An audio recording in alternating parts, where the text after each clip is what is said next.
Model Making Guru is sponsored by eModels.co.uk. Make something awesome.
Hello.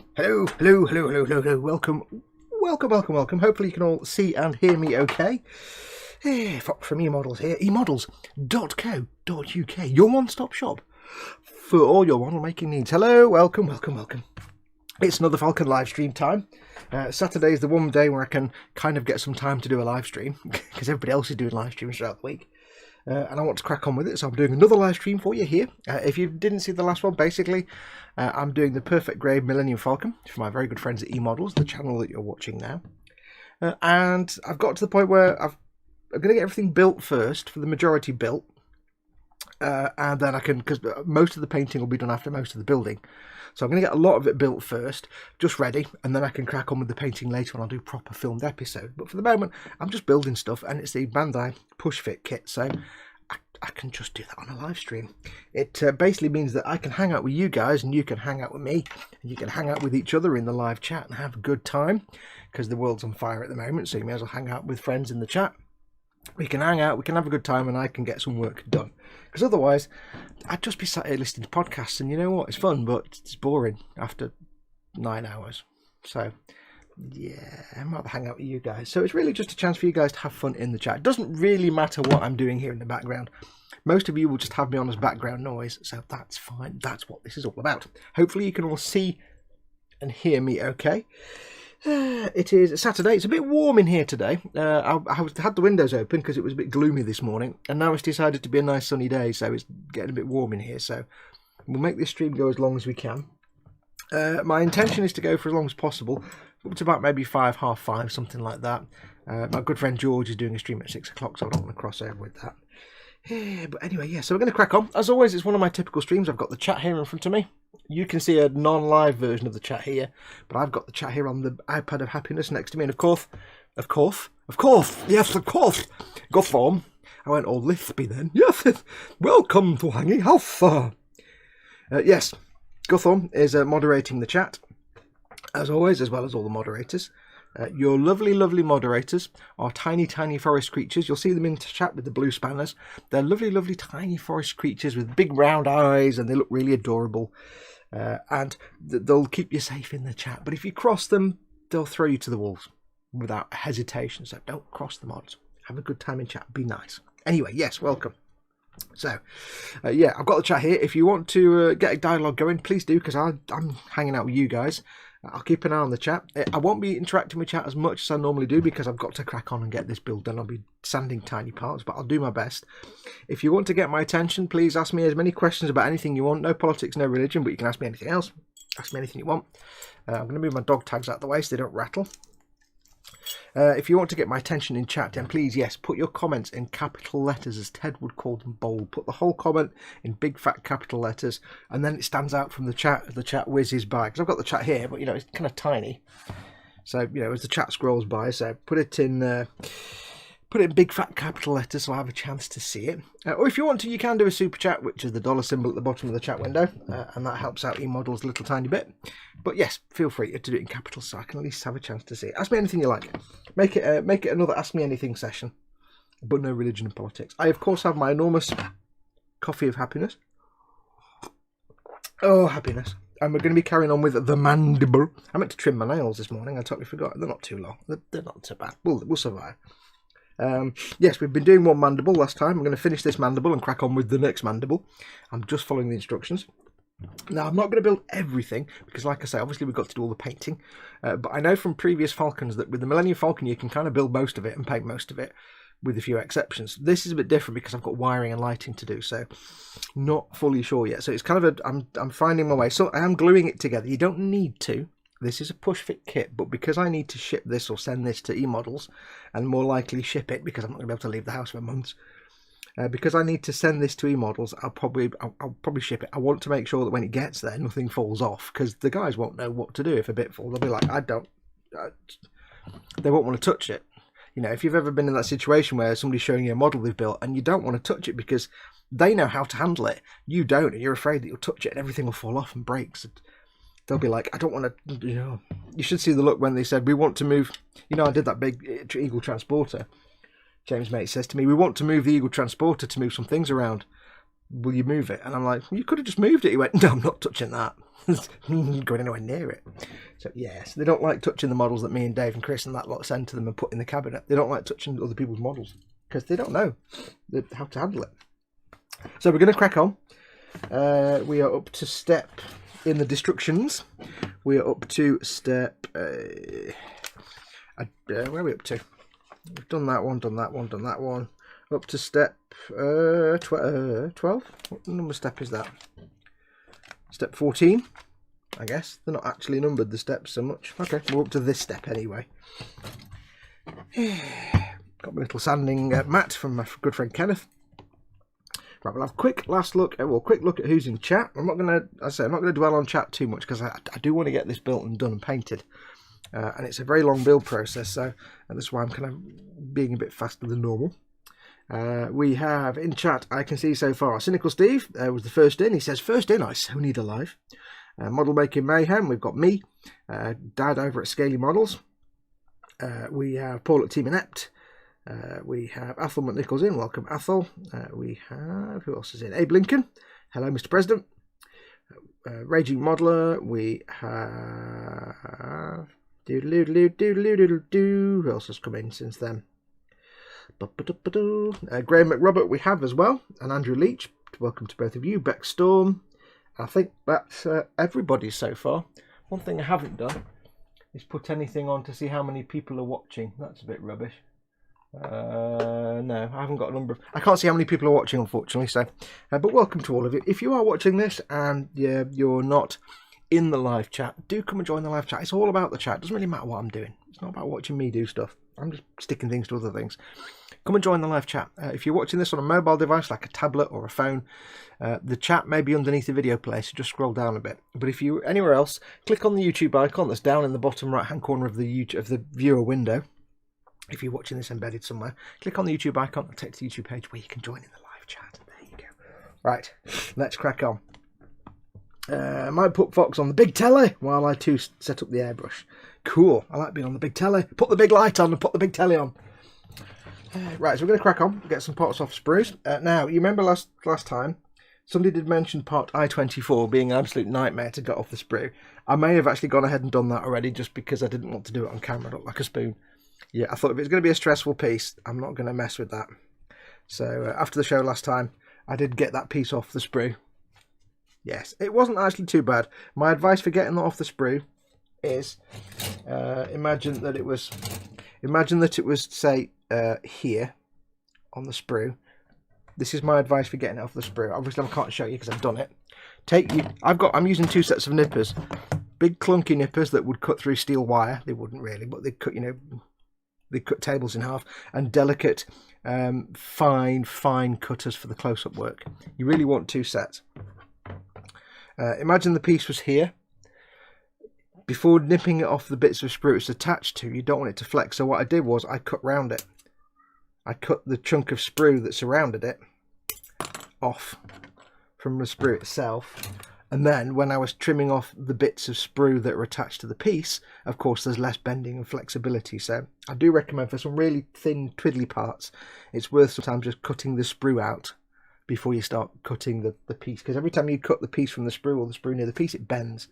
And with something as delicate and tiny as that, you want to keep the bending to an absolute minimum. Millennium Falcon. Yes.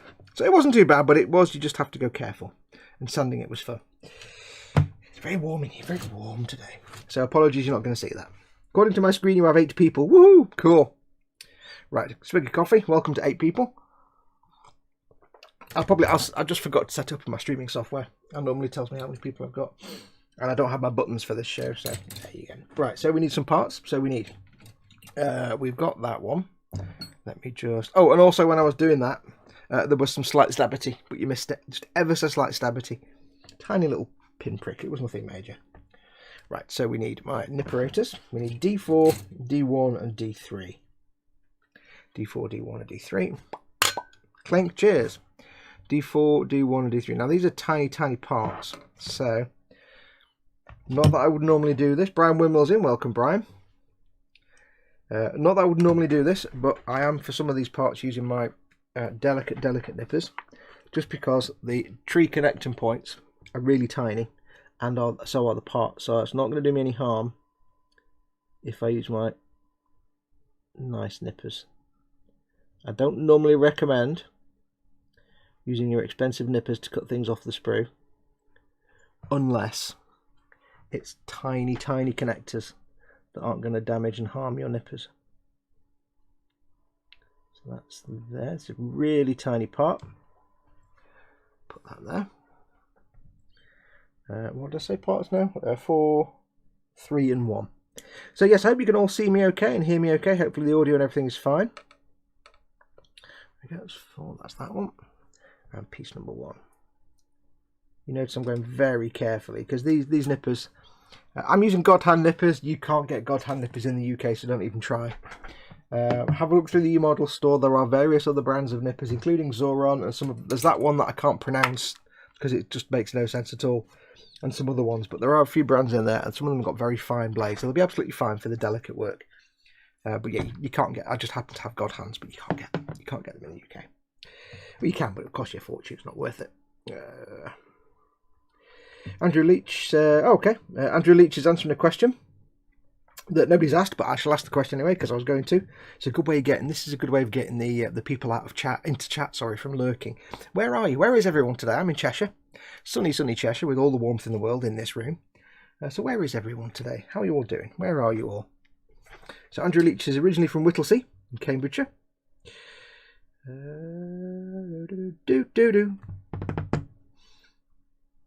See, anybody else is Andrew? Andrew Leach says morning from Liverpool, New York. Oh, okay, hang on, this is getting confusing. Morning from Liverpool, New York, originally from Whittlesea in Cambridgeshire. Okay, so you're in New York now. New York! What time is it in New York, dude? Is it like what? Like 6 in the morning or something?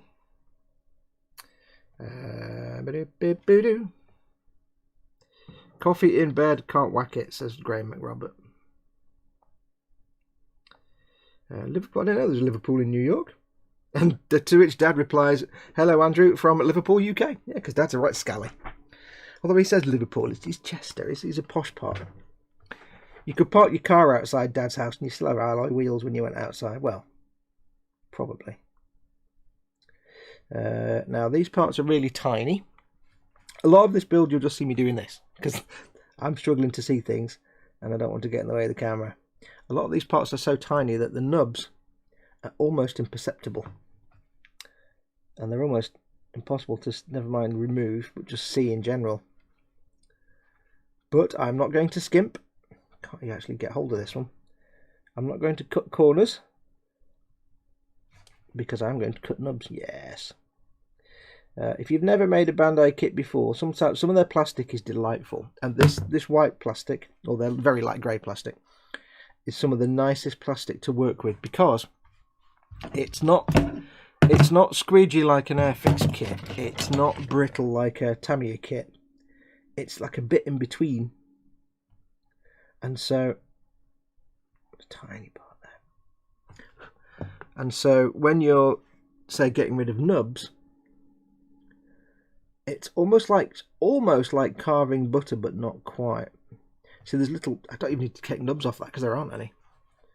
It's almost like carving butter, so you can, if you get some really tiny nubs, you can just shave them with the blade, as long as it's a nice clean sharp blade. Shave them with the blade, no effort whatsoever, like that. I don't even need to, I mean, to be perfectly honest, I can't even see where the nub is. There it is, I can see it, there we go.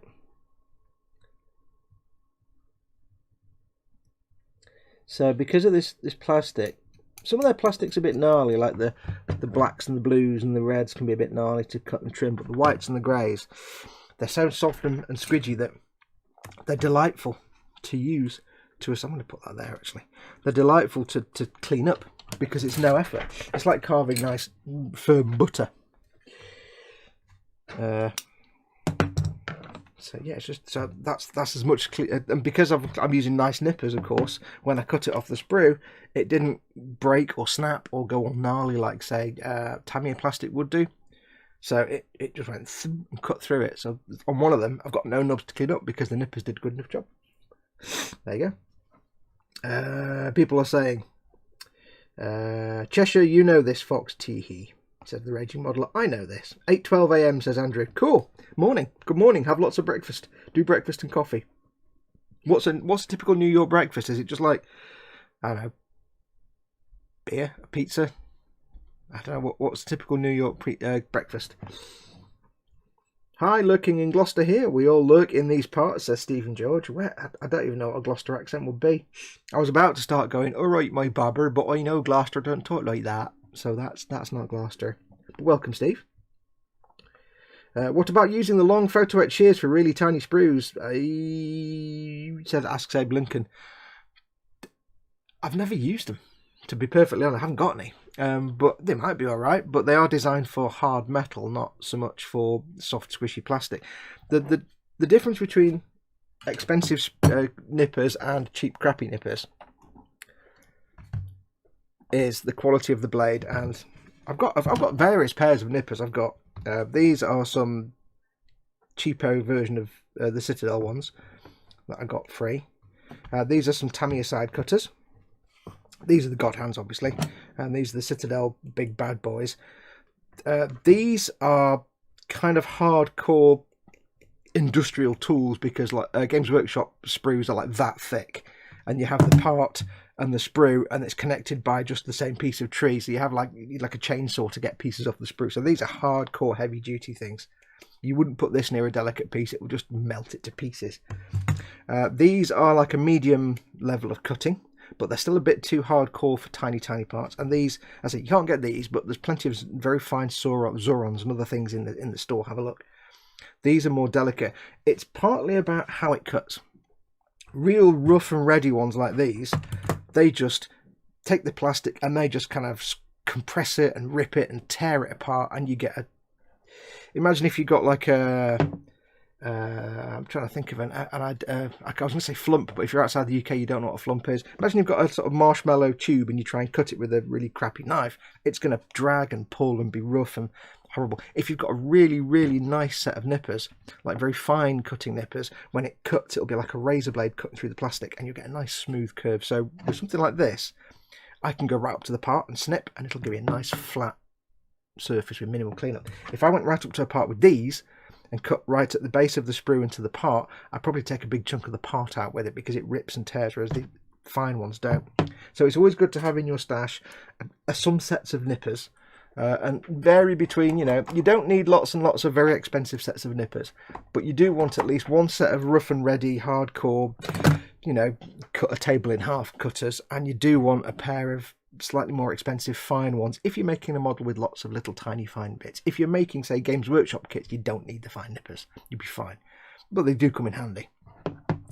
But yeah, I don't know about the photo etch cutters or scissors because they are designed for hard metal, so they will cut in a completely different way. I don't know. Worth a try though. But people often say, why are some nippers more expensive? And it's the way the blades cut. Some blades cut like that. If you get blades that aren't lined up properly, they cut like that and mangle the plastic. If they're lined up perfectly on a micron level, they cut beautifully. Anyway, where are we? I'm a southerner down here in London, says Beck Storm. What? Yeah. Raging Modeler says, in fact, I'm in Winsford near Eccles. I added the net because it's near Eccles, isn't it? Oh no, Winsford. That's the Ford place that sells Ford cars, isn't it? Ford, yeah, I know the one. Winsford, so I'm not far from Scaly Models and model making Giri. Athelmont Nichols is from Dreich in Aberdeen. It's from Dreich, I've got that wrong, haven't I? Dreich, Aberdeen in northeast Scotland. Aberdeen. I can't do Gaelic. I can't pronounce it. Who Am I UK? Welcome, Who Am I UK? Afternoon all. Good day, Foxy. Hope you're having a good weekend. I certainly am, although a bit warm. Graham Robert is in a wet South Ayrshire. Steve George says, that's right, we do talk like farmers. All right then. All right, my babber. Oh, you've got some nice weather down there today. We got real sunny warms today. It's right warms. Oh, you got sweat in places I didn't even know I had. Well, I might regret that. I'll have to have a bath later on. I'll stop doing that now. They all lurk in Gloucester except when they're chasing cheese down the hill, says Scaly Models.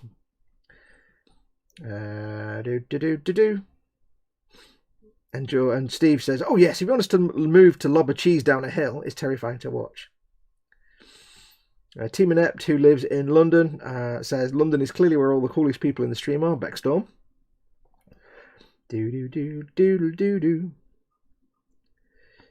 Yes, Foxy, but Games Workshop are selling their nippers for £20 a go. Yeah, these are, the Games Workshop ones are kind of expensive, but they'll last you for like a billion years because you could throw these into the heart of the sun and they wouldn't break. I do find these really useful for the heavy duty stuff, but then I've also got like 3 other pairs of heavy duty nippers. I've just got these because I've got these. There are plenty of choices. eModels don't actually have these in stock at the minute anyway, so.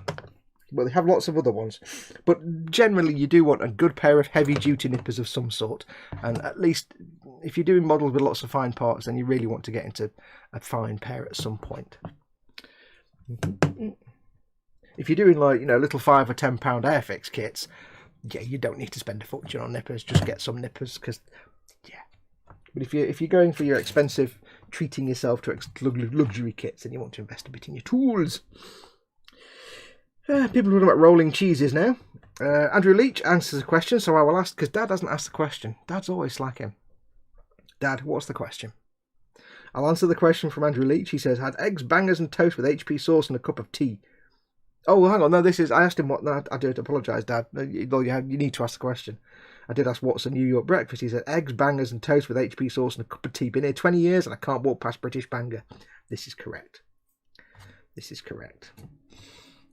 Right, so we've got 4 pieces to put on, which are going to go here. Just see the holes here. That's where they go. So I've got my tweezelators ready because I'll probably need these. So we have. It doesn't say to put them in a specific order, which is good because then I can get the scary one out of the way first. So this one needs to go. Actually, no, let's do this D4 first.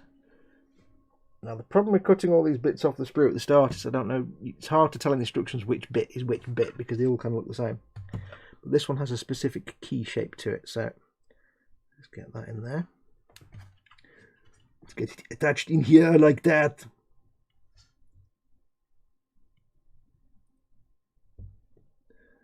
There we go. Boo! Oh, no. Whoop. Where's my spudger? I need my spudger. Spudging tool. I need to spudge that in. Spudge, hang on. There we go. Spudge. Next we have... I'll get the little bits in first because I need to get them out of the way so I know which holes I need to use for the big bit. D1. It is a bit unclear because the difficulty is it shows in the instructions, like it shows the piece and the hole it goes into, but a little bit. It just kind of highlights it a bit, but there's so many little holes and bits. You have to be kind of real pay attention to where you're attaching it. So that needs to go in the hole underneath that grill. Can you guys see okay? I can zoom in a little bit if you want me to. We need this one to be that one. So that one needs to go in there.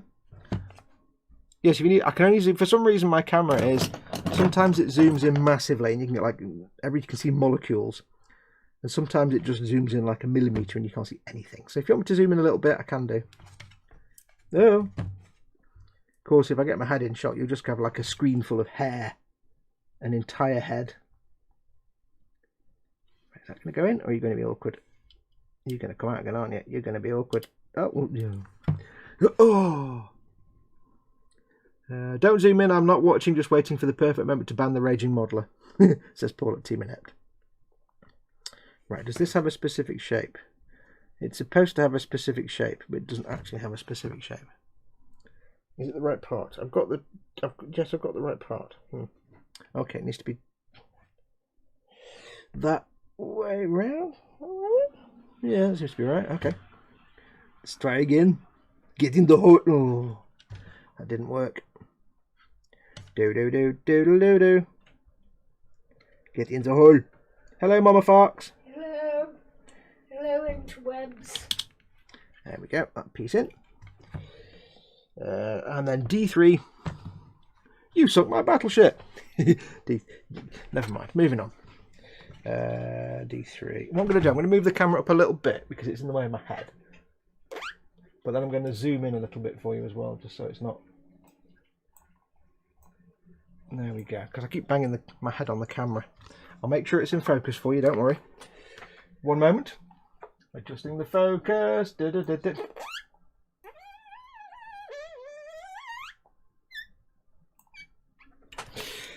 we go. I really wish either webcams were as good as proper cameras in terms of quality, or proper cameras are as easy to use as webcams, and therefore you could stream with them and it'd be a doddle. Because there's no middle ground. Webcams are like plug it in, drag a few sliders, done, you're ready to roll. But they never look as good as proper cameras. Whereas proper cameras are like, oh.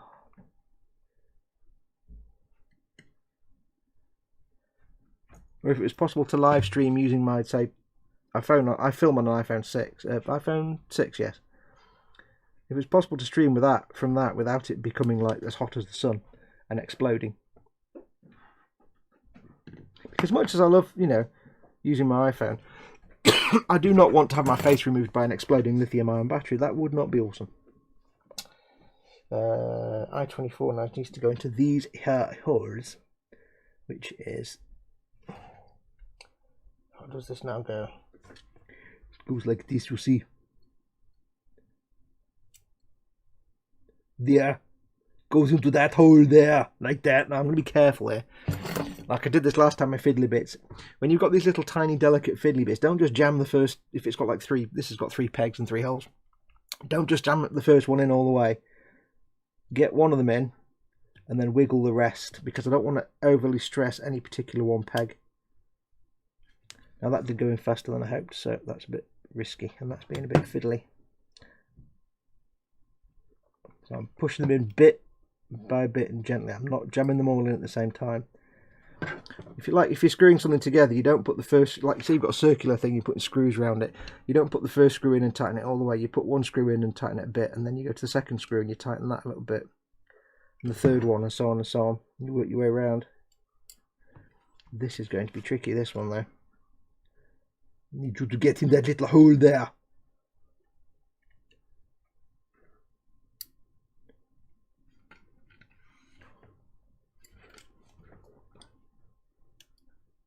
This one's not being cooperational. There, no, yes, no, get in the hole. There.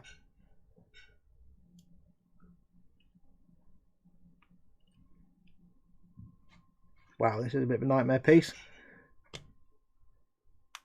That's in, and that's kind of in. That needs to go in. So it needs to sit with that on the edge. The little arms need to pop out just a little bit. It doesn't quite line up. That's weird. I've never come across that before. A Bandai piece that doesn't quite fit. Unless it's been bent out of shape.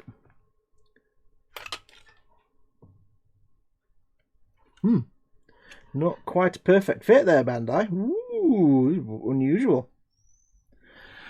Not to worry. Now, because I do have to send this to eModels, I'm taking the unusual step of, as I've said before, gluing this in place, gluing it together. Not everything. You know, I'll still leave some parts discombobulatable as just part of the build. But I think that should go in further, but it doesn't. But just some of the little small greebles, so that there's no chance of them pinging off in transit or when the guys have them in place. I'm going to glue that one in there first and not glue the other one just yet, because it doesn't seem to quite fit this component, which is really weird. Never come across that before with Bandai. So I'm going to glue the first bit in, because it's supposed to just touch that outer part of the hole, but it doesn't quite seem to want to do that. Which bits did I put on now? That bit there. And that little bit there. It's a tiny little bit down there, which looks like the 4-way RCS thruster quad from a Apollo era spacecraft. We've seen those before. Paul at Team Inev says, I went outside yesterday, got eaten by mosquitoes. Outside is annoyingly bitey. Yes. What's on your bench and what's in your belly, folks, says Dad. Yep, with a little gentle prompting from me. It's the age-old question. What's on your bench? What are you working on right now? Doesn't have to be a model, could be anything, any kind of crafty, arty thing. You could be putting up shelves against your will. You could be building a shed. You could be making a model, drawing a picture, anything, writing music. What creational goodness are you doing right now? What's in your belly? What are you having for your dinner, or what have you had for your dinner? We know what one of you just had for your breakfast. Right, now I need to glue this on. This is a tricky bit because this is where it doesn't quite fit. So I've glued the other one in just to hold it in place. We'll get this one there. Oops. Just touch it to the plastic. I'm using Tamiya Extra Thin, which is quite fast setting. Just hold it for a second. Oh, and it comes back. Push it down ever so gently. It's a welding cement, which means it welds the plastic. It melts the plastic and welds it together, which is a lot more of a tougher grip than any other kind of glue. If I take that off now, that should now be nicely affixed. It's never going to come off. It basically means that from 2 pieces of plastic, it's now 1 piece of plastic. And there's no reason why it should break or snap. That was a little bit stressful, that one. Oh, it certainly was. Just glue that little end piece on there. Little end piece. There we go. So yes, because it will need to be transported to eModels, and that's an unknown level of, you know, cack-handedness in the whole process, I'm not going to take any risks. I'm gluing things on. Right. Athelman Nickel, contrary to belief, I've lived in the same flat for 46 years. I've lived in this house for 49 years. Yeah, 49 years. Well, 48 and a half. Oops, knocking the camera, sorry. Team Inept, Ben's just primed a 1/12 resin gonk droid. Gonk, gonk, gonk. Belly just ate a bag of steak McCoys with a hint of primer from fingers. Oh yeah, what colour primer? It affects the flavour. Abe Lincoln, belly, coffee and bacon roll, bench, Games Workshop, Skaven Rats for Girlfriend's Army. I must do some Skaven at some point. I have no interest in Age of Sigmar, but I do love some of the models, they're incredible. Bench, New Flying SKP, Kit Bash. What's a SKP? That says Cynical Steve. New Flying SKP, what's a SKP? Tell me what a SKP is, Steve. His new Kit Bash, basically.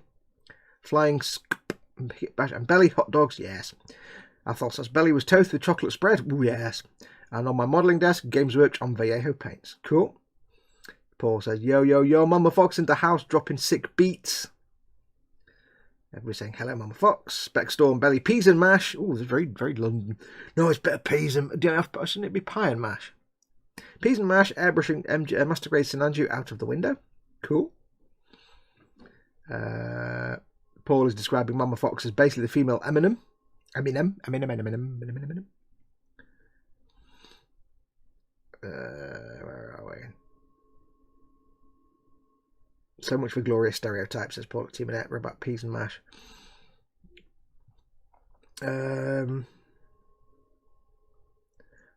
Unless you put it on wrong, Foxx, says Beckstorm. No, it only goes one way because you've got a peg, and the peg there. So it can only literally go that way.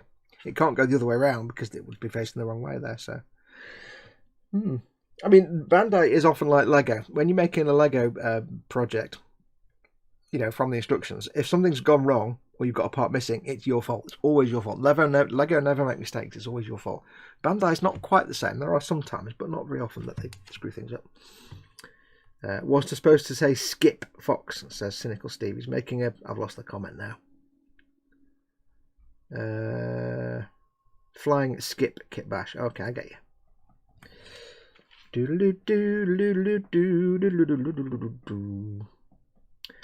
Scaly Models is eating a toasted bacon butty. Oh. Reggie Model a belly Weetabix bench. Sorry for Dungeons and Dragons things. Young blue dragon, which is bigger than expected, and a vampire hunter from Etsy. Cool. Mike is a well-grilled bacon, nice and crispy with daddy's sauce. Angus Allett, hey Angus, says beef burrito. Well, Angus has just beaten everybody, basically, because Angus says beef burritos with refried beans, forbidden black rice, corn, Spanish onions, lettuce, tomato, taco sauce, and sour cream. Bench primed, some photo etch today. After that description of what's in your belly, we don't care about what's on your bench. It's not important. The important bit is the beef burritos with refried beans, forbidden black rice, corn, Spanish onions, lettuce, tomatoes, taco sauce, and sour cream. That's the important bit. None of you can actually beat that now, so I'll just give up. But welcome, Angus. It's nice to see you. Warhamster tank with wings, basically, says Cynical Steve. Yes, he's making a flying skip. It's just a box for wings. Those that don't know, Steve likes to kit bash things. A bit like the guys at ILM did when they made the Falcon. And I, in fact, have downstairs in a very box a kit that Steve has built that he has sent to me so that I may paint it with my paintiness at some point. It's just sitting in quarantine at the moment. I need a pen. Where's me? Oh, hang on. Pen fail. It's sitting in quarantine at the moment, as are all the things that come into this house. They get covered in soapy water spray and left to quarantine. W1 and D26 is the next two parts. W1, D26. Let's see, D26. It's not too small a part, so I can go with my big chunks.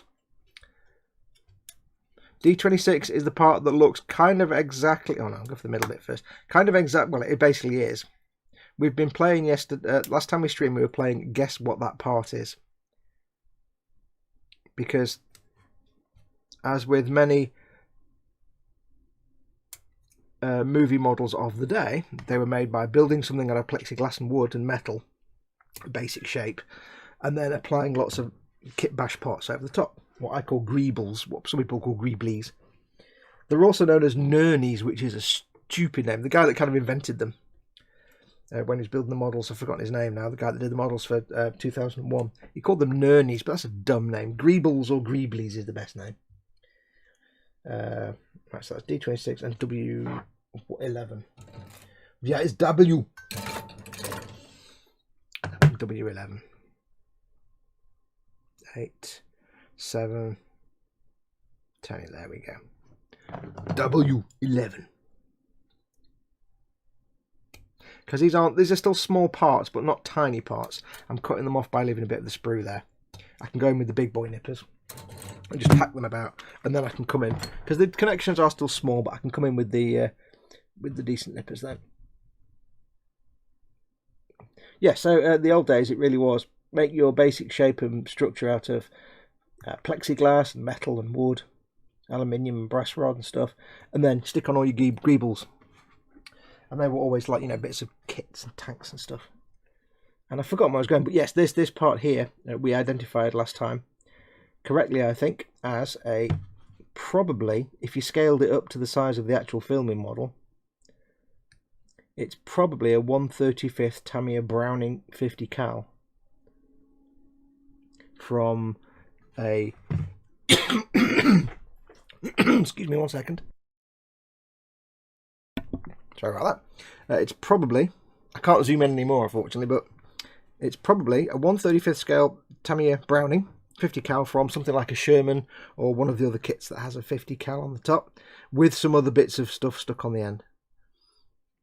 But it's got like an attachment part there, but you can see that it's got the bit you pull back there, whatever that's called. I don't do guns. That bolt, the thing you pull back and then you fire it. Whatever that is, you can see in the detail. So they've reproduced it brilliantly. You see Bandai's level of quality. They've reproduced a Grebel on a model that looks like the original Grebel so much that you can tell what the original Grebel was. It was a 1/35 Tamiya 50 cal. So there you go. That's how good Bandai are. Bandai are really good to you. You should love them. Right, let's have a look. Nubulations. Let's get rid of the nubs. Nubbing time. Have a look at the chat in a minute. Now, like I said before, I probably won't be able to get involved with the chat quite as much as I normally do. Just purely because I've got a lot to do. And it's not like my Warhammer Sunday where I'm not in, I'm not under any pressure. I can just build 1 man or 6. I'll build 1. But with this, it really is a case of I need to get this built and painted. I've got, I've got things I need to crack on with. And filming and stuff and other projects that I need to start. So yes, this does need to get done. Little tiny nubs. Now I don't want to bend this, so I'm being very careful. I hope you can at least see something going on here. I know it's not very close in. I can't really get the camera any closer because it'll be in the way, but my head will keep banging it every 5 seconds, so that would not be ideal. Okay, so there's a nub. I've got rid of that one. I can't see the nub at that end. It's just not even there. It's good taking it off the sprue there, Foxx. And I can't see the nub on that end. So again, good job, Foxx. Good job. Cool. There you go. Nice and easy. Foxx is called the charging handle. The bit you pull back. That works for me. Charging handle. That sounds like that's a bit of a rubbish name for a gun part. That I would have thought it'd have some kind of awesome, cool name. Charging handle sounds like something off some sort of Heath Robinson steampunk thing. Launch the dirigible by pulling the charging handle and releasing the steam hat controllers. And now we shall fly across London town in our steam-powered death dirigible. I don't know. I'm going with that. But yes, charging handle sounds a bit Victorian. Makes it sound like some kind of clockwork thing. Oh, you notice I'm not doing a lot of sanding on these parts, and like I said before, the plastic on these is so nice that you can just carve them. Most of the time, you can just carve the nubs off, and you're left with beautifully smooth plastic because this grey plastic is very, very light grey. Is really, really forgiving, so you don't need to do a lot of sanding at all. There is a mould line right down the middle of this 50 cal, so what I shall do is get me a removal tool and just scrape that away. You can use a knife blade for this. I just happen to have the removal tool, which I like. Bit less violent than a blade, bit less damaging to the part. There we go. Lovely. Minimal effort, maximum results. Yeah. So we need to put it says turn the part. So we need to go like that. You see? Lovely. Except it didn't mean that at all. It meant turn the part like that. Hello, my name is Foxx. Please like and subscribe. Right. That needs to go on here. This is fairly simple, straightforward constructulations. That goes on there like that, you see. There's no reason at all that needed to be a separate part on this kit. I love the fact that Bandai just giving you all this work to do. Otherwise, you'd have like 3 parts and it'd be rubbish. This needs to go that way. So basically, now you know that on the Industrial Light and Magic, I don't know which one they based this off, whether it's the 5-footer, but basically on the Industrial Light and Magic Millennium Falcon, there is a Browning 50 cal machine gun glued onto the chassis of perhaps a truck of some sort, because that's a 1/35 probably a 1/35. Well, seeing the size of the, I don't know, actually, that might be 1/72. If that's the size of a 1/35 Browning machine gun, then that's probably a 1/72 scale truck chassis of some sort, I would guess. It's fascinating, just trying to, I mean, I could be entirely wrong with all these guesses, but it's fun just to try and guess what they might be. You can kind of roughly recognise some of the parts. Like, I'm fairly confident that is a Browning. And I can tell, obviously, that is some sort of truck or vehicle chassis that I'm gluing it onto, but I don't know what particular vehicle. It might not be a... It's actually so well moulded by Bandai, and I know you can't see this, but I can see... There's my spudger. I can see there's the engine block here, there's a bit of the radiator grille here, and in between those two, I can see a circular shape, which would be the fan on a real vehicle engine, but it's just moulded into that shape. They've actually moulded it in, even though you can't even see it, it's deep inside that bit there. They've moulded that little circular shape in to be the fan. That's how accurate they've got it. Bandai is the best. Bandai, I love you deeply. Will you marry me, Bandai? That's those two parts. Oh dear Lord. Tubes and pipes is all going to go horribly slowly now, because we've got to the slow part of the process. Yeah, let's get the non-tube parts glued on first, and then we'll do the rest. I'll have a quick look at chat.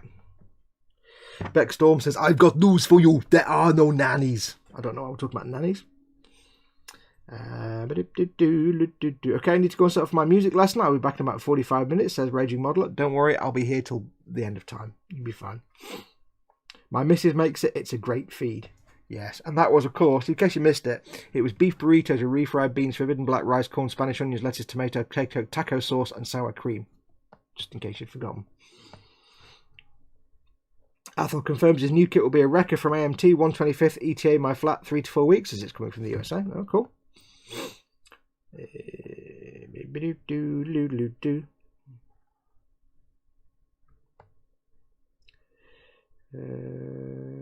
Athol says, yes, I saw that on a deuce and a half. What, the 50 cal? Yeah. I think with Tamiya, I remember it was on a Sherman, various Sherman kits. It was also on their World War, I think it wasn't World War II, it was like kind of Korean War era, the armoured personnel carrier, the kind of box thing. It looks like a bit like a Warhammer Rhino, but like a box. I can't remember what it is now, but I think that one had one. They're obviously fairly ubiquitous. Right, swig of coffee. And I always remember that scene in Band of Brothers that I watch usually once every few years, where they're hunkered down in a tree verge in Bastow. Is it Bastow? No, they're somewhere anyway. And it's basically the American, the 101st, and you've got the what are they called? I can't remember. Anyway, the German troops on the other side. It's like a standoff, and then suddenly you hear this bum bum bum bum bum, and it's a 50 cal on the top of the Sherman as the Sherman pushes through the trees and dum dum dum dum. It's like, because they've got like tanks and half tracks coming at them from the Axis side, and they're like, we're going to get screwed. And then the 50 cals, the Shermans come out, and it's like, yeah, there we go, dum dum dum dum dum. It's a great sound. Great audio in that TV. If you've never watched it, there's some fantastic audio in Band of Brothers. Right, stop waffling. Let's do some more sticking. We need W16. W16. W16. Oh no! When he says there are no nannies, yeah, he's referring to nurnies. Yeah, nurnies it's a stupid name for kit parts. Nurnies. I'm going to use the big old boys for these because it's not a tiny thin, well, it is a thin part, but it's not a tiny thin pipe or tube. So I can be quite careless with that. So it's this one part and then lots of fiddly tubes. Knife. Notice, it's the big blue thing, Foxx. I'm so used to looking for my old silver knife now. I've got my new shiny blue one that I keep forgetting the new one's blue. So how's everybody anyway? How are you all? I hope you're all well. Hope you're all well and safe. Not a lot of news to recant from this part of the world, I'm afraid. Obviously, I did this live stream on, I think, Tuesday, or was it Wednesday? When we started this. I'm here again today. In the meantime, in the middle, I've done some housey stuff, unfortunately. There's always domestic stuff to do. I've recorded some stuff for Peatmate at eModels. You know, the owner of eModels.co.uk, your one-stop shop for eModel making needs. I've been recording some of their phone system voices. I don't know which one. They're all kind of a little bit silly, most of them. I don't know which one they use. But next time you call eModels, you might recognise the voice. Let's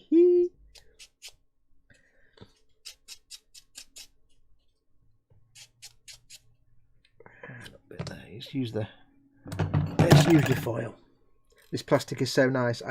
If ever you see me making a Bandai kit and there's lots of the sort of white or grey, light grey plastics, you'll see me using a file a lot more than a sanding sponge, because they're just so forgiving. They are so forgiving with files. There we go. That's all of that then. Let's get that glued on. Let's get it on. So it bizarrely shows. I keep thinking I've got the instructions upside down because it's showing the part there, but like at that angle, which is really weird. It's showing you that way. It's like, glue that there, or put that there. It's like, why not just show it that way? So I keep thinking I've got the instructions the wrong way up. It's really weird. Right, so W16 needs to go this way. How's it? Like that, does it? Slots and tabs, slots and tabs. There you go. Lovely, lovely, nice and shiny. Like a glove. Beautiful, beautiful, beautiful, beautiful. Run a little bit of glue. Thompsons were big guns. I thought the 50 cals were Brownings. Or is that a Thompson? I don't know. I thought the Thompson was just a submachine gun. A little bit of glue on there like that. Glue that in there. There you go. Lovely. Where's Colin when you need him? Doodle-doo, doodle-doo-doo. Mama Foxx says her favourite bit of the eModels Monday show. Her favourite bit by far. Despite the fact that, you know, I'm her loving son. And, you know, there's me and Chris. Basically, we're irrelevant. Because all Mama Foxx watches the Monday show for is basically Festa. She loves Colin to bits. She thinks he's brilliant. She loves Festa's factoids. To the point where if there's no Festa's, if he forgets to do it one week, I get an earful like for a week. I get it in the end non-stop. It's like, oh, didn't have any Fed. Whoa. Yeah.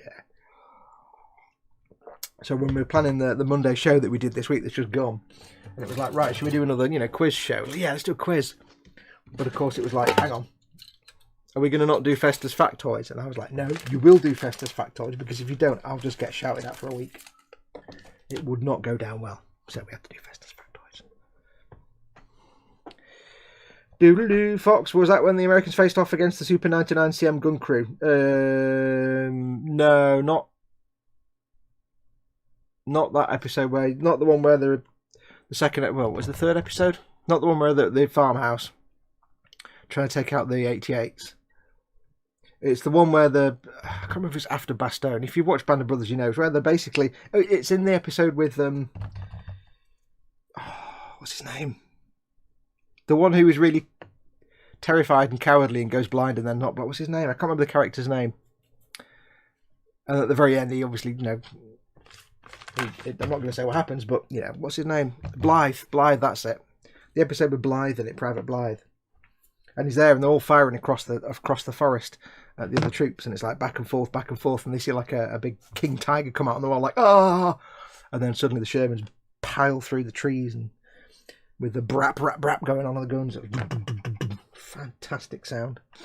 Because you've got the MG42s that are like that, but then the Browning's like boom, boom, boom, boom, boom, boom. Dead slow rate of fire, but yeah, 50 cal. It's going to do some damage. Right, now it's scary time.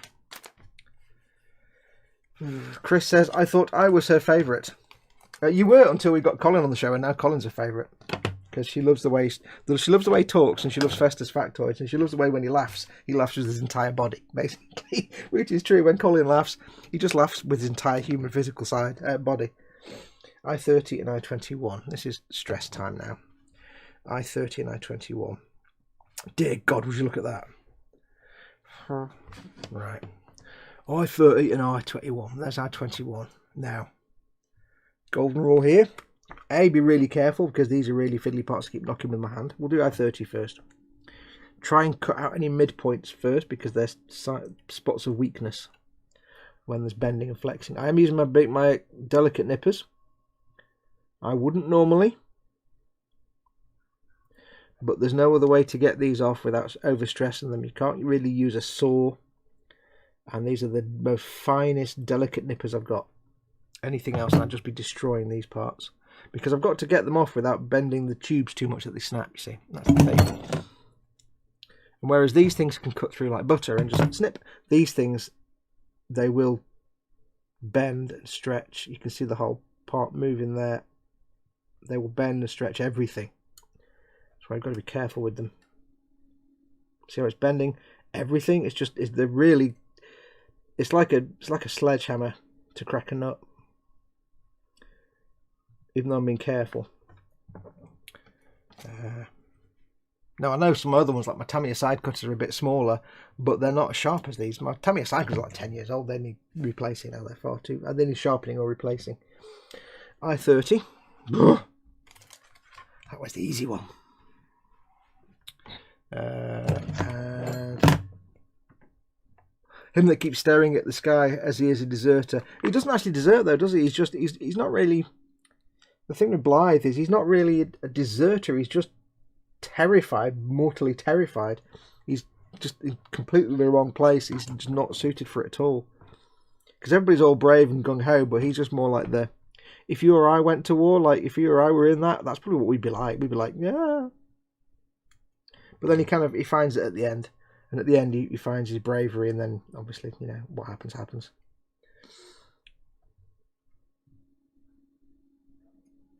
It's a great story because he does start off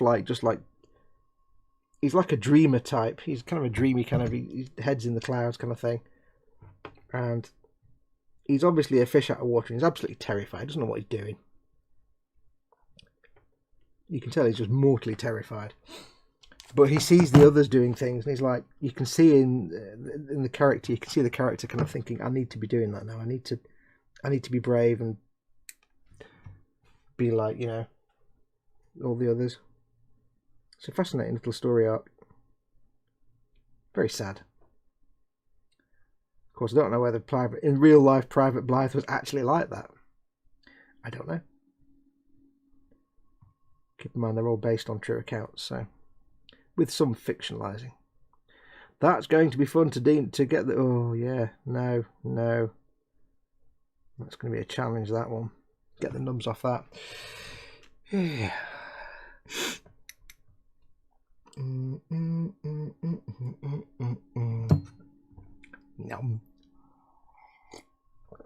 Nom. Right. Let's clean these up very delicately, very gently, carefully as we can.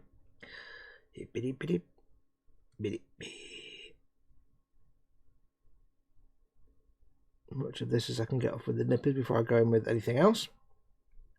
Snicked. Oh, careful. Snicked. There we go. No reason to rush. This is where everything slows down now, because this is not a fast process. All these delicate little tubes and pipes, you really can't rush yourself. So if you're building this yourself, just, stick on some relaxing music or some podcasts or something that can just distract you. Set some time aside. Don't rush. Don't rush. Just take your time. No, these parts aren't going anywhere. Plenty of time. Where's the next nub? There's the next nub. And here. I'm trying to be really careful about how I hold these parts as well, because I don't want to be delicately doing this but bending something that I've not even realised. So you've got to be careful how you hold them as well. And I'm conscious that you probably can't see any of this. But welcome to a large part of this build. Tiny parts that I need to sand.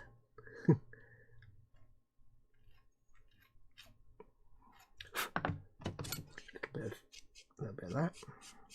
If you remember from last time, when you're sanding or filing these, because they are so delicate, try and use metal files.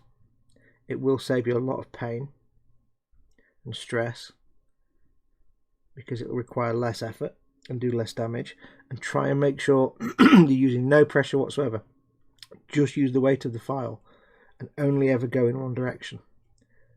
So it's catching on the little nub here, so I've got to be careful. If I was going back and forth, that probably would have snapped by now. You've got to go slowly. Just iron shot, yes. Go slowly. And just take your time. Nice and slow. Hard to actually find somewhere to hold this. I want to make sure I'm holding it in such a way that it can't bend. Anchoring on my finger or whichever. You kind of develop an instinct for when you're filing what how it's going to affect the plastic tube. You kind of develop a physics engine in your mind as to how a plastic part is going to behave when you apply certain pressures to it. You learn that if I sand it this way, it's going to bend in that direction. If I hold it that way, it's going to stop it moving. If I need to sand it here, then I need to hold it here because that's where the flexion point is going to be. You kind of get an instinct for it after a while. After building like what 4 Millennium Falcons now, yeah, you get an instinct for sanding very fine tubes.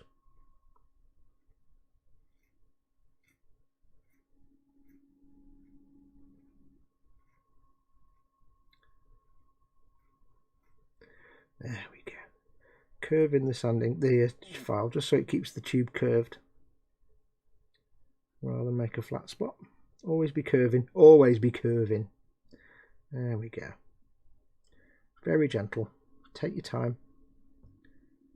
If it takes you 10 minutes to sand away one little tiny nub, then it takes you 10 minutes. If it means that in an evening of building you might clean and sand and attach 4 tubes, that's fine.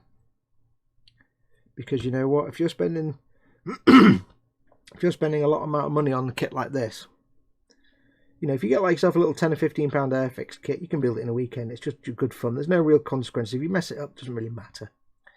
But this kind of kit, you've saved up, maybe you've treated yourself. It's a premium luxury piece of kit, if you pardon the expression. And this is a proper you've treated yourself kind of project. So there's no reason at all to rush through the build. Enjoy it, take your time. If you've saved up to get this kit, for example, if somebody bought it for you as a gift, a very nice gift, if you take your time, not only will you do a better job and you'll find it more relaxing, but you'll also suddenly find that you've got weeks and weeks and weeks of enjoyment out of it just by taking your time. There you go. That piece is, I think now, oh no, there's a little bit there, little bit here, just a tiny amount. I've got to be careful of the, I'm trying to sand this tube, but I don't want to get my finger under that tube and bend it, so it's quite tricky as to where to put my hand, my finger to support it. I've got to do it, no, a little bit there. Again, you just get a kind of instinct. Excuse me a second.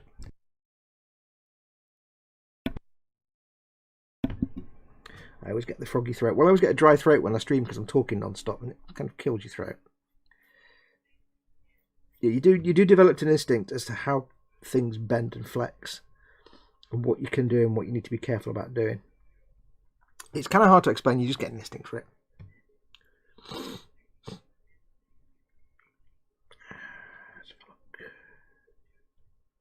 This has got a real fiddly one because this is the thinnest tubes in the world that are also as long as a house, and I've got to try and somehow sand them and file them without bending them, but that's absolutely impossible, really. Don't know how I'm going to do this. I'm going to do it really slowly and carefully. I mean, literally, that's the only way I can hold this that isn't bending all of these tubes. So at this point in the build, this is where my contact with you in chat goes to a minimum because there's not a lot I can do when I'm doing this. Let's try it this way. That might be better. There, it's better.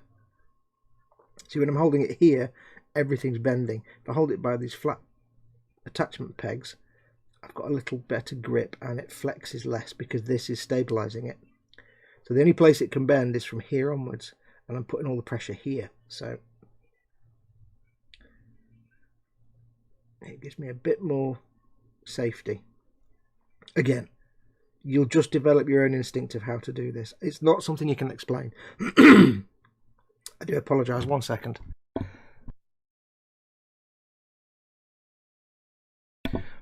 More coffee I think is required. Oh, yum, yum, yum. Nom, nom, nom. Always more coffee, that's the answer. It's always more coffee. Whatever the question, the answer is always more coffee.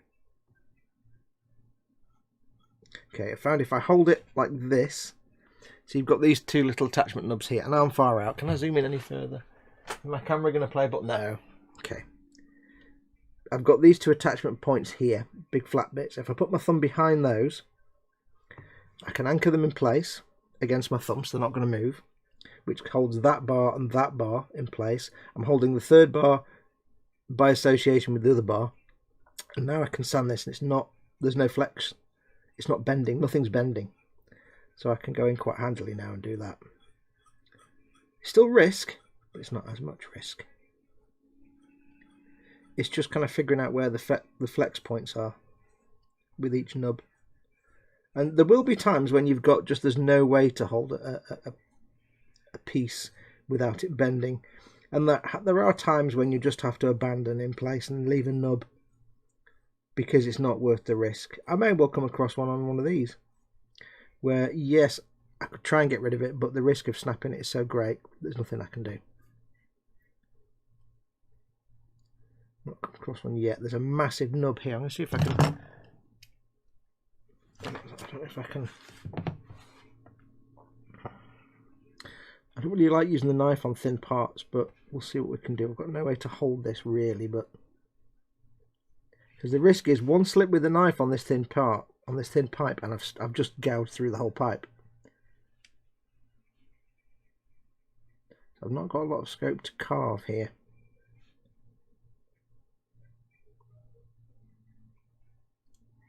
But it'd be very easy to just slip and put the knife through the entire pipe all in one go, which would not be cool. That would not be happy face times. Where's my file? There it is. See, I can do it from this side, but then it's bending. I've got no real way to... I've got to find the way to hold this that doesn't involve bending. I think it might be that. There we go. Again, this is being really careful. Take your time. Go in one direction. Always, I can't stress the importance of filing in one direction. I can't stress how important that actually is.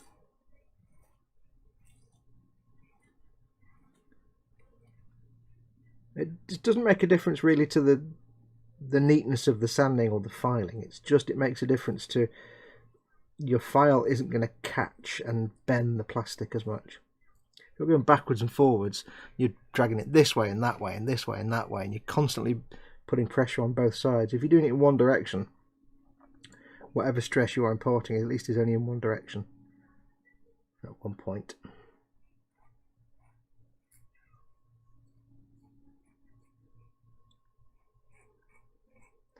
But I think for safety, I think that's about as far as I'm going to sand that. It's almost invisible, but there's not... Actually, no, I can probably... There we go. There we go. Done. That was a little bit stressful. That is the most delicate thing in the world. Now we've got the stress of trying to put them on. Swig of coffee. Right, ready? No. Let's put it on. So, we have to now have this piece here. We have the thing upside down like that. For some reason we're doing it this way up. I-30 needs to go... Okay. Right, so I-30 goes like... Move that the way. I-30 goes here like this. Are we on camera? Yes. That sits in there. That sits in there. That goes in there. Be careful now.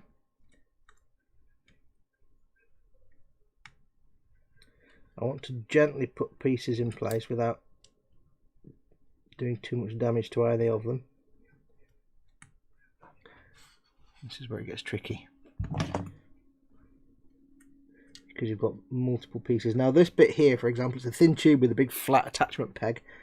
why don't I grab it with the tweezers, and then I'm not putting pressure on anything but the attachment peg. I'm not hopefully bending the piece too much. Again, it's just that instinct you develop over time.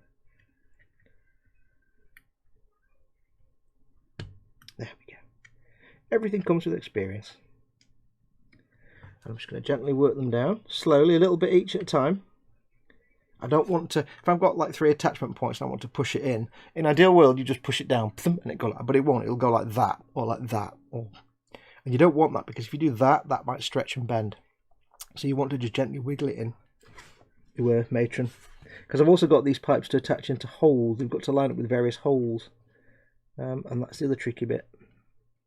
If I push it in all the way and they're not lined up, then I've got to bend them to get them into the hole. That can get a little bit hairy. That goes down there, that goes down there. Kaplink, that can sit in the hole. There's a nub I hadn't noticed. Gosh darn it. I can sort that later, that's no problem. Okay. There are a couple of nubs there that I hadn't noticed, but what I can do now that this is in, I can glutate this in place. Little bit of the Timmy extra thin. That one can go in. You get a little bit of glue. There we are.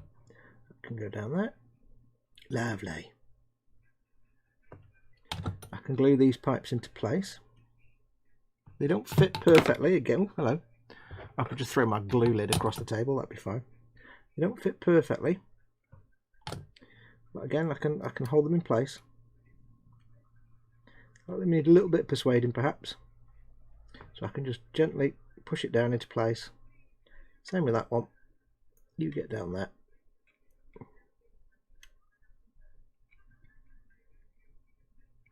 Hold them in place, a little touch of glue.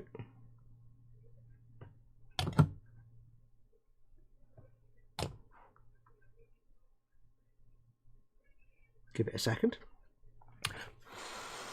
And then once they're dried, the beauty of that is there's a couple of nubs I didn't even see on there that weren't apparent, but what I can do is no problem at all. Once these are glued in place and fixed, I can go in then and try and carve those away, because these will be locked in place then and won't be bending and flexing, which would be kind of handy. That's the other option, of course. If you look at the part with the thin tubes and you see that you can glue it in place and then sand the things away once it's fixed, because it won't be bending, that's another option. I'm just going to hold this for a minute. See, they didn't quite go into the holes properly, so we'll have to hold these in place for a minute. They may have been bent while they're in the box, so... right, I've got to go as my wife wants a conversation on Facebook, and according to her, she must be obeyed. Says Athol. See you later, Athol. Candygram from Mongo is in. Hey, Candygram. Jamie Shiner Trek Model Maker is in. Welcome, dude.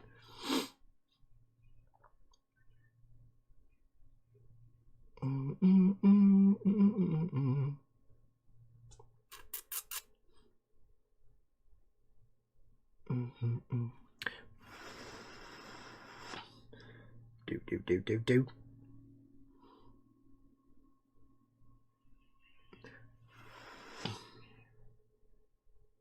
That one's not really being very cooperative. This one's staying in place. This one's being a bit of a spoon.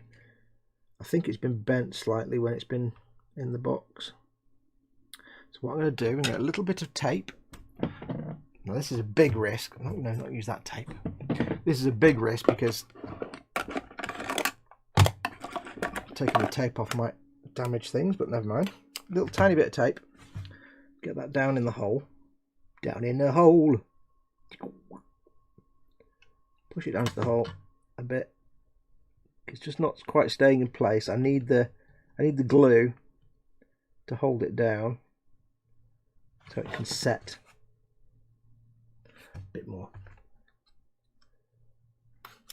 It could have been slightly bent out of shape when I've been sanding it, or could have been something else. It's fine, it's not a biggie, not a big problem. Then I can get that pushed down there. Is that even in? No. If I'd known it wasn't fitting before, of course, I could have just heated it and bent it slightly. There we go. That should hopefully push it down a bit more. Not quite.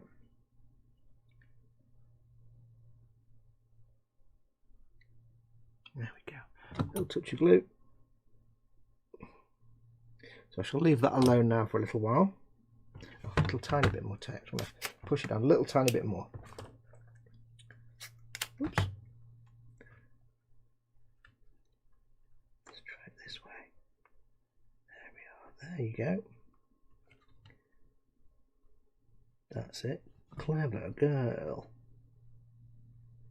No, it just really doesn't want to stay in place at all. It's been right awkward. It's a really awkward thing to push down on with tape because it doesn't want to stay in place. It's most frustrating. How very frustrating. You get down there. Stay there. Don't come up again. Nope, you're going to come up again. Oh gosh darn it. Oh, very annoying. You have to do this to me on camera, don't you?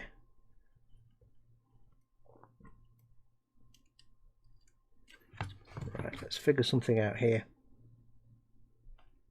You go there. You push down. I don't want to sit here with this push down for 5 minutes because I'll get bored. I'm going to have to sit here for 5 minutes with it pushed down, aren't I? Okay. Right, I'm going to sit here like this for 5 minutes. So while I'm doing that, let's have a quick look at chat, shall we? Oh, we caught up with chat. How is everyone? I hope you're all well. This pipe's going to vex me now. I could just leave it. I mean, it looks absolutely fine, but yeah, it's frustrating me now. Hold that there for a minute. Swig of coffee. This is the problem, you see. Sometimes there is quiet time involved. See, I wouldn't even need to have explained this to you. You wouldn't have even seen this. I could have just walked away from it and not said anything. But I want to get this looking right. I want to build it properly. So I want it to be damn fine. And I've got to be honest. You know, I've built 4 of these things now. Of course, this is the first perfect grade one. And compared to the 3 fine molds kits, it's taken longer to build this one. And yet, this is a push fit kit, and the fine mold kit is a proper glue together kit. So it's quite an interesting fact, interesting thing to think about. So sit there with that for a minute. Talk to me in chat, folks. Give me things to talk about because I'm stuck here for a minute now. Yeah.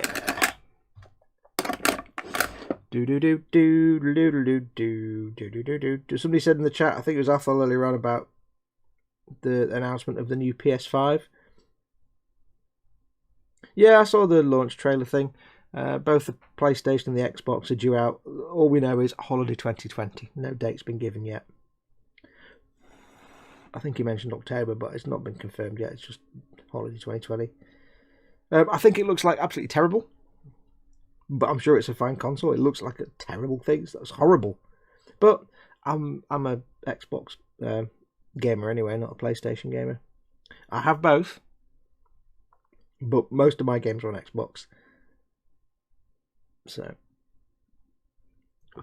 I'll be getting the Series X, not the PlayStation 5.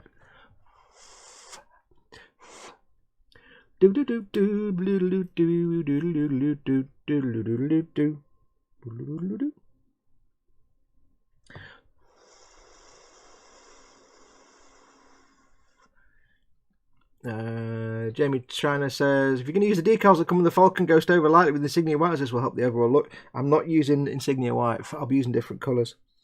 And that's what I do anyway. I also sand them lightly to give them a battered look. Don't worry, I've built a few of them. I've built a few Falcons in my time.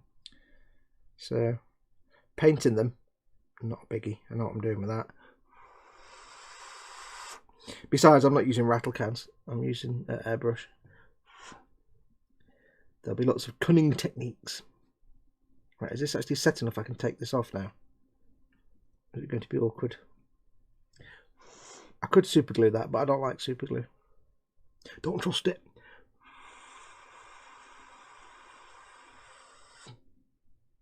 Yeah, don't worry, Jamie. I know what I'm doing with Falcons. I have built my fair share. But I appreciate the advice.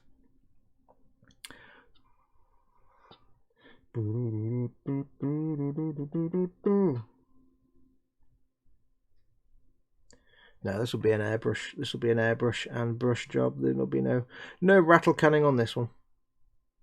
Right, I think we're in now. I think I can take my thumb off for a bit. I just don't want this pipe to pop out again as soon as I take the tape off. Right, give me something to talk about. EC Idaho's in. Welcome, EC Idaho. Welcome, welcome.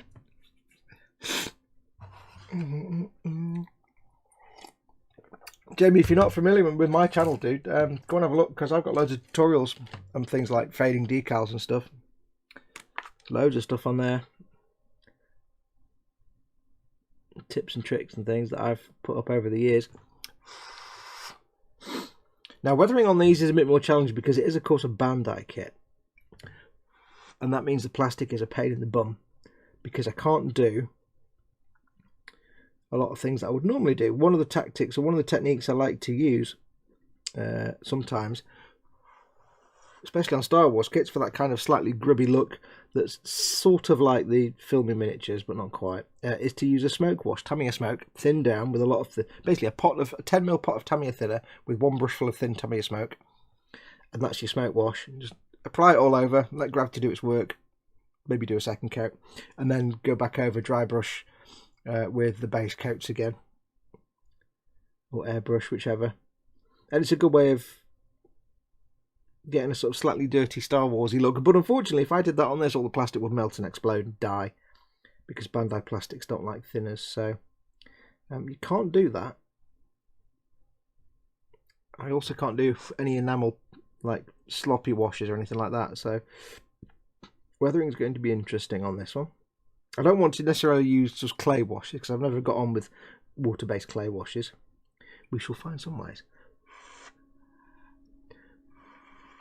Foxx, did you ever build the early 80s Falcon kit made by MPC? Oh, did I ever? Absolutely.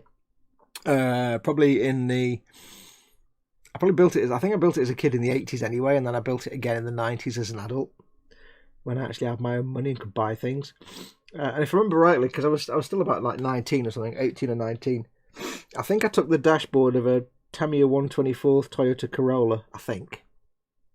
Might have been a Toyota Corolla, I'm not sure. And chopped that about to make a replacement centre console, because the console in the MPC Falcon was terrible. Not that mine was in any way accurate, but at least it looked a bit better. So I think I did that. Yeah, I built that one before. I was saying in the last episode, the old MPC kits and the Ertl kits and stuff, they're in no way at all, any way, shape or form accurate. They're absolute garbage for accuracy. But they're worth it if you want a cheap way to build a Falcon that you can have fun painting, basically. And the same with the modern day Revell Falcons. In terms of accuracy, they're absolutely garbage. They're not accurate at all. But again, if you've not got a couple, £300 or £400 to spend on something like this, or on the Revell Master Series one, which is basically the fine molds Falcon, then it's a great way. It's a great way to get yourself a Falcon just to have fun painting. Doesn't really matter if it's accurate or not. Right, I'm going to leave that alone and just not touch it now. What's next? We've got plenty of things to take off sprues. Talking of thinners, can I use them on the D'Agostini Falcon, says Cynical Steve? Absolutely not, because that's ABS plastic. It might be absolutely fine, but it might eat the plastic alive. I will have the same issue when I finish and start painting the D'Agostini X-Wing, because again, it's ABS. Oh, I've got this to put on yet. Idiot. It's ABS, and again, it's anything like thin like that, it's going to eat the plastic. So yeah, it's going to be interesting trying to do that. This needs to go. Right, this is the upside down diagram now again, isn't it? Yes, this needs to go that way, which is what? Oh, I see. There we go. Right where that tape. Let me take that tape off first. Oh, do you know?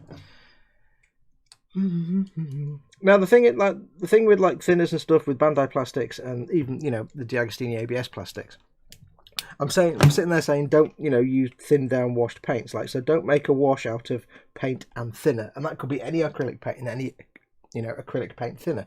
It also includes alcohol based thinners, solvent thinners, mineral spirits, anything like that. You want to avoid them completely, but that doesn't mean you can't use thinned paint.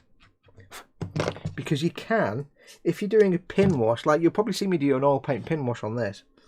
When I do, well, I'll be doing filters on this and stuff, and I will be doing oil paint filters and dot filters. Now, I'm going to be very careful. The risk basically is with this kind of plastic and ABS, with the Diag Falcon stuff, if the thinners get into a gap between two parts where there's exposed plastic, that's the risk. If you've got primer over the plastic, if it's covered in primer and paint, then the thinners aren't going to harm the plastic because the plastic's protected by the primers and the paint.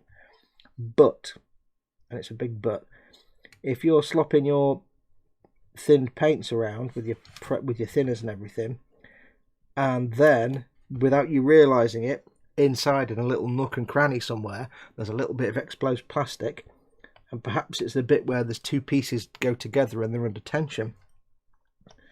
That's where the thinners can eat into the plastic, and especially if it's a joint or something like that, it can cause stress and damage. So that's why you're being careful, you see. But I'm thinking I'll still do like pin wash and oil filters on this, because then I'm controlling the thinners with a pin wash. Of course, I'm just putting a pin wash with like enamels or whatever, thin enamels. I'm putting the pin wash into the recessed panel line, and I'm controlling it. I'm not slopping it everywhere. That's the thing. If I'm doing a pin wash, that's not enough that's going to cause any harm, because it's not going to. But if you're slopping it everywhere, it's going to pool up and start eating away. So pin washes are fine. Dot filters, I should probably be fine, because when I do a dot filter, it's going to be some oil paint on the surface, and then I'm going to use a dampened brush. And I'm not going to have thinners slopping around everywhere. Again, it's not going to pool up. It's going to be a dampened oil paint brush, and I'll be doing the streaking and stuff. So that's probably going to be all right, because I'm going to be putting that on top of primer and paint. It's only where you've got stuff that can pool up and collect in recesses where you don't know if there's primer or not. That's the risk. So I would say for things like pin washes, you're probably fine. You're still fine. For dot filters and stuff, as long as you're not slopping thinners everywhere, you're fine. But for like washes where you want to really just brush it all over the place and leave it, you don't want to do that. Cheers, dude. I shall watch your weathering with interest. Do keep in mind that when we do the weathering for this, I'll be, making it up as I go along, because I haven't really figured out how. I'm so used to weathering the Falcon in a certain way that I've got to learn a new way now, and I'm not really sure how. So it's going to be interesting for me. I'm going to be figuring it out as I go along. Oh, no. But that's the one downside of Bandai plastics, and that's one of the things that burnt me out on Gunpla a little bit, but not much. Right, I-29, 18 and 26. 29, 18 and 26. There's 29. It's a little L-shaped one. So again, we've got a joint point here with a big chunk of plastic, and a joint point there, which is the pipe. So we're going to cut the pipe point first. Release that tension. So it springs. It's under tension. If I cut this bit off first, you've got a T-shaped bar. Let me explain. If I've got something I can draw on, I don't know if you'll see this. You've got your sprue here. There. You can't even see this, can you? And then you've got like a big thicker piece of plastic here, and then the bar like that, and then the sprue here. If I cut here first, then that's going to go spring, and the flexion point is here.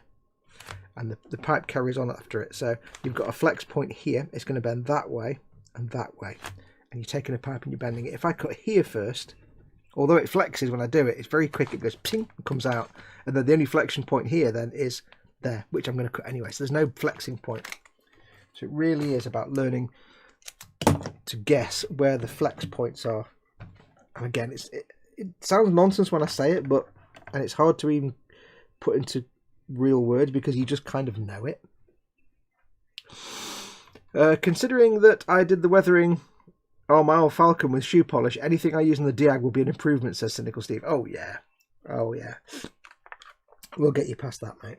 Shoe polisher. You've been watching that bloke that gets all the action figures and paints them up. Yeah, I-18 is a bendy piece. It is this puppy here.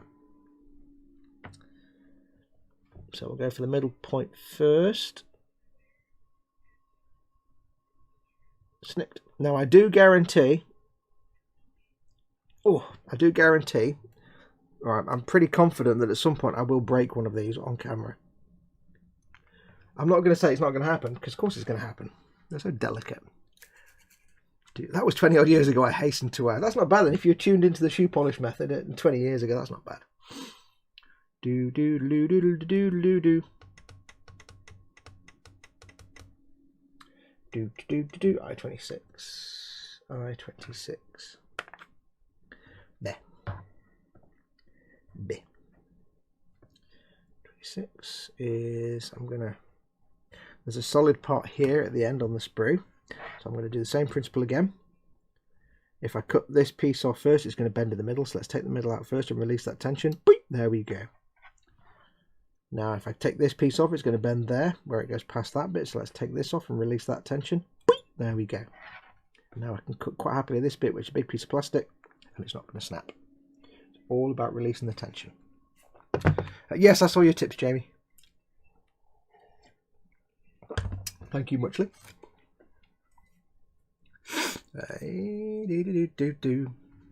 Have I lit up the guns? No, I'm not. I've got the full version of the kit which comes with the lighting. I'm not adding to that in any way because this, I don't get to keep this. I think I said this when you asked it the other day. Yeah, I don't get to keep this, so I'm not spending any money on it. I'm using whatever comes in the box, and that's the lot. That's your lot. I won't be adding any extra lighting to it and stuff. We don't get to keep our eModels builds, which is why I was all tearful when I had to give my Eagle Transporter back. This will go and live in its forever home in the eModels display cabinet in the store. So again, I'm going to anchor this little tube so it's got very little way to bend and flex. Grab it by the little flat piece there, get the end anchored against my finger so it doesn't move. There's always going to be some wiggle, but as long as you keep it minimal, that's the main thing. And it is a slow process. Very slow process. It's quite a tricky piece now because the sanding needs to go around this side, but around this side there's no way to hold it very easily.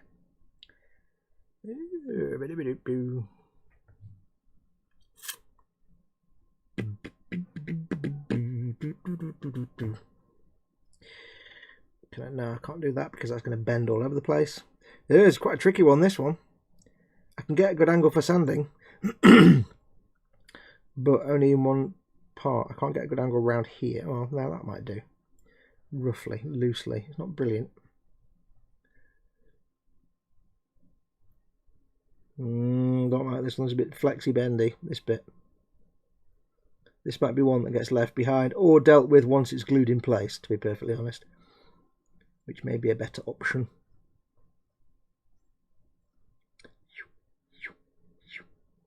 The irony is, of course, I'm sitting here obsessing over like little tiny nubs and pipes that don't quite fit properly and getting them all nice and perfect.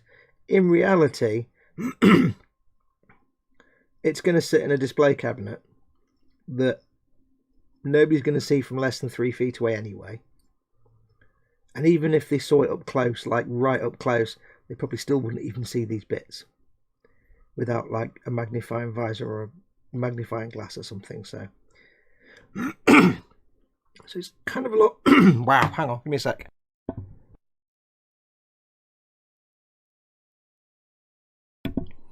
Good Lord. So yeah, it's kind of a lot of unnecessary effort, you would think. But at the end of the day, I take pride in my work. If it was just for myself, then I wouldn't really be so fussed. Because, hey, if it's just for me and it's just going in my cabinet, then, you know, yeah, whatever. I'll make it look good. But if I'm doing it for a series, if I'm filming it, or if I'm doing it for someone else, for their cabinet, then, yeah, I'm going to do the best I can. And that means going stonky over little tiny details that nobody's ever going to see. Which means I spend 10 minutes sanding one tube.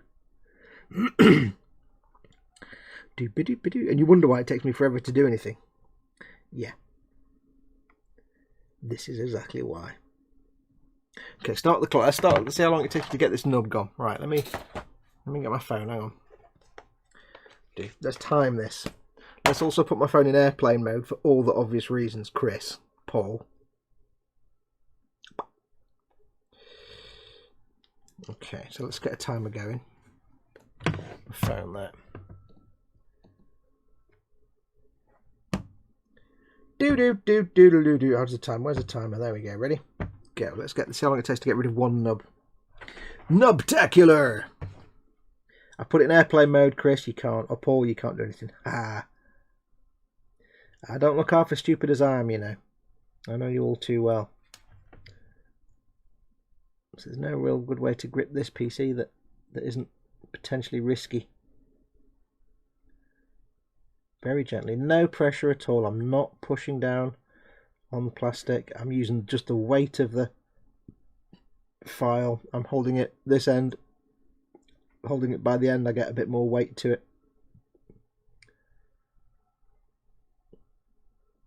The less pressure I put on, the less it bends the plastic. You'll also come out with nicely filed nails at the same time. I just should point that out. Now I'm going back in the other direction now, but I'm still only going in one direction. You might need to vary the angle of dangle, but make sure when you do, you only go in one direction each time. That way, that way, that way. There we go. Not quite gone yet.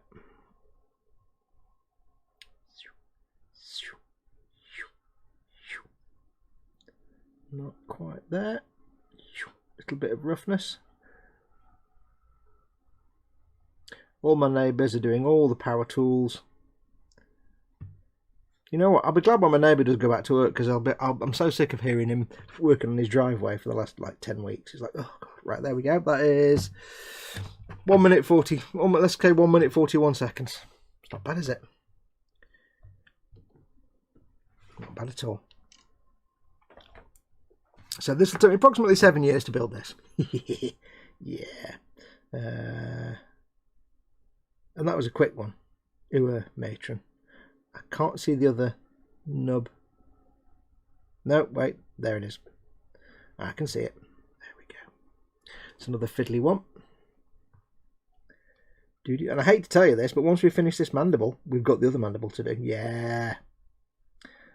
And that sprue that's got all these thin pipes on, I've got like 3 of those. Yeah. A lot of these streams are going to be me desperate for human companionship while I'm sanding tiny tubes. So yeah, you'll see a lot of these live streams. I think this might become a regular feature for a few weeks. Because imagine sitting here doing this on your own with no one to talk to. Oh God. Yeah. When you've got the option of having people to chat to. I'll have a look at the chat in a minute. Yes, I'll be glad when my neighbour goes and he can just go off back to work and I can have a day without banging and power tools. That'd be great. To be fair to him, I often complain about their dog always barking. Their dog's actually not been too bad over the last few weeks. They've managed to teach it to shut up, which is quite nice. They obviously press the shut up button on their dog. For that, they get points for that. They get experience points. Right, where am I on camera? There we are. How's the audio video, by the way, folks? We're looking good, sounding good. There's the nub, very tiny. Now this is a real small piece, so luckily the bendiness in this one is quite minimal, so I can not worry too much about this one. Well, still worry about it, but just not as much. Got to really be careful with your hands and not like knock it or accidentally bend it. You can see I'm going a bit faster with this one because it's got less wiggle to it. Move my thumb down a little bit. Anyway, let's get stuff to talk about. Ask me questions in chat, folks. Let's do an Ask Me Anything. No politics. No religion. Doesn't even have to be about model making, because to be honest, we talk about model making all the time. It can be about model making if you want, but let's make it about anything. Talk about anything. Ask me questions. Gives me something to talk about. Because the one thing I don't want to do is just sit here quietly working and you guys sat there quietly not listening to me say anything. Especially if you've got me on in the background. As like background wallpaper noise. That you occasionally dive in the chat, because there's nothing worse than when you watch a stream and somebody's just working quietly and not saying anything, because then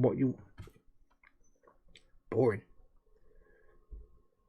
It's like when I watch a model making stream, I'm not really watching to see what the person does, because you can't do normal, no matter how good a model maker you are, you can't do your normal work on camera. It's just not possible. You're not as engaged with the subject matter and the tools and the paints and stuff, whatever you're doing. So really, it's almost like what the person's actually doing isn't my interest. If I'm watching someone's live stream where they're model making, it's because I want to hang out with the people in chat and because I know the person's interesting and they might tell some good stories. So it's really more about the camaraderie and the environment of the chat than it is what they're actually doing. You know, it doesn't matter if they're building something or painting something. I'm not even really paying attention to that. It's about the community. It's a community thing.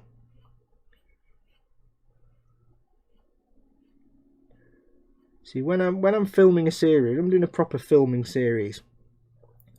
When I'm filming a series, my focus is I'm teaching you something. It's all about me teaching you how I do something. When I'm doing a live stream, what I'm actually doing is kind of irrelevant, because you can't really, it's a live stream, you can't really see details anyway. So although I tell you what I'm doing and explain things, I don't really teach you when I do a live stream. It's more about just the community. It's about hanging out with you guys. So yeah, people that just do streams where they just sit there and work and don't talk to their audience, why would I sit and watch that for 3 hours if it's just watching somebody do this? Because I'm not watching that. I'm talking to people in chat. Oh, Raging Model has returned, yes. Your lack of pants is reflecting in the phone screen. Haha. Oh, dog, he's timing it. That wasn't bad, 1 minute 40 there, was it?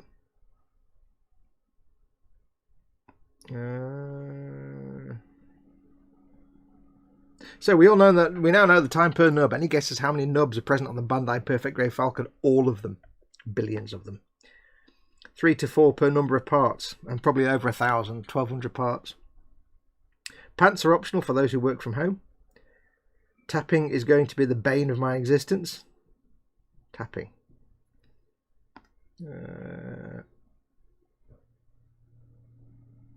Never really tapped before. I don't know what you mean by tapping. Team Inept. AMA, why are you so bad at Skyrim, Beardy Man? I'm not bad at Skyrim. I'm great at Skyrim when I'm not trying to do a live stream at the same time. And I'm not thinking about entertaining the people. When I'm doing live stream, I'm just absolute rubbish. I don't know why. The moment I start streaming it, I just become some like gormless chump who can't play. It's like I could play Skyrim all week, and then the moment I start streaming it, I suddenly forget what all the controls are. Because I'm trying to stream the game, and I'm stressing about whatever's happening on screen is interesting for you guys, and I'm stressing about is the stream working and is the frame rate all right. And it's just it's not something you can. It's like when you're building on camera. It's not the normal scenario. You know, when you're on camera doing something, it's not the same. I probably would have done half as much work if actually put in twice as much work if I wasn't on camera. It's weird. It's a weird one. What's this bit doing now? Is that graded? Yeah. Dad says, Scaly Models. Exactly how many Falcons have you built? 3 fine molds, this, and a handful of pre-fine molds garbage kits. So, you know, your Revels and your AMTs and stuff. Probably about, over all the years of all of them, probably about 6 or 7, I think. Varying from, I just built it and played with it, to I built it and it was a commission, so it got a proper studio finish. That was fun. That was good, that. Candyman from Mongo. What is your favourite movie? Oh, I never know this, but I'm going to say The Wrath of Khan. It's got a brilliant movie and it's a brilliant soundtrack. Star Trek: The Wrath of Khan. Now, the guys are asking me the obvious questions now. Scaly Models, what do you have a favourite brand of tea? I don't like tea. I'm a coffee drinker. However, I recently discovered Barry's tea, which is fantastic. And I will advertise Barry's tea to anyone that wants to listen. Unfortunately, over the last year or so, I've also developed incredibly sensitive teeth. And I've had to stop eating things like fruit and anything sugary.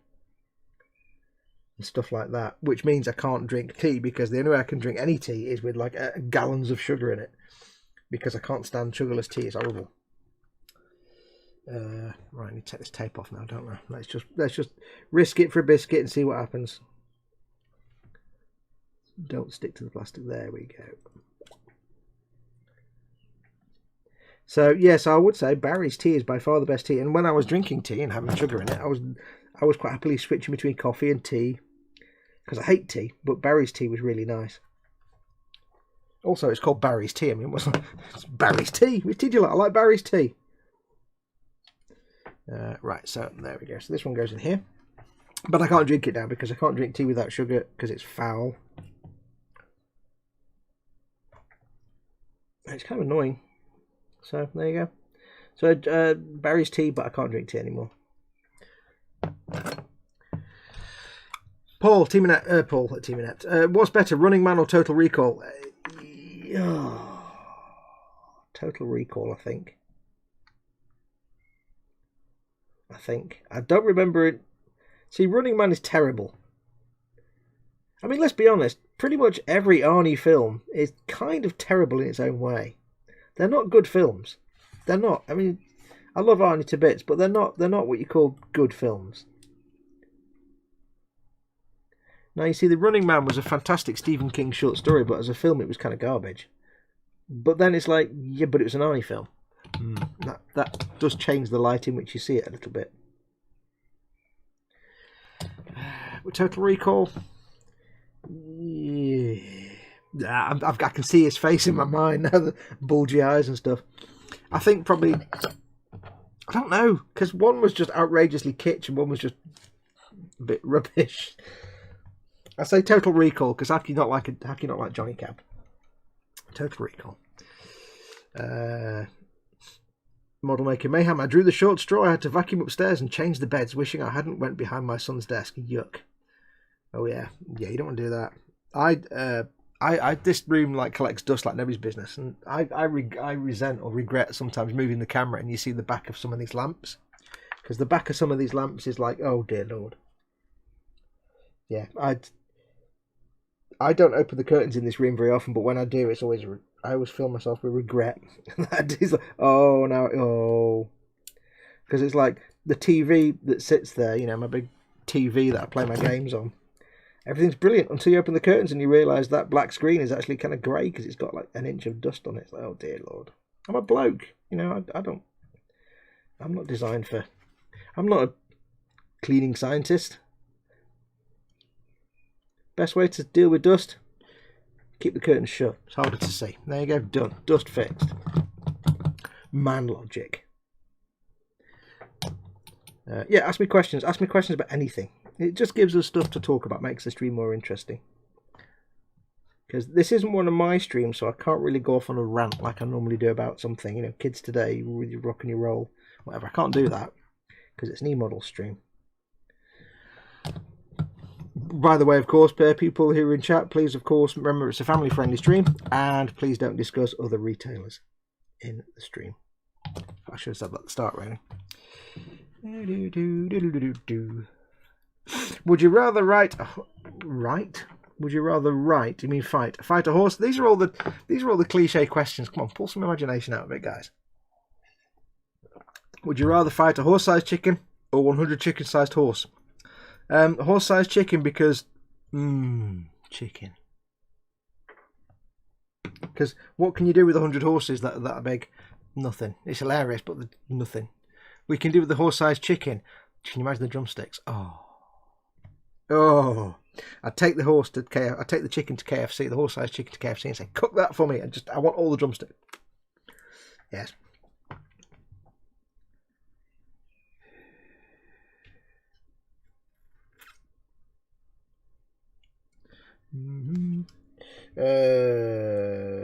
I-26 is that one.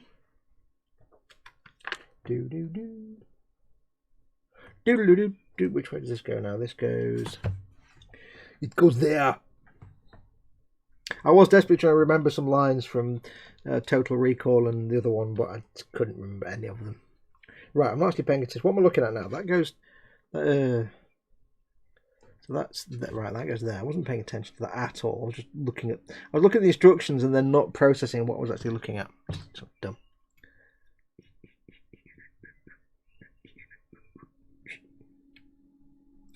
Oops.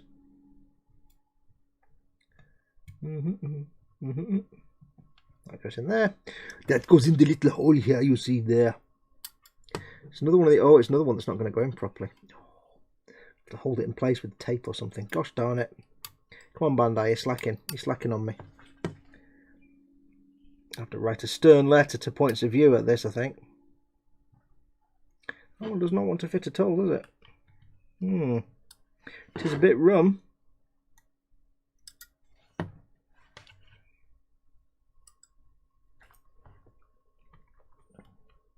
supposed to go into that little hole, but it actually doesn't. Nor will it ever.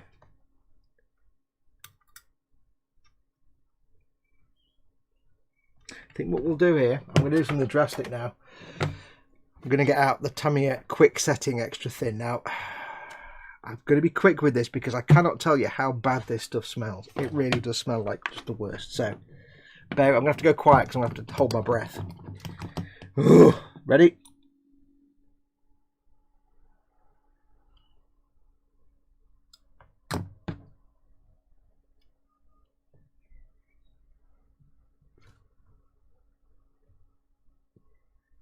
Glue faster, glue faster. Oh god, that smells so bad. Please be glued, please be glued.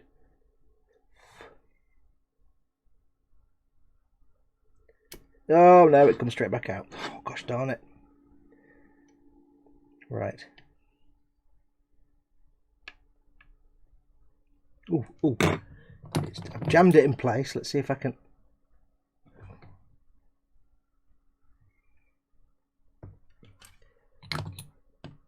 See if I can force it to be glued.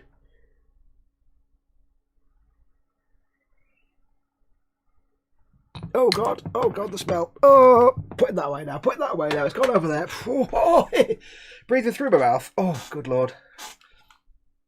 I can't even open the window because if I open the window, obviously it's warm outside. It'll get a nightmare in here. Right, that worked. Whew. I should have done that on the other one, really. Whew. Yeah, this stuff is wonderful cement. It is fantastic cement, but it's that really strong acetone smell. I mean, you may think your better half's acetone nail varnish remover stinks. You just, yeah. Jamie says, tip when lighting the included tip when lighting the included kit, resistor the engines down when you fit the lights. They are too bright. I hope this helps.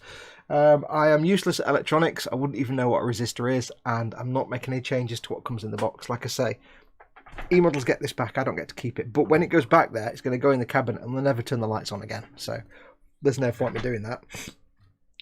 Besides that, I wouldn't know a resistor if it kicked me in the ass. I don't do electronics at all, but I appreciate the tip. Whew. I don't use tapping much, just the odd. What is tapping? What are we talking about here? This tapping thing. How many times have I played Skyrim Asks EC Idaho? About 3 times. I've got about 3 different playthroughs. Well, actually, yeah, 3 different playthroughs of Skyrim, including the one I'm doing for the Saturday streams. I've got about 3 playthroughs of Fallout 4. I think I've been through Fallout 3 maybe 4 times. Maybe, I think. Yeah. I like them games. I've got thousands of hours in those games combined. Right, okay. That looks cool. What's next? More tiny parts. Completed the game, says E.T. Idaho. Oh, and completed the game. Skyrim once. I've completed it. Because I tend to I start the game and then I just wander off for hundreds of hours just pootling about. Completed Skyrim once, completed Fallout 3 twice, completed Fallout 4 once. Yeah, once. Because those games, it's not really the storyline that I'm interested in. It's more just here's a world, go out. There you go. I've got probably several thousand hours across all of those combined. Love it. That's why I love those kind of games. a linear corridor shooter to me is just boring now. It's like, go here, do that, go here, do that, done. Game finished. Bye, now play multiplayer. Oh, what? Okay. Whereas, give me a world that I can wander around in at my own pace and do what I want. Yeah, I'll be having some of that. 17 and 32 are the next two parts. 17. Which is... Oh, there's 32. I'll get 32 off now. 32! So, we've got a choice here. They're both stress points, so I've not really got much of it. I've got Hobson's choice. It's one stress point or the other. Yeah. Oh, well. I'll take the one without the flange first. There we go. Lovely. What was the other one? 17. 17! Which is a simple straight one, which is... Look for the number on the piece. That tells you where it is. 17 is there. There it is. So again, we've got an anchor point there with a big dot. We've got one here that's a halfway point, and I can see, if you look at it on the sprue, you can see it's already slightly bent with stress and tension. I want to release that. And release. There we go. So now I can just carelessly come in and snip that way. There with no risk whatsoever. Study carefully your parts. If you never took the hobby up, what would you be doing to pass the time, says Graham McRobert. I also wrote music and I also drew comics. So I started model making when I was like a kid, and then I stopped in like the mid-90s until about 2012, about 2008 or 9.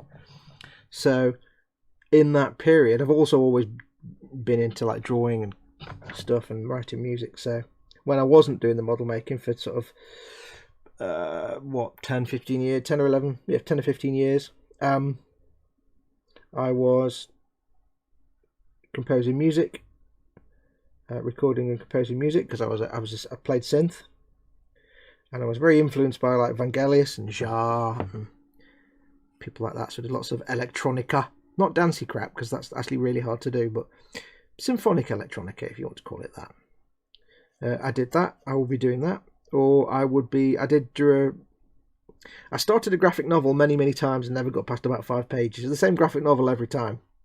I've had the same plan for a graphic novel in my head for like 25 years. I started off doing it traditionally on paper with watercolours and inks, and then in the day of the computers I started doing it as an interactive online comic. It never got past the first few pages there. Real life got in the way. Then I did something I'm very proud of, which is actually did something for more than a year without getting bored of it, which was I did a webcomic for about 7, 8, 9, 10, about 3 or 4 years. I did a webcomic called Avoid Spikes, which is gone now. The website's long gone. But if you go to my website, modelmakingguru.com, I've saved all the comic strips on one of the menu options, Avoid Spikes. So I did that for 5 years. And that was quite amazing, because that was every weekend, more or less. I would spend an entire weekend doing the comic strip. So I did that. So I'd either be drawing or composing music, because a lot of you know this, but some of you might not, that before this bench was here, when I started YouTube, that was what, 2014? I can't think now. 2014, 15, something like that. I got back into the hobby about 2013, and for a little while I was just doing a blog. It was just like, here's lots of photos of the build and here's how I did it, which, you know. But then when eModels said, hey, we're looking for people to do video content, I'm like, oh, I'll give that a go. I can film on my iPhone. And then I started a YouTube channel. So to do filming, I needed a proper workbench, because I was working on my computer desk at the time, which was a bit rubbish. So I set up this workbench.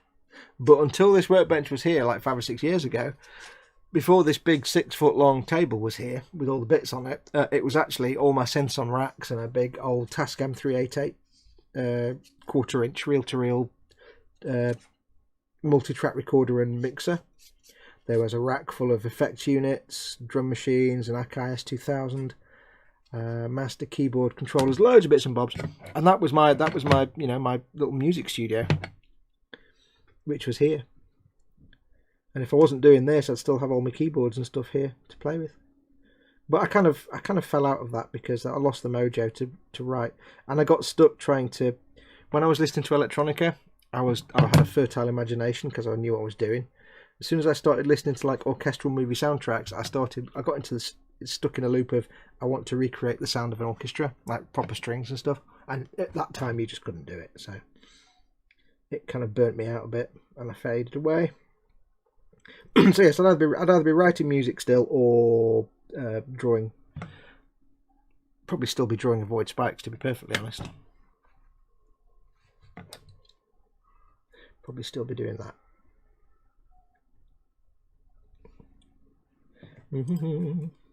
I've been drawing longer than I've been making models. I was drawing since I was like, 2 or 3 years old.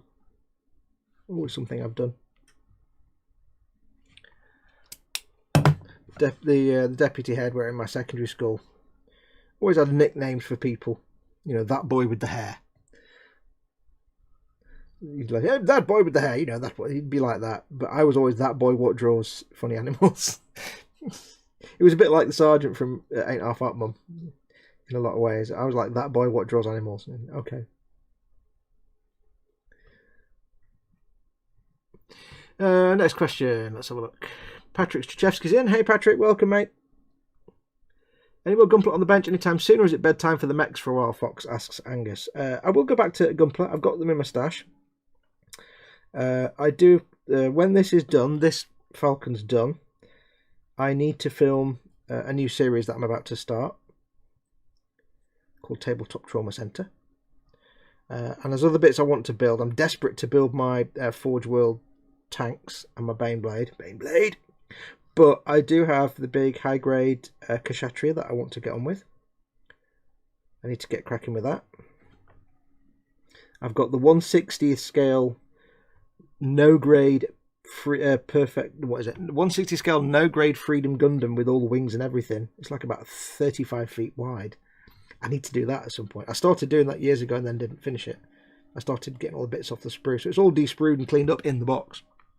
But it's the real weird no-grade 160 Freedom that came out before the perfect grade Strike Freedom. And before the... what is it now? I've forgotten now. It's, yeah, the big Freedom Gundam. Before the perfect grade came out, before the fake perfect grade with the lighting. It was the big. It's like kind of weirdly shaped, and it's in a funny pose. It's kind of not very mobile, but the wings are like that big, it's huge. Like the wings wouldn't even fit on this desk. Well, they probably would, but yeah. So I do need to do that at some point. I was going to do it. I started a series called the Shining Freedom Gundam because I was watching Gundam Try at the time, Gundam Fighters Try at the time, and I was going to paint it in like shiny metallics. Because I just discovered the C1 metallizer powder available from eModels.co.uk. But then I got the big mega size unicorn and did that in the metallics. And then I thought to myself, well, I can't really do the big Freedom now because that'll be exactly the same, and I've already filmed doing the mega size, so yeah, let's not do that. So I did get myself before Samuel Decal went out of the decal business. I did get myself some 160 scale Freedom decals from him, so I've got to do that at some point. But yeah, I've got the Kshatriya to do, and I'm thinking I might, in the same way I did the Sazabi with a sort of Borderlands style paint job, I might do something not like that, maybe not Borderlands, but maybe I was thinking of like something along the lines of kind of like a sort of weapon manufacturer from Destiny style, but mixed with the Borderlands weathered and battered style, but not necessarily with the ink outlines, because that was fun but nightmare. I don't know yet. There's lots of ideas. Or maybe do it as like Atlas or Hyperion or something. I don't know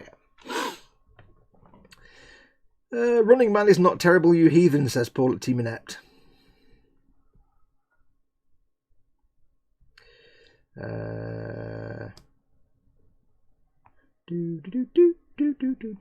Patrick Stachewski says, hi, listen to me. Okay, say something. Where are we? Total Running Recall Man. The door opened and you got in. Get your butt to Mars.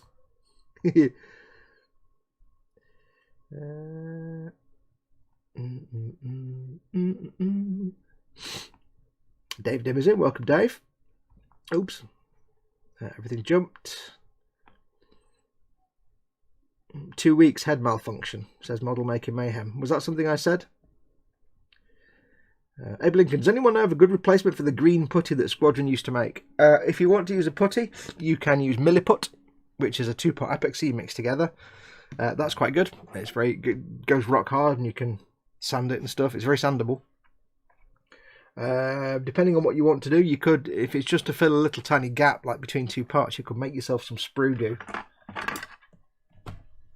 which is literally a pot of Tamiya extra thin and lots of spare leftover bits of polystyrene plastic or plastic sprue dumped in there until you get this big thick stodge like that doesn't even hardly drips off the brush. It takes a lot of polystyrene to get to the non-drip phase.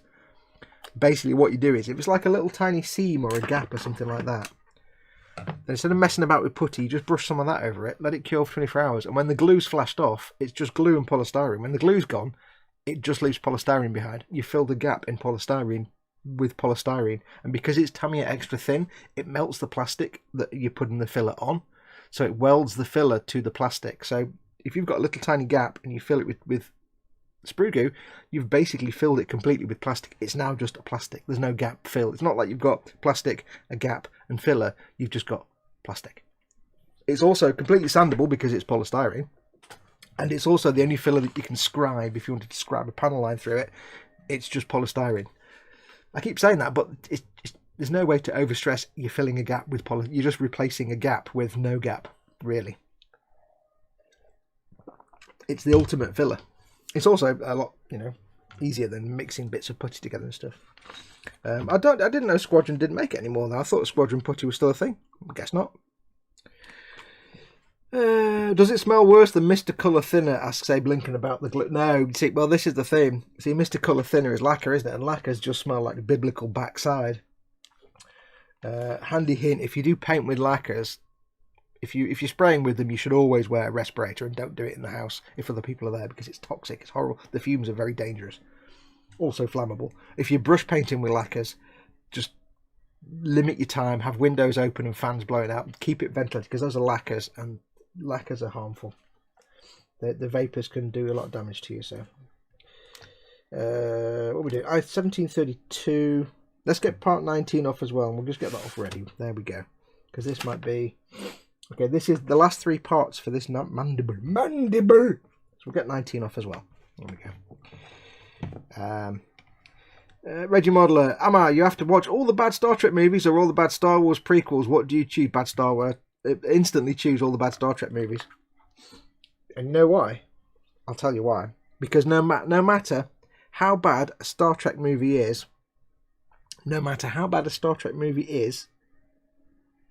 even if we're talking The Final Frontier, even if we're talking Nemesis, no matter how bad a Star Trek movie gets, it's still a billion times better than a Star Wars prequel movie. Yep. I would rather watch Battlefield Earth than a prequel movie again. Battlefield Earth is a vastly superior movie to any Star Wars prequel movie. And by that I mean, 1, 2 and 3. Now don't get me wrong, I love me some Clone Wars, the animated series, because that stuff is the bomb.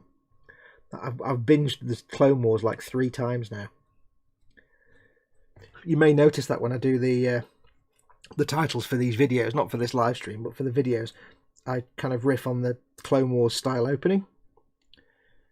So yeah, but yeah, I'd much rather, that's saying something, I'd much rather watch Battlefield Earth, John Travolta at his lowest, than have to suffer.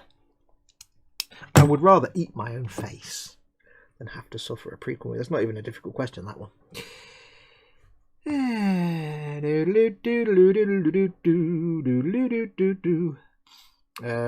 Dave Dimmer says, try Deluxe Materials plastic putty. It's not anywhere near as caustic, sandable and water soluble.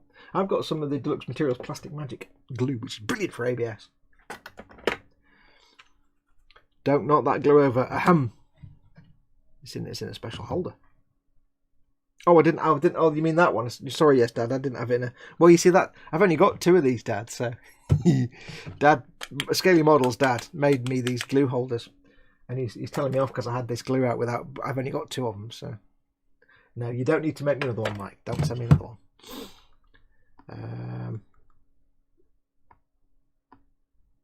Stefan last. Hey, Stefan says Amanda Tapping from Stargate. You get 10 points for mentioning Amanda Tapping, who I have a crush on in Stargate, and also Stargate because Stargate is awesome.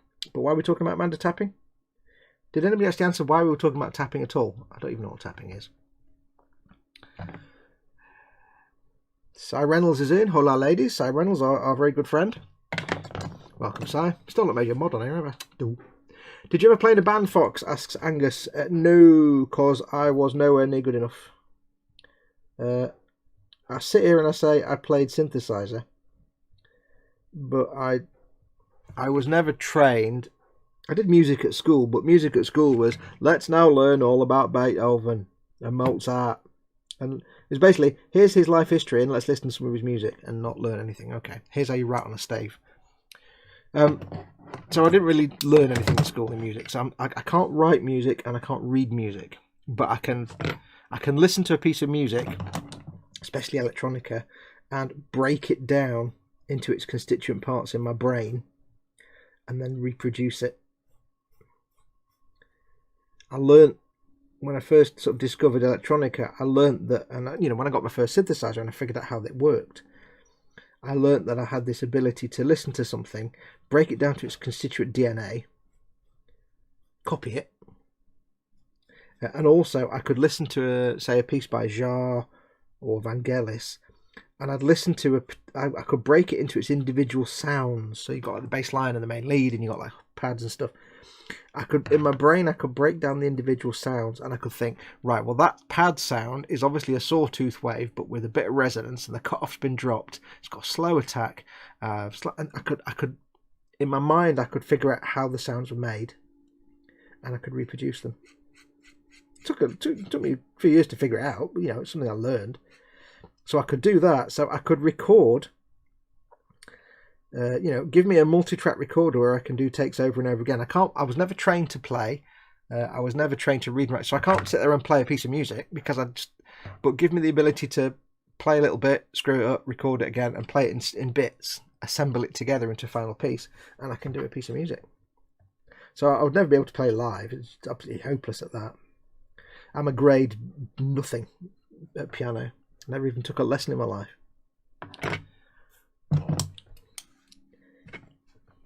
But I can cobble stuff together with a multi-track recorder, no problem.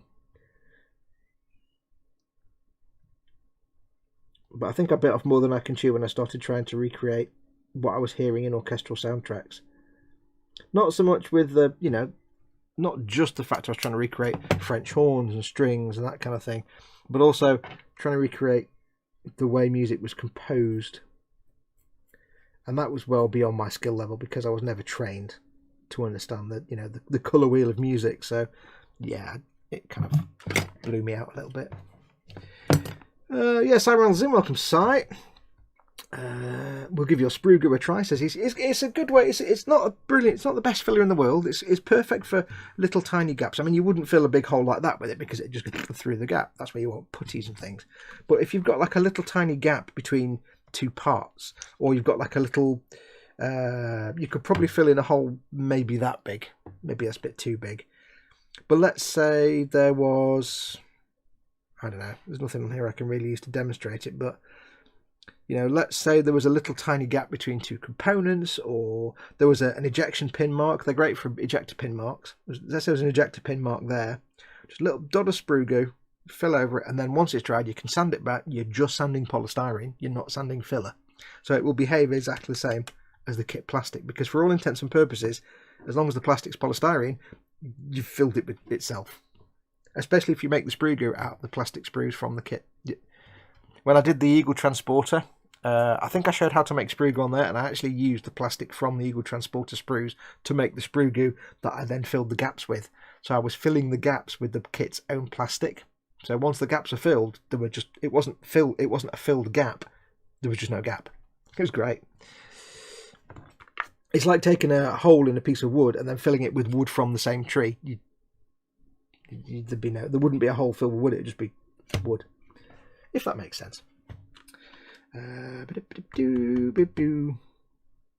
I dozed off there. That's never happened before, says Beck Storm.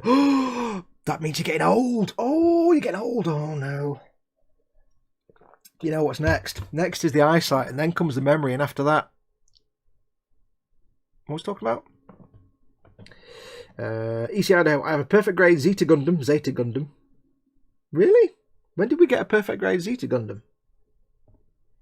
I've never seen that. Is that a new one? Is that new or something? I'm terrified of it. There's no reason to be terrified of perfect grade at all. Here we go. Hey, TK's in. Teeks, hey, Teeks. Welcome. Tapping is a noting technique for bass guitar. You play on the fretboard with both hands, e.g. Eddie Van Halen. I don't know what any of that means. Sounds good. One of my friends, talking to play music, one of my friends was, he spent years learning how to play guitar. And he hated me he didn't hate me, but he hated two things about me. One, that I could finger pick without any training, because I never took lessons. I can't play guitar, but I can do that. I can finger pick. And he hated that because he couldn't do it, and he'd been learning for years. He's like, I've been learning, I can't. Oh, but also he said I could tap triplets. Just that. He couldn't do that. He couldn't tap triplets. He's like, how do you do that? What, just that? And he's like, oh, I can't do that either. And he just, because he was a really good guitar player, but he'd spent so long learning and doing lessons and practicing and like a real slave to the trade. And he couldn't do tap triplets or finger pick, which I could do with no training. Give me a guitar. There you go. He's like, he hated that I could do that. That was so funny. Bless him. And then he went off and got rich making software. So obviously it stood him in good stead, the learning the guitar.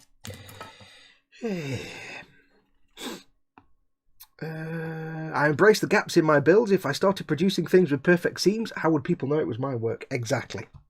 Oops.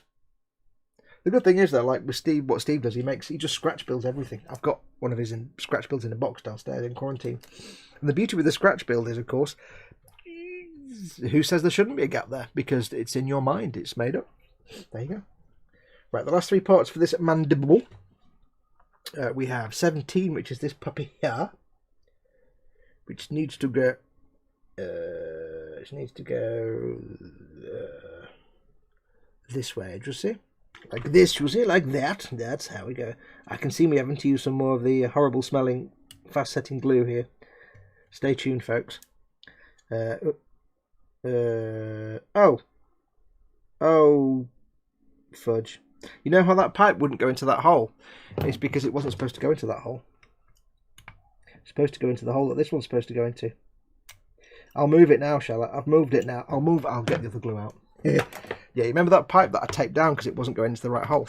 Because it wasn't supposed to go in that hole. I didn't know this one was going to... Oh, right. I've got to use this glue again now, haven't I? Oh, hang on.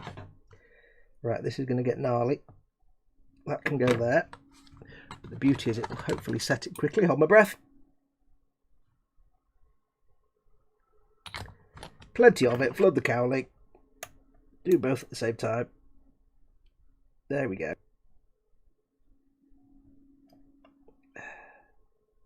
Holding my breath for dear life. There we go. Fixed. Oh, no, not fixed. Yes. Huge success. That pipe that I was struggling to get and I had to tape down was actually completely the wrong place. But now it's in the right place. Oh no, it's not. Hang on, it's moved. Oh. Fudge-tacular. Fudge-tacular. Now luckily, you won't see any of this once it's primed and stuff. Everything. I know I sound like I've got a blocked nose now, but it's because I'm breathing through my mouth. For dear life, I'm breathing through my mouth. Dear Lord, am I avoiding breathing through my nose? You go down there. There you go. You stay there. I know I'm slightly off camera. I do apologise. That can get in there.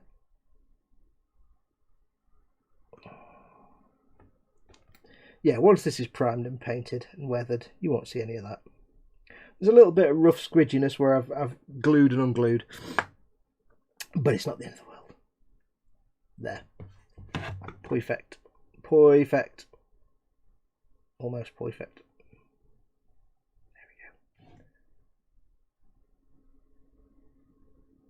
There we go. That's done.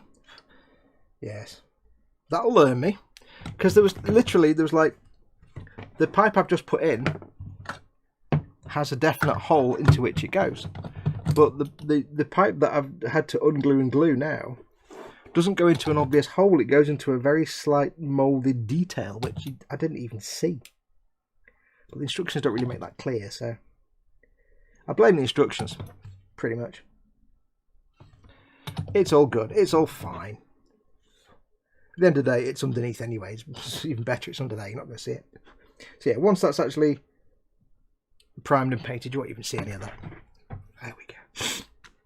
Abe Lincoln, sadly I must take my leave. Ensuring that my landlord is kept happy is rather important. Thanks for coming in, Abe. Take care of yourself and see you soon. That deluxe model stuff Dave suggested has no smell at all. Graham McRoberts off to work on his tornado kit. Thanks for coming in, Graham. Sprue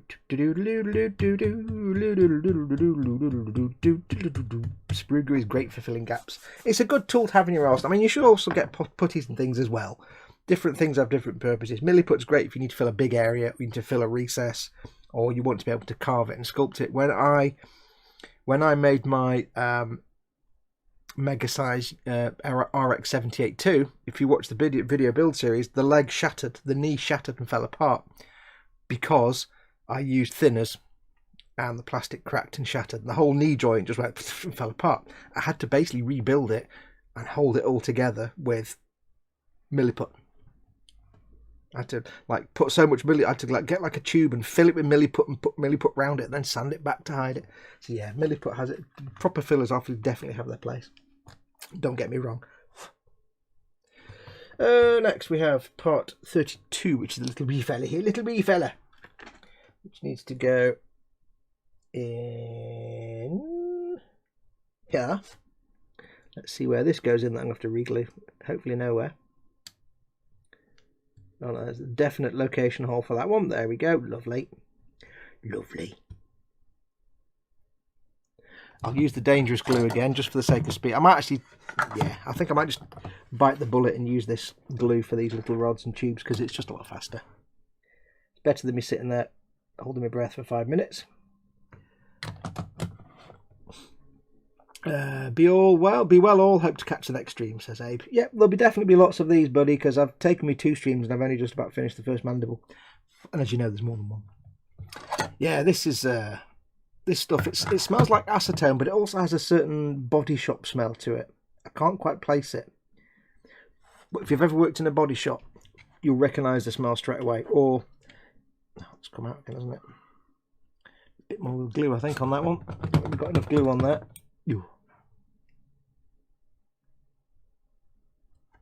It's got a certain lacquer smell to it that you'll recognise if you work in a body shop. Although if you work in a body shop and you recognise that smell, you're working in a body shop, in a bad body shop, because you should be wearing a mask and not smelling that. I'm getting flashbacks to being at Penguin Speed Shop and working on cars and stuff.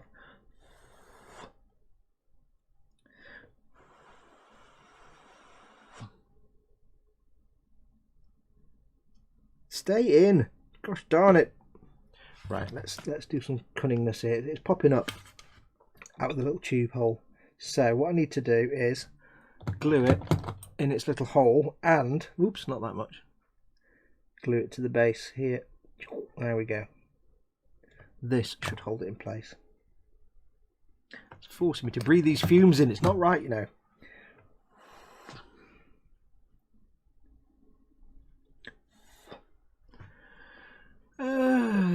Cy Reynolds, I like Star Wars Nemesis. Yeah. I was there for Star Wars originally in 1977, and those prequels broke my Star Wars loving heart, says Stephen George. Yeah, you and every other person who watched and loved the originals. I suddenly realised with great horror a few years ago that there's a whole, when I, talking to my nephews, that there's a whole generation of people for whom those prequel films were Star Wars. They hadn't seen the originals and they were just old films from the past. Whereas, when we grew up and we watched Star Wars, and it was like, wow, cultural phenomenon. When they grew up and they watched Star Wars, and it's like, wow, that was your introduction to Star Wars. That is a thing that makes you sad. Right, last one. At 19, we have more hole lining upness. This needs to go into 3 little slots. Carefully. Gently push them in one by one and hope it lines up with a... Yes, perfectly. Lines up perfectly with this little hole. There we go. That's how you do it. See, other ones that didn't line up. Ne'er-do-wells.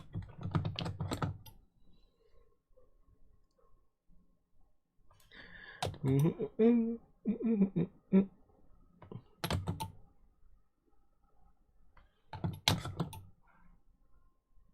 and a touch there. Again, if you weren't watching before and you're wondering why I'm gluing this kit together when it's a push-fit kit, because I have to send it to eModels, and it has to live in their cabinet. And I don't want it to be in their cabinet and they move it for some reason and bits fall off and they suddenly panic because they don't know what they're doing with it. Foxx, can you just drive 30 miles and come and put this one piece back on? No. So I'd much rather they get it and that's it. They got it, they get it, they have it. That's it, you're done. There. Lovely. Plus, because I can't leave the house at the moment anyway, and it might be that, 6 months from now I still can't leave the house perhaps, that I have to post it. And again, I want it to survive the journey, so we're gluing everything on as much as we can, not everything. Right, where are we up to? Chat says Vangelis Spiral, says EC Idaho. Oxygen from Jar. Yes, Vangelis is one of those things though that I love his work, but a lot of it is garbage that you can't listen to. Like Heaven and Hell, most of it's terrible. But of course, Alpha and the theme that was later used for Cosmos, brilliant.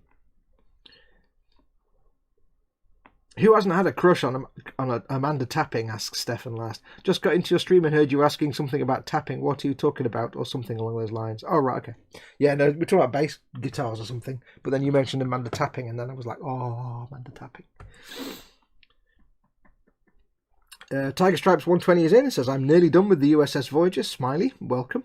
And awesome. Hope you've enjoyed building it. The Perfect Grade Zeta is about 15 years old. I really don't remember there being a Zeta Gundam. Strike, Astray, obviously Zaku and RX-782, Unicorn. I can't think of the other Perfect Grade. There was the Mark II as well. The Mark II, that one. I must have missed that one. Yeah. George Gable's in. Hey, George. He says, morning all. George will be streaming later on today at 6 PM UK time, 6 PM BST. He's just getting into streaming. It'll be one of his first test streams. So go on, when we finish, go along and check him out.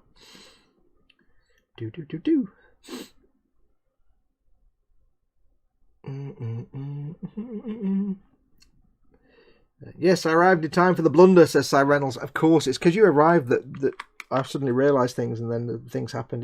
It's your arrival that made everything just... Shut up. Next. Fox, have you heard of Valley Forge, a space film programme? Where can I find it? Valley Forge was the spaceship in Silent Running, which is one of the best films ever made. Go and watch Silent Running. I don't know if there was a film called Valley Forge. I think that was I think that was what it was called in Silent Running. You know, with the robots, Huey, Dewey, and Louie. I think it was the Valley Forge. Other than that, I've not heard of a film or a series called Valley Forge. Oh, and then EC Idaho says, is that the ship from the Silent Running movie? I actually like the smell of that one. You like the smell of this? Foul, evil... Oh, wow, you're weird, George. You're weird.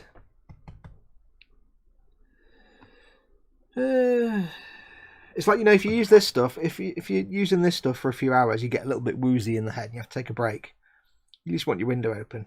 If I use this stuff for like 10 minutes, it's like a night out in the pub, but a lot cheaper. Yeah. Do do do do do do do do.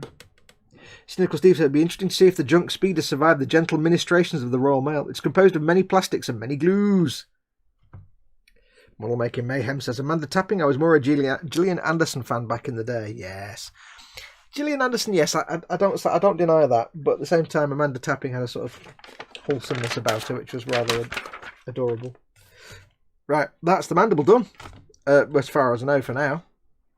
We've done Mandible. Mandible. Yes, it's one Mandible done. How is that mandibular goodness? It's goodness. Now, as with all things, when you look at it, when you've glued all your bits on, glue your bits on! I always look at these things and see all the little splobs of glue where it's like a bit more shiny and you think, oh, it looks terrible. I've made a right mess. I've got bits everywhere. It's a mess. Like and subscribe. And but as soon as you get primer on that, that'll be perfect. It'll look fantastic. All the little rough bits where I messed up with that pipe, you won't even see that.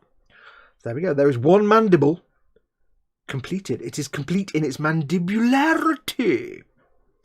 So I shall put that carefully to one side, over there, in the place where it is sitting. Clean my little mat, which my friend Kenneth gave to me, which is brilliant. I found this absolutely fantastic. Kenneth gave me these God hand tweezers, and he gave me this, amongst other things. And this is fantastic. No, I don't know where you can get it because he lives in Australia. So, right, next we've got another maintenance pit. So it should be fairly straightforward. Mandibularity, 100 XP. Cy Reynolds says, yes, mandibularity, 100 XP. Look at the mandibularity. Oh no, moments. Right, so we need to get some more sprues. I need U, E, I, B, and W. Well, we need I again, don't we? Oh, I thought we'd got rid of this for now. Oh. Right. So we need to keep I. So we need U, E, I, B, and W. So I've got W. I don't need D. So I'm going to go and get U, E, and B. Right. I'll still talk to you. I just can't see you. Right. So let me put this back. They're in alphabetical order. That's B, C, D, U, E, I. What do I need now? I'll forget several times. U, E, and B. Well, there's B. B, U, and E. You need hands. U, E, E. Where's E? E! E, I've got E now. There's E. Hello, E. There's E. So I've got U. I need you. I need you. H, I, J, K, L, M, N, O, P, Q, R, S, T, U, P, Q, R, S, T, Is that you? Is that you? There we go. I can't stress enough how handy it is to put your sprues in alphabetical order when you've got a kit like this with loads of sprues in the box. Like that. Stack them up. Like on the side like that. So you can easily get to them quickly. Mandibularity. 1000 XP for that, says Model Making Mayhem. Angus, yes, Mr. Stabby. Just in case you missed the start of the show, there was a very slight stabbity just before we started the show. When I was doing a bit. Right, so we need, to start with, B3 and B4. Now, you know how I just spent like, a show and a half. Stop blocking the camera. A show and a half making that mandible. I'm doing exactly the same thing now. Exactly the same thing is now going to start again. But luckily, some of these bits are faster. Now these bits here, you can see I'm just going straight in with these big fat clippers. I'm not really being careful. That's because the bits where the nippers are cutting, the bit where the nubs are inside. You can't see them. I don't care. I don't care about nubs that cause no obstruction and you can't see them. I'm not interested in those. They don't get cleaned up. There's no point making a surface pretty if nobody can see the surface. That's a bit silly. B3 and B4. Right, so we need B3 is yonder a ways. This bit pointing here, it says point this bit this way. It's got, see, look, it's got the bunny ears of warning and happiness. There. So remember, the bunny ears mean look at this, don't get it wrong, you chump. We told you, don't mess it up. You've got a circle and lock, a key and lock, and a key and lock. There you go. And it goes. It doesn't go. No, I've still got it wrong. Oh dear, I'm a chump. What can I say? That does need to go that way, and that needs to go that way. So, what is going on here with this? I don't know now. That way. No? What? Hang on. B3 is that one there. Yes, that's right. Now B4 is this one, which is that way, which is also correct, which needs to...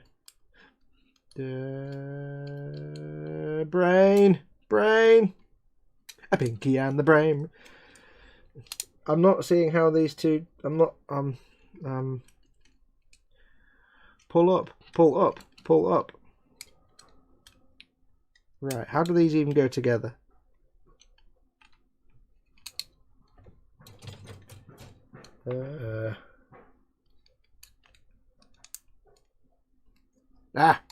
Yes, no, yes. I'm having a slight crisis here because I'm thinking, have I got the wrong two bits in the other bit that I've all glued together now and I'm kind of screwed? That would not be good. That wouldn't even be possible, surely. Hang on. No, because they were C3 and C4. This is B3 and B4. There's no, I couldn't possibly get them wrong. Right. That goes like that. That goes like...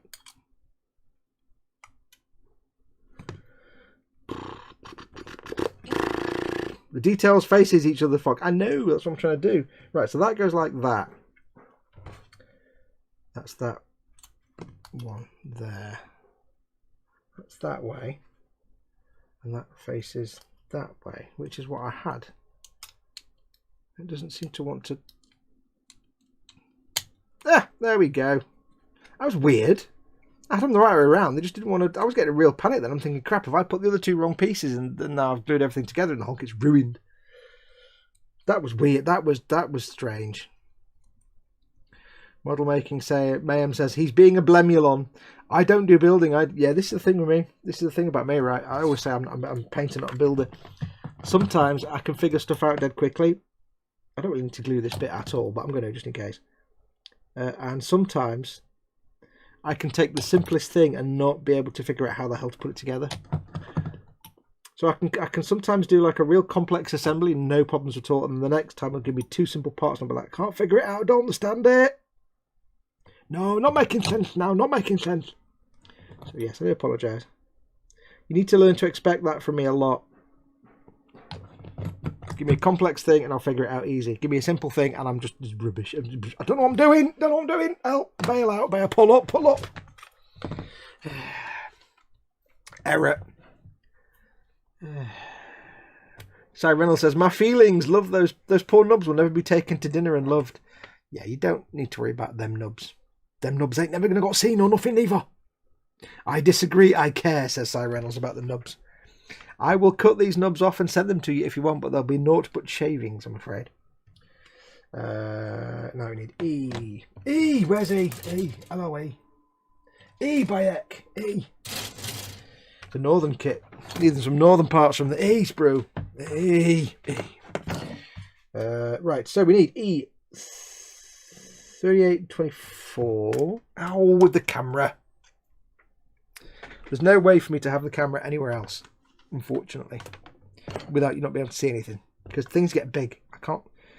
The irony is, if I put the camera here so you can see big things, when I'm doing small things, you can't see them. But if I move it in close and I get a big thing, you can't. Yeah. E38, E24, E38.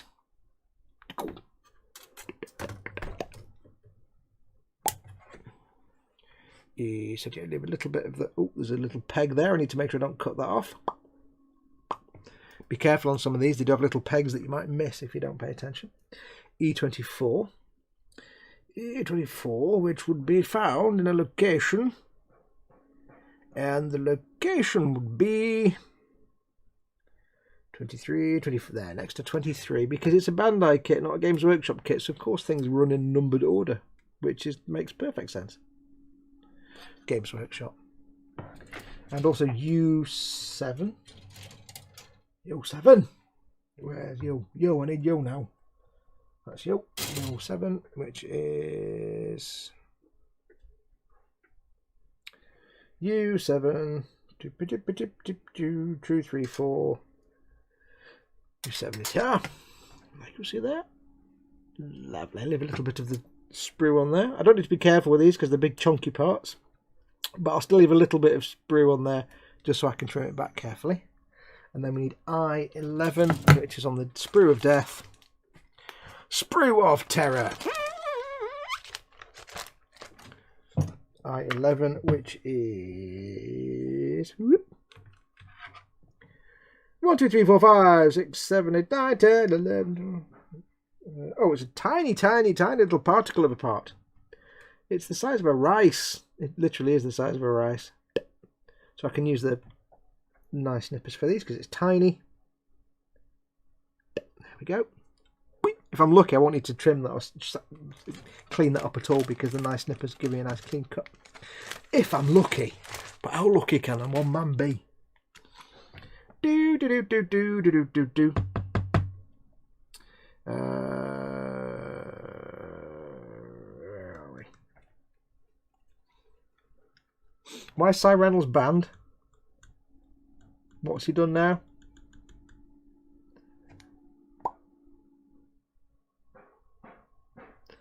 Where are we? I don't know. I've lost track of what's happening here. Oh, Paul, you're a cruel git. Dang, I missed whatever it was that Cy did that got him bananated. Do come back, Cy. I don't know. Right, let's get these cleaned up. One timer all at once. It makes no odds to me. That's Ian Thompson. Welcome in.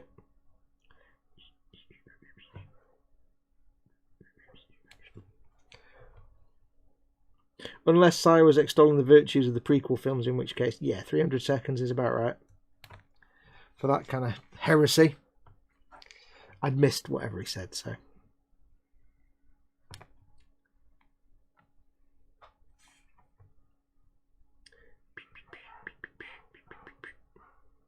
As predicted, that piece that I cut off, little tiny piece, is so nice and neat and tidy that I don't need to even clean that up. Fox, Paul used the spatula of banning, says Model Making Mayhem. Dave Dimmer says, I hope he comes back. He will. He'll come back. Come back, Si. I need to make Si. I do need to make Si a mod, to be honest. I keep forgetting to do that on this channel. Because then he can't be banned. Reggie Modeler, ask me anything. What's the one thing you liked about the prequels? I don't know, they finished. Don't get me wrong. The setting is good. I love the Clone Wars animated series. Like I said, it's a great series. I love the characters in that. I love the setting. I think if the prequels had nothing to do, if George Lucas had nothing to do with them at all, they could have made some good films out of that setting. But unfortunately, George Lucas was involved and no one had the balls to say no to him, so we got Jar Jar Binks and all kinds of nonsense. So yeah.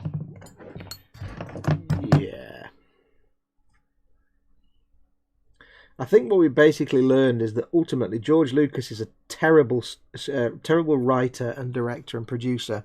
He just got lucky with the first 3 films. And then, let's be honest, he didn't have that much involvement in Empire of Jedi. He didn't produce those. He wasn't a director, so... Yeah, I think the lesson we learned is he's terrible, basically. He's actually a terrible story writer. He just got lucky with 4, 5 and 6. Because when he's not involved, you get some good stuff. When he is involved, it's garbage. The Raging Model, this is correct.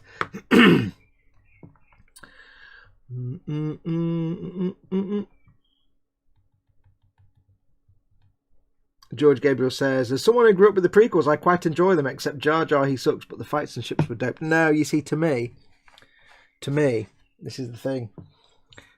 I see the CGI space battles, and I see the problem of many modern films. It's just too much. They were so busy thinking about the fact that they could, that they never thought whether they should. They were like, oh, we can now get massive battles with hundreds of ships. Brilliant. Except when you're trying to watch that on a movie screen, you don't have a clue what the hell's going on because there's a billion things happening on screen. And it was just rubbish. Whereas, you know, more muted subtleness leads to greater moments. Like, you know, the Death Star trench runs, the whole Battle of the Death Star. Small number of ships, but the characters shone through. Very well done, because that's all they could film at the time. Very well done. Very gripping scene. Perfect. But if you suddenly get a space battle with a batrillion ships, I don't care about anybody in that, because there's too much going on. There's too many things happening on screen. No. No, no, no, no.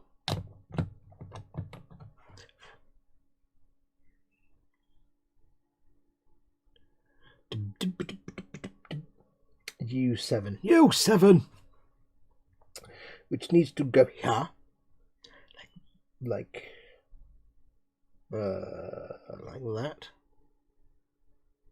So see, I'm looking at the parts, see if I can identify what they are. Can't help it. I think it's half an engine block, possibly.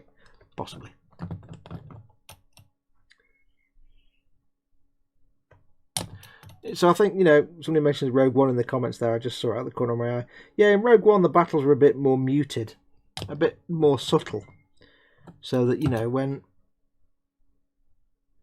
that was done a bit better, because it was more restrained.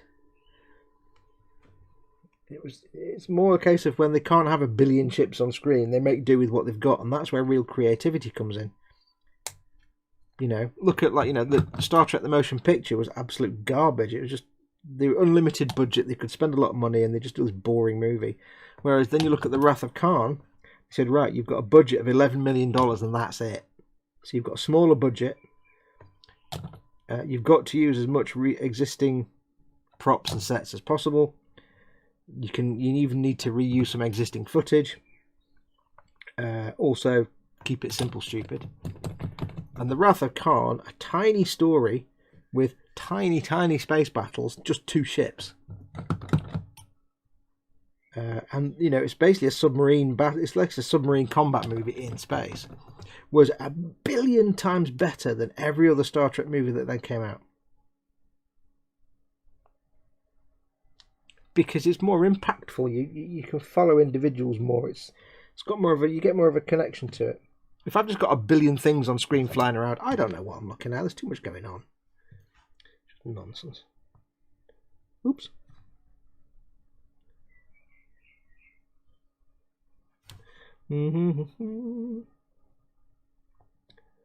Doodle zip. What goes in there like that, you see.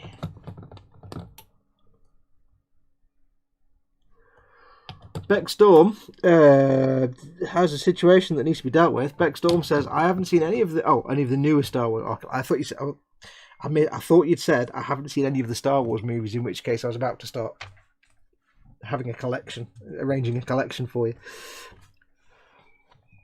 Let's have a look. I haven't seen any of the newer Star Wars movies. I hear The Mandalorian was good though, and I think Rogue One are those only 2 good ones. No, I like all of the new ones. They're alright, fine. Aha! I have returned, says Cy Reynolds. Everyone, I dared him, he called my bluff. Oh, okay.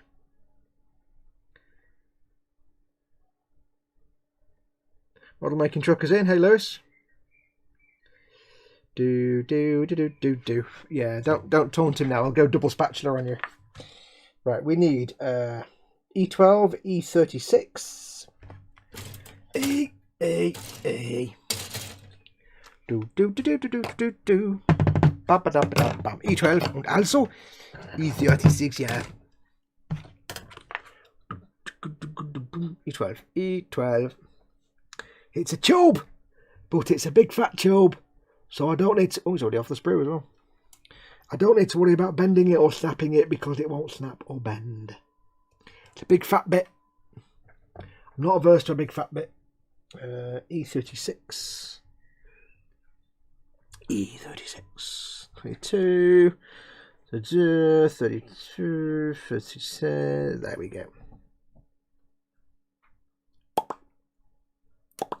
Yeah, because these are big chunk parts, I can use my big heavy nippers for these. I don't really care, because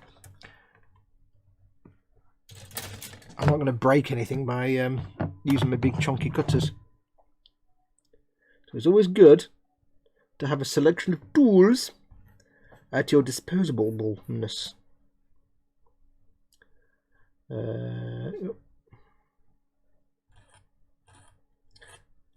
But those nippers did make a little bit of a nick into the plastic there. So that's the downside of big heavy duty nippers. They're not as friendly to the part. But I don't mind, because I can easily sand this bit and clean that up and it's done now. Whereas if that was a delicate part, it's probably snapped in half at this point. Hey. Team Inept, Cy Reynolds, you do make my heart go aflutter. Tools. Let me show you my enormous tool, said the plumber. Do. So now what we need to do is we need to apply a thing to another thing and then do the thing with the thing. And it needs to be that way around. This needs to go in the little hole here, you see? Can I identify that? It looks like, I'm trying to figure out what this part is. It kind of looks a bit like a dashboard from something with Grebling stuck on it, but it might not be. That goes there, you see? And then, of course, you see this comes here. And this needs to go on this bit here, you see? Ooh, yes. Yes. That goes in thole there, and that goes in thole there. You go. Lovely.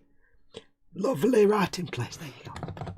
I would listen to you, Foxx, but now it's got a love sauce. Hang on, start again. I misread that, and it nearly went wrong.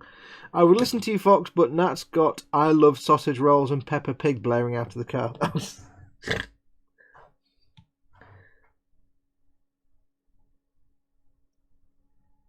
The joys of having children. A joy I do not know. Nor will I ever.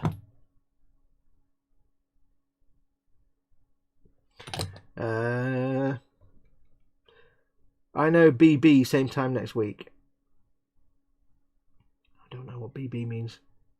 Oh, bye-bye. What does that mean? Are you going, Simon? Are you off? No. Right, that's that bit. I shall mark off the completed steps that we did. And them. And them. Did them. Yes. Yes. Done that one. And them. And that one. And those two there. Next we need E19, I'll start that again. E19, E20 and E37. 37 you say. Metal Gear.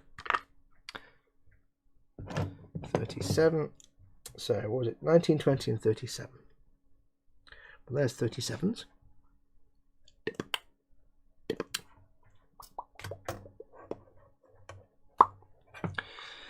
19 und also 20, ja, das ist richtig.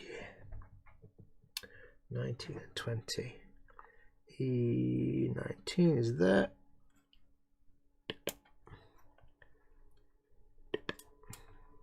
Where I'm cutting the sprues away, they're either on the end of connection pegs, which doesn't matter, or they're on flat surfaces that are very, very easy to quickly file or sand. So again, it doesn't actually matter if I'm using these big nippers. I can quite happily go in and snip them out and not be too poncy about it. If you're new to all this, you will develop your own style and you will learn the best time to use different tools as you get familiar with the tools that you use, the equipment that you have. You'll get used to the best times to use a tool or another tool, or whichever one you want to use. I'm going to stop saying tool because I know Simon and Paul will be sniggering. But yeah, you don't need every single tool available and piece of equipment and everything else. You can get by with a small selection, but having more just gives you a bit more flexibility. Flexibility! Look at the flexibility!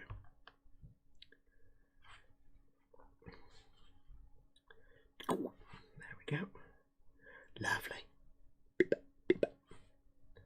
Don't need to do any sanding on those because they've cleaned up quite nicely with the old scrapulations of the knife. That's quite pleasant. Don't recognise any of these bits. That looks like an axle with something, a bit of an engine on it. Don't know what these pieces are. There's a bit of an aircraft undercarriage on there. And there's some kind of hatch, like a tank hatch on there, but I don't know what it actually is. And a chunk of an engine block. I know you can't see any of these. I know. When I was going to just be filming this, because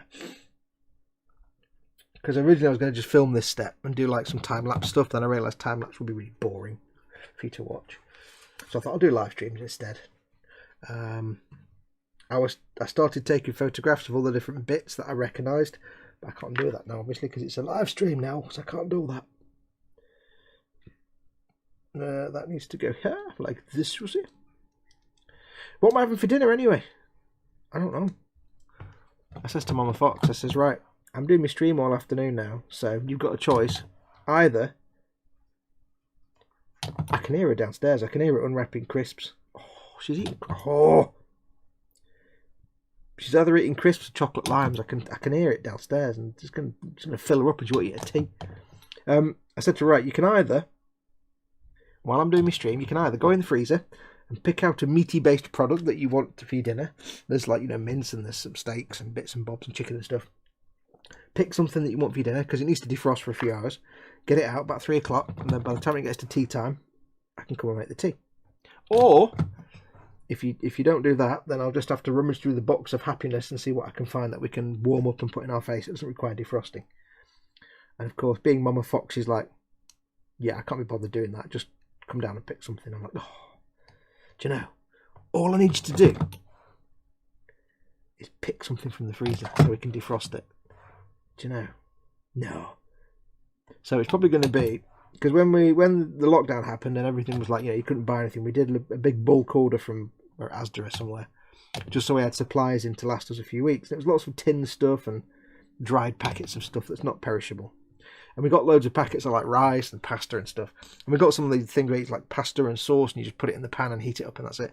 So it's going to be like, I think it'll be a couple of packs of them with some chips and that'll be it. Because she won't have got anything out to defrost. I can tell you now. I can tell you now, lad. I'll tell you this. I will tell you this, Jamesy. That's not the way that goes. That goes there. That needs to go here. That attaches to the device here, you say, like this, and there we go. Lovely. Lovely. I do like the way on this you've got little bits, and again, I know you can't see it because I can't, for some reason the camera's not zooming properly for me today. Because we're reassembling this, it means that we have little bits of greebles on top of other little bits of greebles with bits that stand up and have gaps in between them. On most kits, when you see these like the little maintenance pits, it's just little raised details and stuff. But like here, I know you can't see it, there's like a little bit of a circular plate, like that shape, underneath which is another circular plate, but they have a gap, one sits over the other. And it's really nice because you can see that gap. It's beautiful. But on most other kits, that would just be a moulded detail. Boring. KFC, where are we? Oh, let me just cross those out.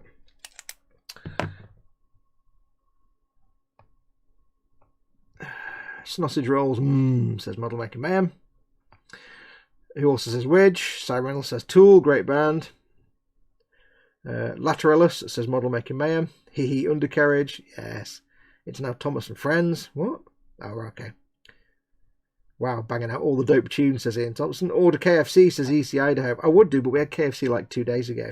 And Cyrus says, order McDonald's, but we had that like 3 days ago. I discovered, by the way, if you don't know this, I didn't know this.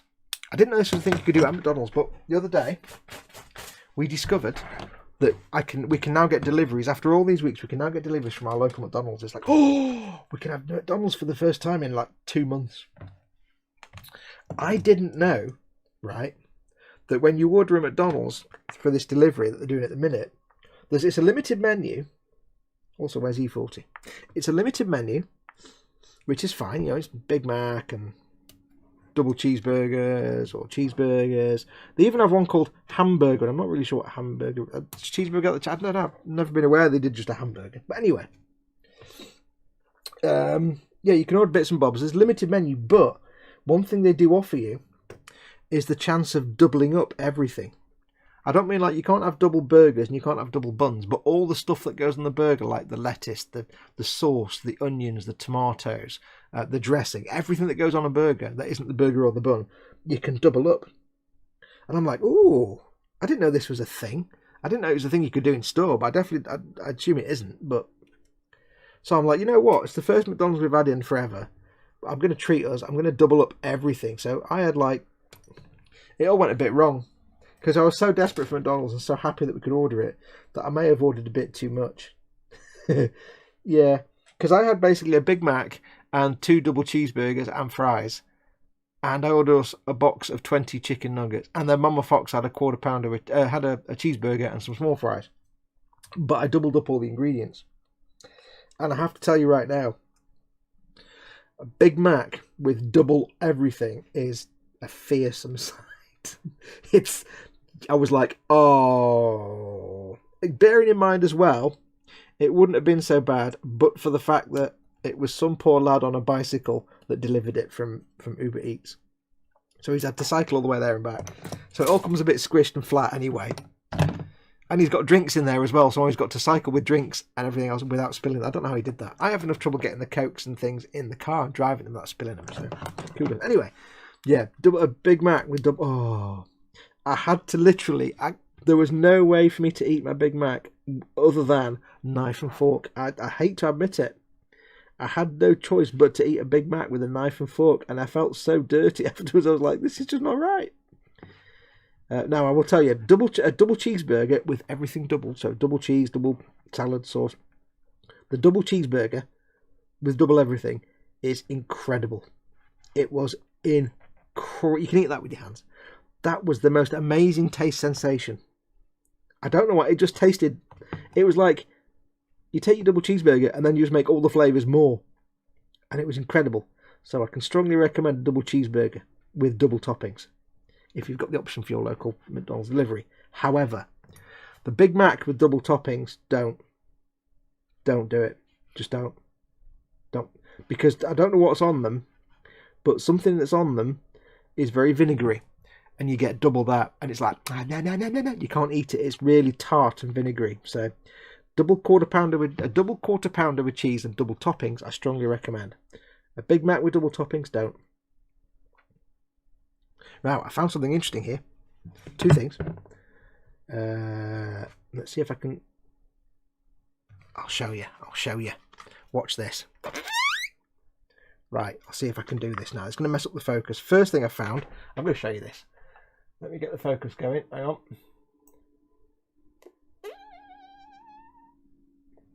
I'm not even looking at my own screen here. Hang on. No. First thing I found is this. Appears to be a cupola from, say, an armoured vehicle or a tank with the little lenses around the front, little periscope lenses. It's like the hatch, but with the hatch removed, you've got the hole and the lenses around the end, so that's been cut off a tank at some point. Also, we have this piece here, which probably isn't in focus, but which is... let me see if I can I get this to focus at all. It's hard because I'm having to lean across the room here, but let's see if I can...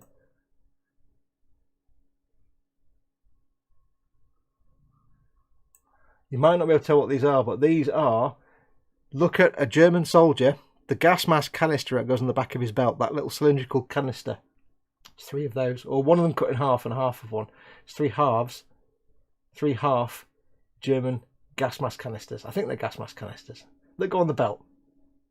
Now I'm guessing these wouldn't be 1/35. These are probably 1/16 scale on the real film in miniature, because they're quite big, given that the Browning was about the same size. So I think these probably offer a 1/16 scale German soldier of some sort. How cool is that? How cool is that? You can identify these parts. I better focus back again, isn't I? Hooray! Let's get the focus back on. Hang on.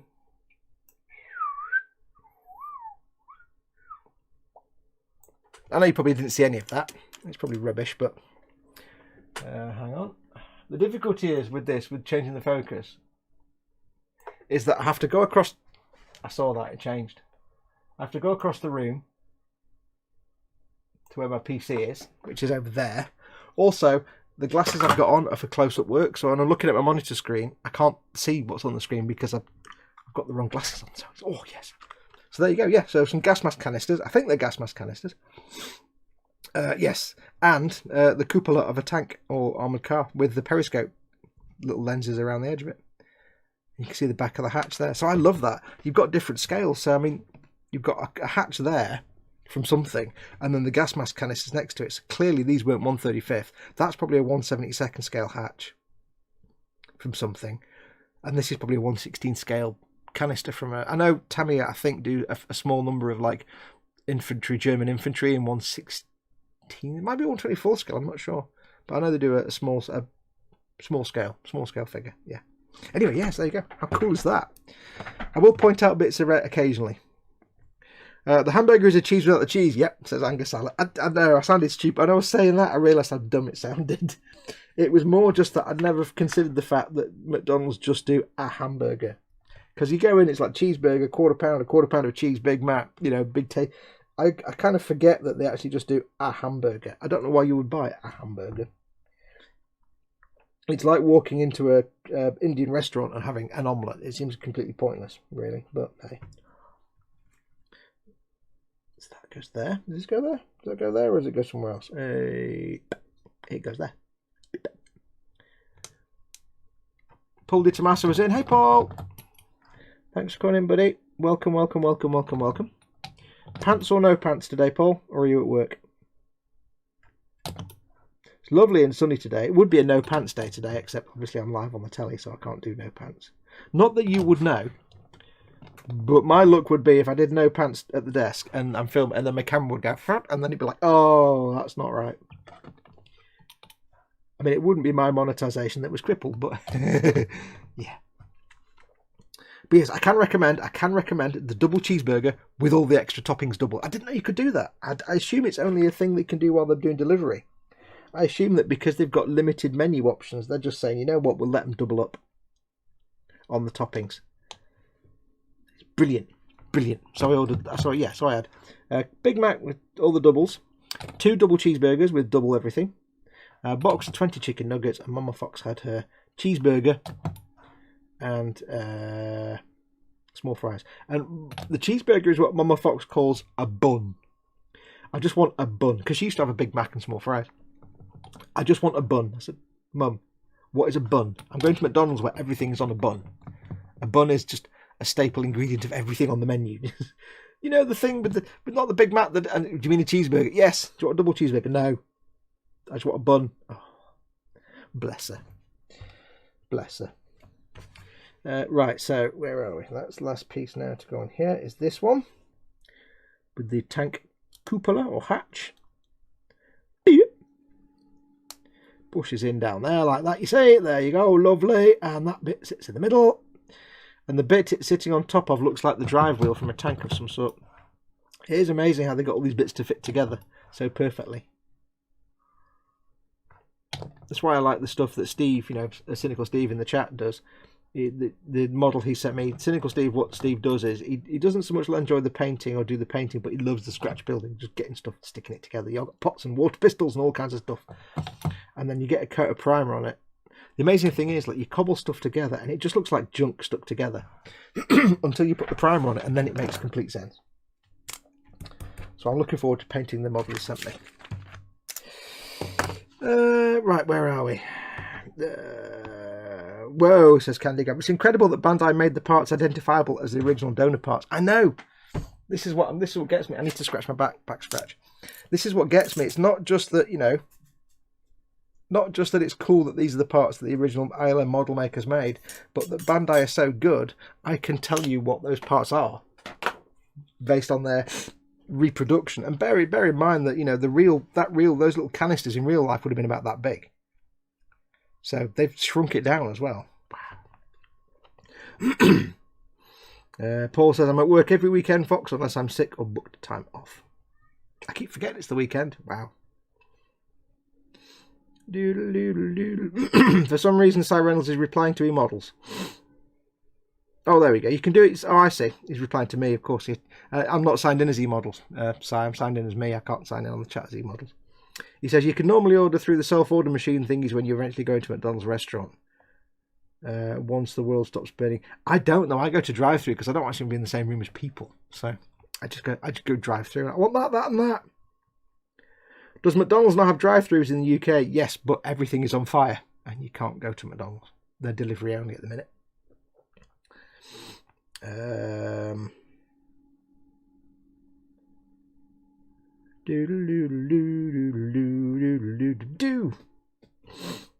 Yeah, some of them are doing delivery only just purely because it's the only thing they can do. Because until everything's released, of course, they can't operate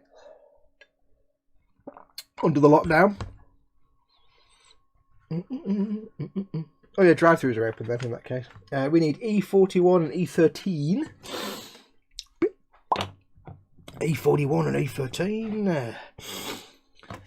E41. What did I say? E13 and E41. There we go. E41. E41. E41. Right there at the end. There you go. Which looks to me like possibly the mantlet from a tank of some sort, I think, again. E13. Which is here, you see, there's the E13. There you go. There's a little bit here. It's a fat pipe, so I don't have to be careful with it. I can just snip it away. There we go. Let's clean this thing up. Does Foxx drive, says EC Idaho? I do. Yes, I have a car. He says he hates it, but he does. Yeah, I drive. I just don't drive right now. I'm allergic to walking anyway. I'll drive anywhere if I can. I can't drive anywhere right now, though. You might not know, but the difficulty I have here is that because Mama Foxx is obviously 1 trillion years old, she's technically at high risk. So I cannot go outside and risk contracting something untoward and bringing it back. So, irrelevant of what any government says, you can now go outside and have 3 people and do this and the stupid bubbles. And it's just, no, doesn't matter. Quite simply, until there's a vaccine, until I can give Mama Foxx can get a vaccine that protects her from it, I can't go out. I can't go anywhere. I can't risk putting her at risk. Now, I have been out once to go to the local recycling centre because I had to. We had such a huge pile of boxes and stuff. And luckily it was kind of empty and late in the day and there was no one there, so it was fine. But even then, I was driving there with full I've got my 3M respirator with, I've got some proper biological filters on it.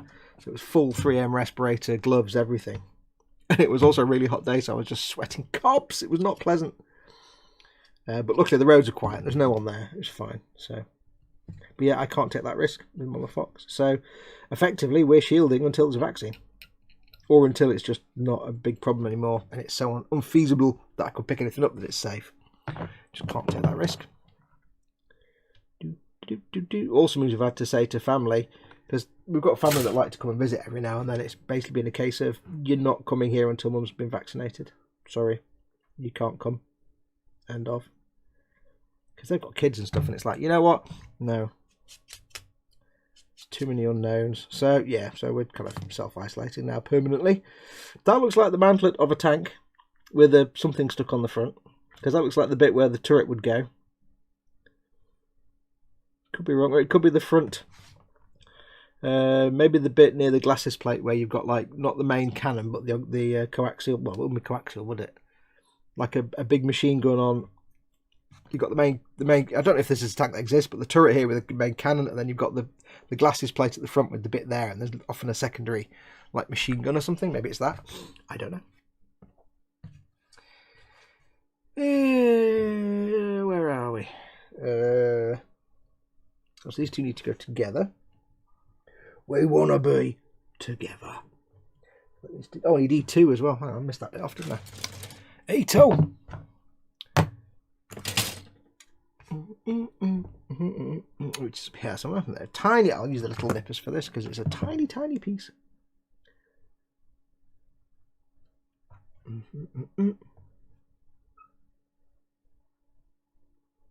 Such a tiny piece that it's almost not even worth making it a separate part, but they do.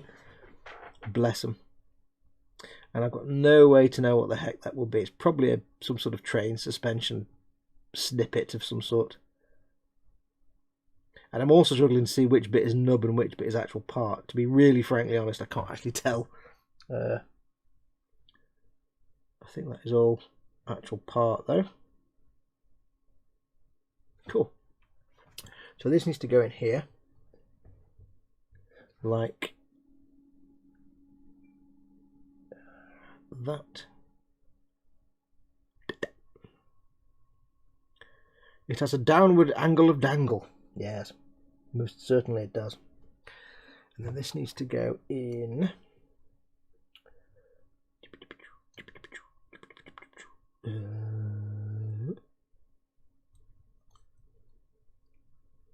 Well, for somebody who likes to proclaim he's good at drawing, picking up little details in drawings, I really am rubbish at figuring out large three-dimensional objects. Nope, and it fell off. Yes, of course it did. I don't know. You can't get the staff. Right, you go there, like there, Trussie. Get in that hole, and then you go in that hole as well. There you go. Lovely. Isn't that better? Now you feel better. Now you're in the right place. There you go. I shall have a look at chat in a moment.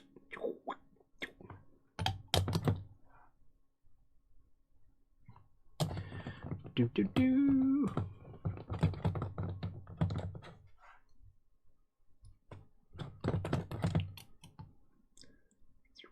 Touch of glue in there. We've got E2, which is this tiny little molecular fragment here, which needs to go in this little tiny hole. Oops. Hey, steady.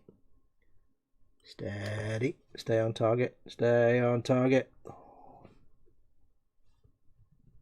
Yes. Excellent. No idea what that was, but it's gone in place.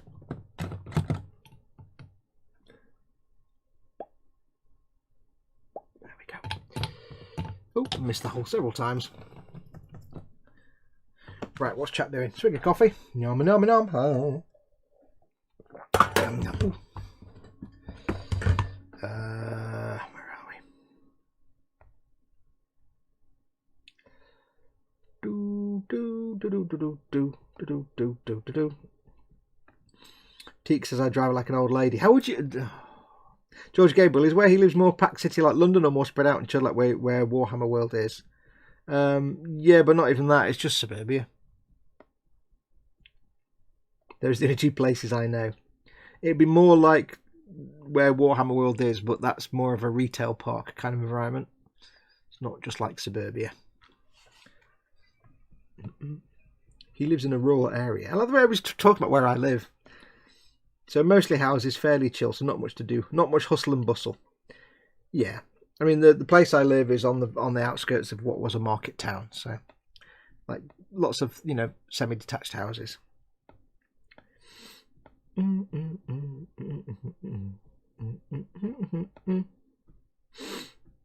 London was a lot for me, but hanging out with Paul and Chris was cool. Yeah, London's like proper urban. No, I hate towns and cities. I'm a proper suburban boy, me. The quiet suburbs. But I only know because you could tell from when Foxx filmed a police raid on a house in this street. Yeah, it's if you live in the UK, it's bog standard, ever so slightly urbanised suburban area, basically. We're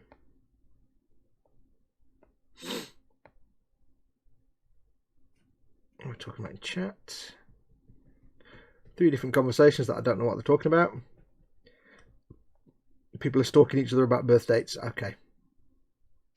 The funny thing is, I don't know when anybody's birthdays are until Facebook says it's someone's birthday, and then I send a text saying, "Happy birthday! I remembered." Yeah, no, it's Facebook tells me when it's important days. Yeah, come on, don't deny it. We're all the same. Nobody knows when anything happens. It's the same way that you don't know anybody's phone number. I mean, I don't know Chris's or Paul's mobile number. I just have, or Chris or Paul or anybody. I don't know Ted's mobile number. I just have Ted. What's Ted's mobile number? I don't know Ted. It's the way of life. We want 9, 14, 39 and 32.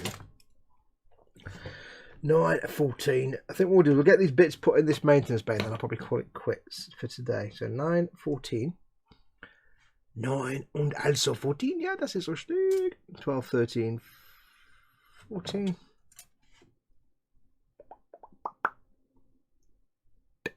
Don't worry, there'll be plenty more of these streams to come. There's many parts. Like I say, keep in mind it's taken an episode or a stream and a half to do just one mandible. And I already built that to start with. Right, what was that now? I've forgotten already. That was 14. Let's do 9. 9 is... Or was that 9? 8. 9, there's 9. There's little ones for this.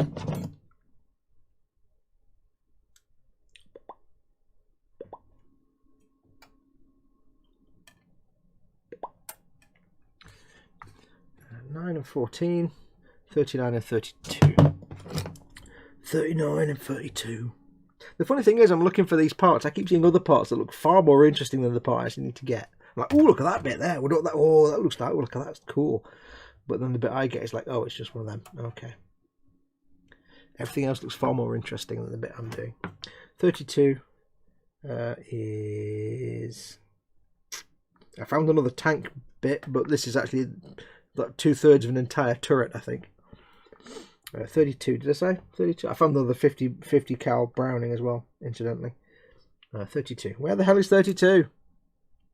34, 35, 33, 30. There we go.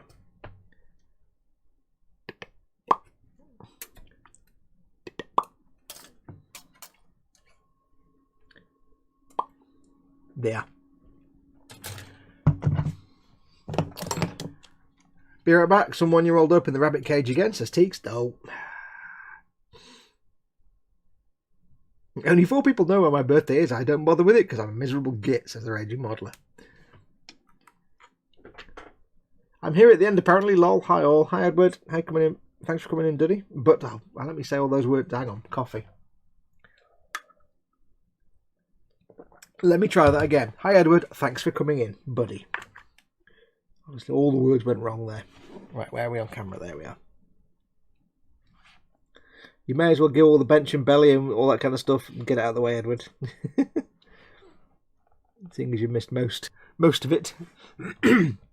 Feel free to spam us with all the answers. Probably got another 5 or 10 minutes, folks, if you want to ask me questions. Give it a go. Make them little quick ones, though. Not like, what is the meaning of life? How long have we got?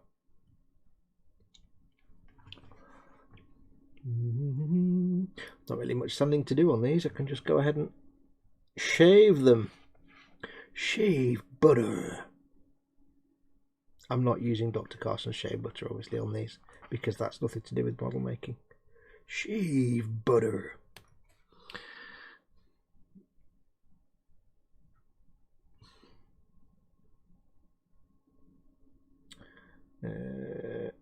Can't see the numbers on that bit that I cut off the sprue. And that's a good indication that I don't need to worry about trimming the nubs off. If I can't see them here up close to a magnifying visor. See, there's a golden rule of thumb for you. If you can't see the nub close up through a magnifying visor when you've just cut it off the sprue and you know where the nub is, that's usually a good sign that you can move on and not worry about cleaning it up too much. E14. Now I don't know which bit this is now. E14 is that bit, I think.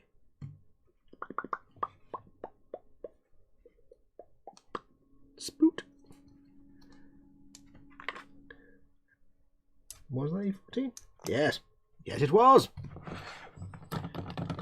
Brain is not even working. I need coffee, says Edward. Hey, my brain never works and I get coffee all the time. It does nothing, trust me. It's not made me vastly intelligent or superiorly intellectual. It just makes me awake, but still an idiot, unfortunately. There ain't no cure for stupid in my in my line, in my brain, I should say. So I can't even get that right. Never mind. Moving on.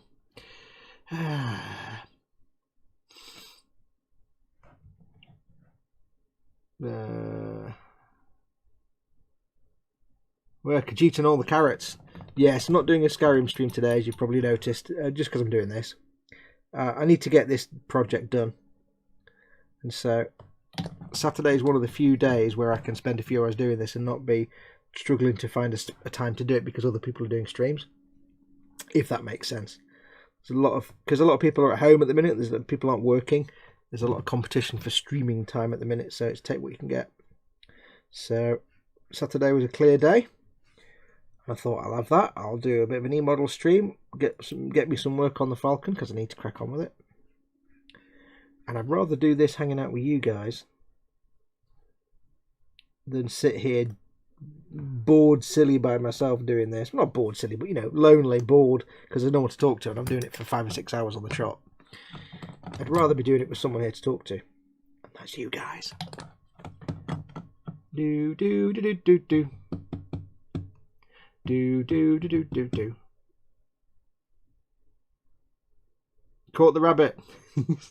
TK's little one's obviously caught the rabbit. It's all going to go wrong from there then. It's all gone wrong from that point. Exciting news from Teek's backyard. Yes. The start of our national nightmare. The great rabbit catching of 2020.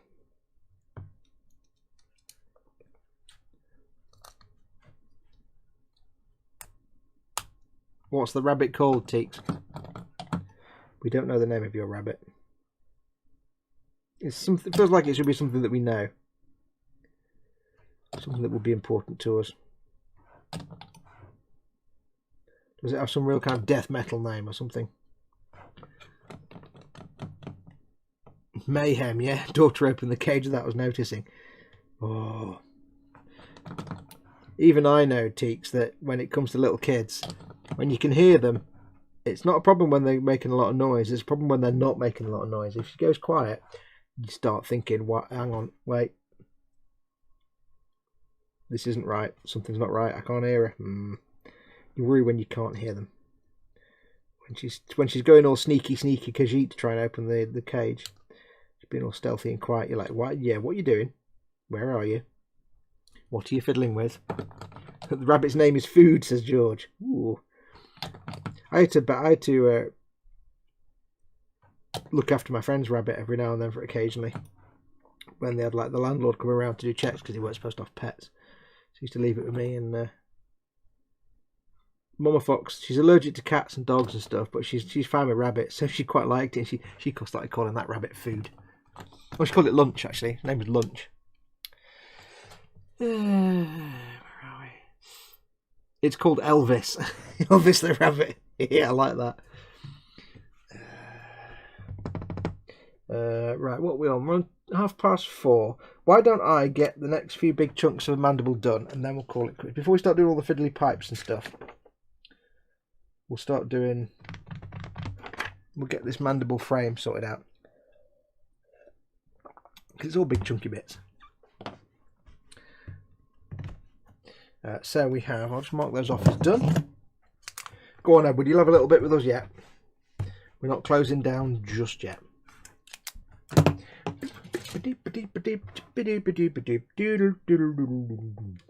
just yet. Right, so we need E.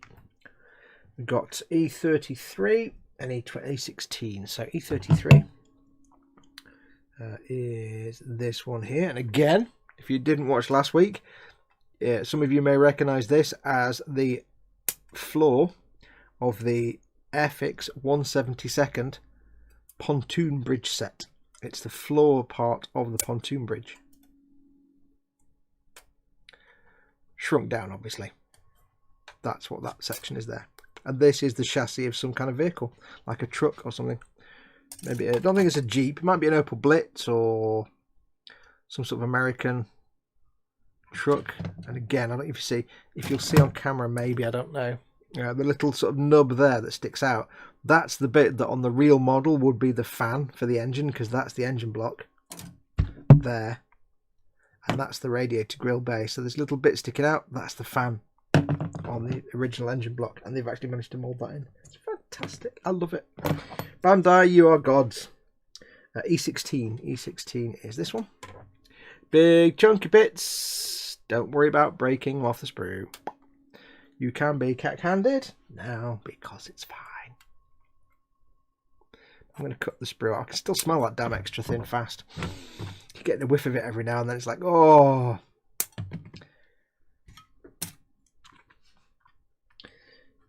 It's taken me back to when I was not single and I had to suffer the smell of nail polish varnish remover every now and then. It's like, oh, don't do that.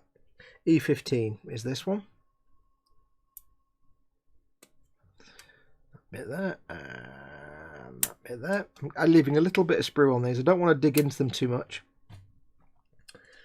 E34. If I keep knocking that camera, it's because it's low enough down that my magnifying visor keeps knocking it. E34, which if you remember, in the last episode when we did the other side mandible, I showed you that it was half of the, I think, the transmission or the engine block of, I think, a vintage Tamiya 1/12 scale Porsche Carrera, Porsche 944. Part of the engine block there, you can see, like the you'd have like the drive shaft and stuff, and it's the, you know what I mean, the transmission bits and bobs. I don't do engines. I don't understand engines, so I can't tell you what these things are called. Then we need W15. Where's W? Which one is what? There's W15 I need. Put that there. W15 is not that one. It's the wrong W. Oh, I need the other W. W15. Is that? You can tell it's the end piece.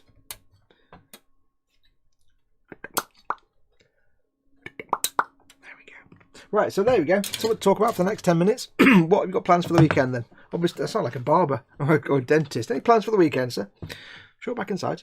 Yes, obviously, you're watching this. But apart from watching this, I need E6 as well. E6. What have you got booked in for this weekend then? E, where's E gone? I need E again. Got a little tiny bit now. E6. Where's E6? 4, 5, 6. Oh, it's not a tiny bit, but it's not a big bit. E6 is there.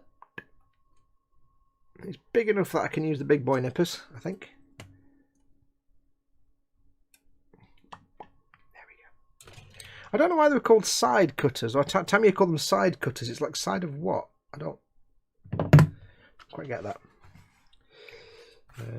Right, let's get these bits cleaned up, and then we'll get some assemblating going on.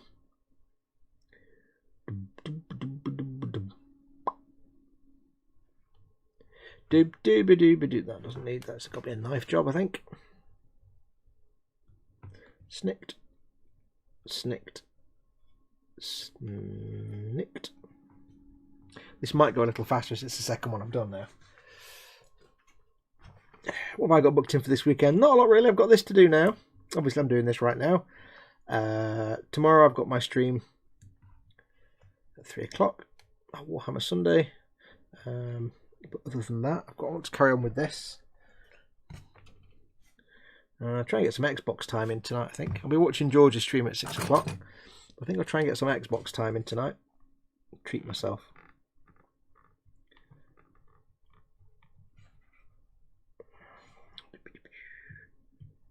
Other than that, not really a lot planned. Sunday tends to be taken up with watching other people's content, to be honest, watch streams and stuff, so, which is quite fun. Oh, got another nub there, I didn't notice. Yeah, get away, nub, get away.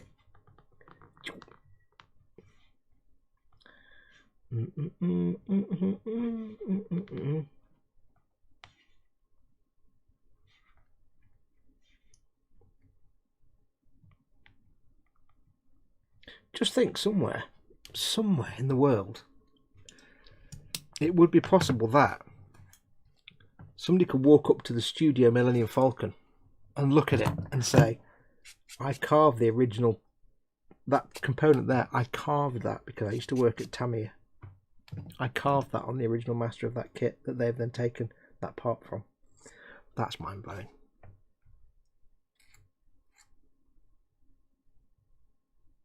Especially if it's something.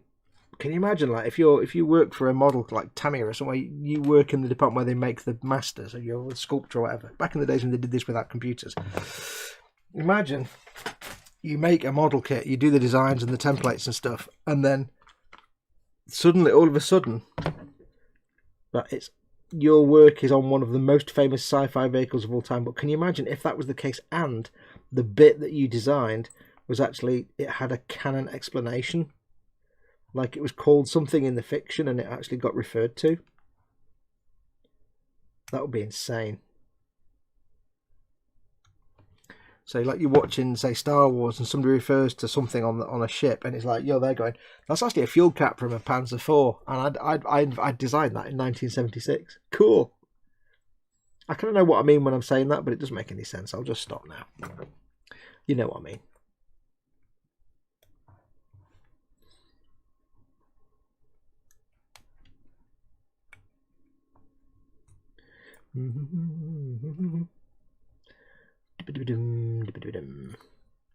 Yeah, so I want to get this project done now and finished ASAP.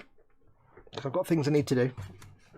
So coming up, once this is done, I want to do my tabletop trauma centre, which patrons know what it is because they had a little teaser trailer like months ago explaining what it was going to be. But that'll be the first series I film after this. Only be a short series, only a little short series, a few episodes.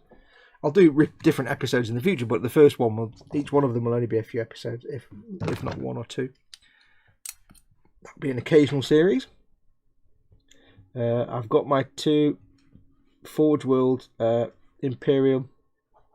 My two Forge World Astra Militarum or Death Corps tanks. I've got my Macarius Vanquisher that I bought from Warhammer World, and I've got my Infernus that George very kindly gifted to me. Malcador Infernus, that's it. So I've got to get them. I'm looking forward to it. I mean, I'm not a big fan of resin, but they look fairly straightforward and they look fantastic. And I need to make them. I seriously need to make them. I'm kind of jumping ahead and doing 6 different things at once here. When they're done, I need to do my Bane Blade. I want to get that done. And then with the Bane Blade out of the way, got loads of other things I need to build. There's so much I need to get done in the stash. And stuff that people have bought for me and sent me that I need to make. Stuff that I just want to make anyway. And like we said earlier on, I do have Gunpla in my stash that I need to make, that I want to get on with. Certainly got plenty to be doing over the next years. There's no engine block there. Engine block off something. In fact, you know how you got this bit of chassis of something here on the sidewall with an engine block and stuff? This bit here is exactly the same. So they've obviously used 2 of the same kit, and this bit is that much of that vehicle's chassis and engine block stuck there. So show you how good they are. That they look almost, not quite, but no, they do actually look exactly the same. Yep, so that's pretty good stuff. So not only can I identify greebles, I can identify the same greeble in different places. Fantastic. We're liking that. Right, to get this sanded down. I'll have a look at chat in a moment before we do assemblage. Need to get these sanded down because these are visible surfaces, so make them look nice and neat and tidy.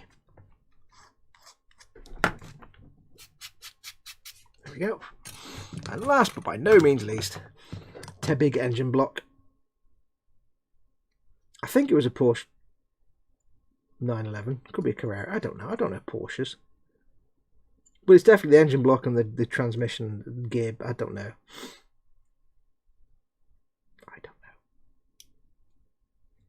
It's a big 1/12 scale Tamiya car kit from the early 70s anyway. Right.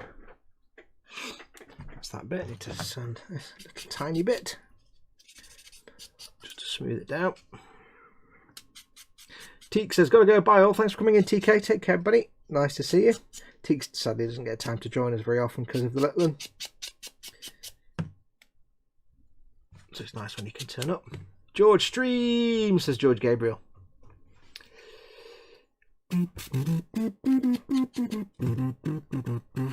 Tabletop Trauma Centre. I know not of this, says Model Making Mayhem. If you're one of my patrons, I put a video up last autumn explaining what it was, or no, December time, I think. You have a teaser video that you can watch with your eyes. If you're not a patron, you can't, obviously. That's not going to happen. All will be revealed. Oops, sorry. If you're a patron and you haven't watched it, go and find out later on. Go and have a look later on. One of my patrons, obviously, not eModels. Those are all nothing to do with eModels, but if you don't know, they're for my own channel, not for my eModels channel, not for this. I'll shut up.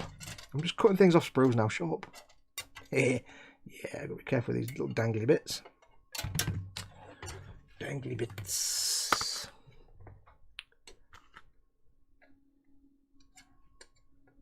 Don't particularly do my space element of seeing for these parts. They're kind of big. Kind of can't miss them, you know what I mean? They're not exactly small. This bit is hidden inside, so I don't care about that if it gets a nub. I know you care, Simon, but I don't. Oops, clunk. And that's another sprue. Oh, that's my second sprue finish now. It goes into the special sprue pile. Carefully, ready? There you go. Carefully placed with a loving throw.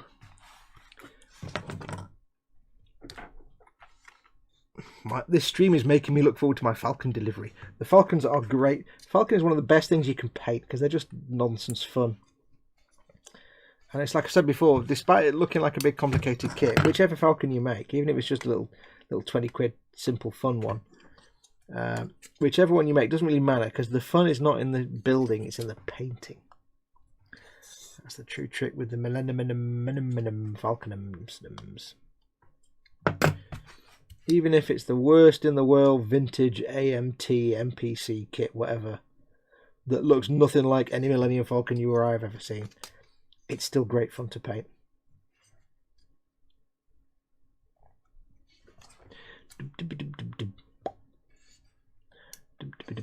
Nope, didn't see you there. Won't see you for long either. Goodbye. And gone. And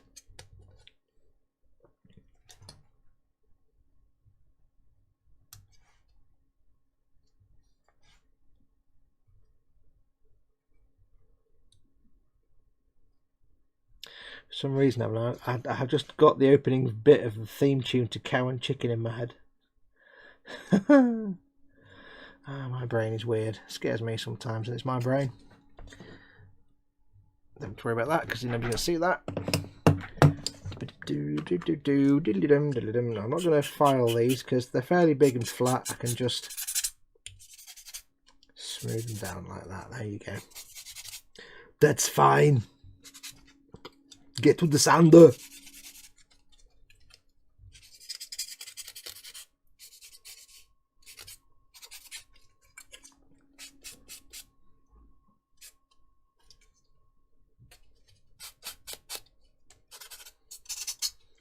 I like to sand the nubs and hear the lamentations of the women.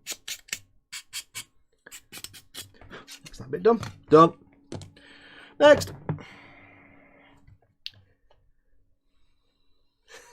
There's Model Making Mayhem reciting the lyrics to Cow and Chicken. Yeah, it was some good stuff back in the day, that Cow and Chicken. Is that a nub or is that a detail? I'm not quite sure. I think it's a detail.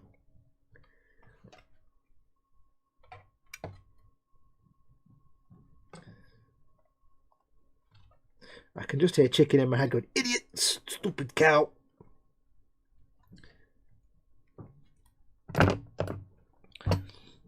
I seem to remember an episode where there was something about the toilets at school. Like, I think Chicken went into the girls' toilets by mistake or something, and I don't know, something like that. I can't remember what it was now. And of course the devil who would butt shuffle everywhere. So you don't get cartoons like that anymore. You just get nonsense Ben 10 drivel and merchandising machines.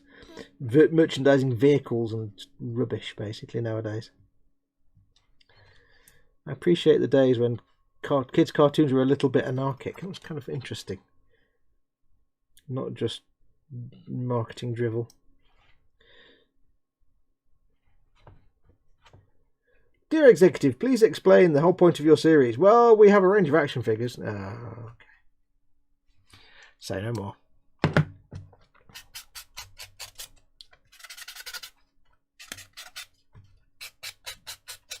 In the 90s it'd be, dear production company, please explain your animated series. Well, birds are weird. But nowadays it's, we have some action figures and a range of toys. Ah, okay. I'm verging on a rant there, aren't I? I need to not do rants on eModels channel. Rants are for my channel. Quick look at the chat. Let's have a look. B. Angus Allen, I've just got an urge for a bacon, jam and peanut butter sandwich. Uh-huh. Are you pregnant?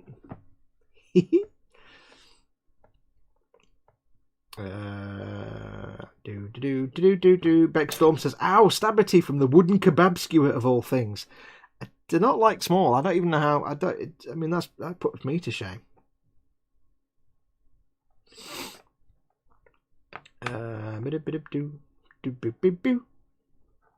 Teak says, my nickname has been contracted from what translated as a garden gnome.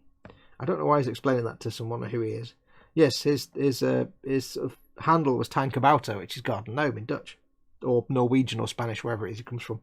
We were joking the other day, saying we never know what to call him, because to British people, when you come from like that kind of part of the world, we don't know. We always get confused. If someone's Dutch, does that mean they're from Holland or Belgium or Dutch land or Norway? To us, it's a confusing morass of countries that we all get mixed up with each other.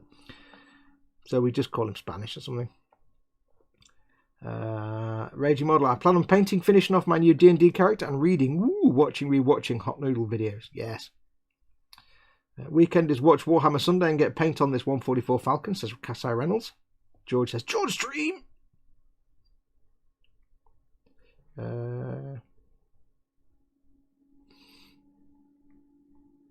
Got my coffee, everything's right in the world once again, says Edward. Do you think that Bandai scanned and then rescaled, says Ian Thompson? Yeah, absolutely. They, if I remember rightly, they laser scanned. Damn it, camera. If I remember rightly, they laser scanned the whole studio model, and then just once it's a point. I assume it's a point scan, like you get the. I can't remember what they're called now.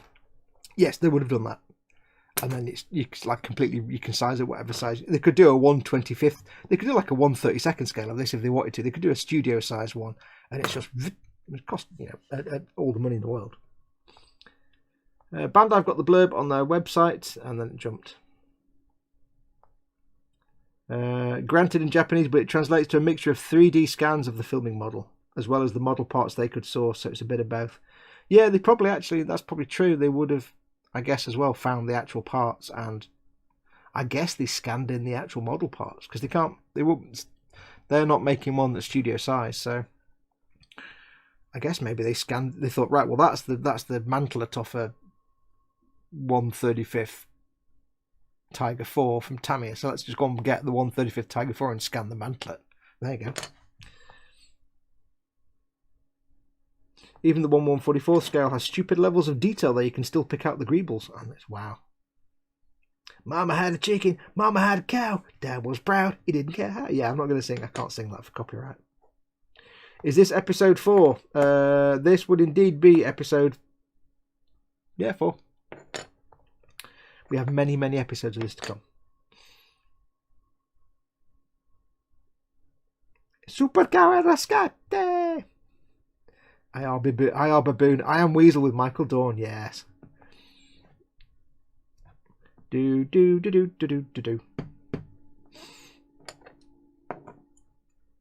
Don McKenzie says, brilliant afternoon, thank you. I now have to go and get the shopping. Wife forgot when she shoe was shopping earlier. Ah, okay. Get the bit she forgot. Cy Reynolds has ordered the circular edition turret windows from Shapeways for his 144 Falcon, because he's got the Force Awakens one. And he hates the clear plastic with a passion. Yes. Right, let's get these bits put together, and then we'll call it a show, I think. So, and so what we have to do now is assemble these parts. You see, like this. There we have that bit, and then we have these are numbered in order the way you need to do it. I think, are they? I don't know. I can never remember. 2, 3. First thing to do is E6 goes on like this, maybe. I don't know. Let's put this on here.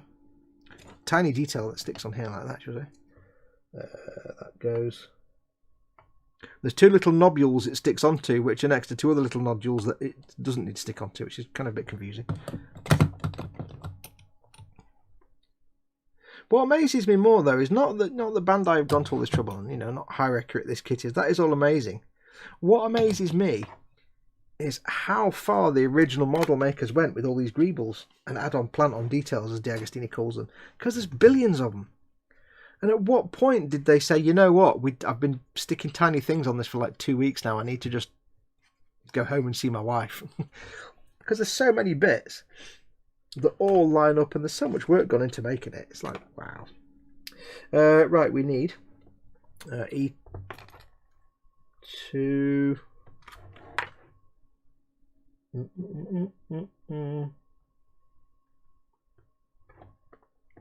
This needs to go that one there.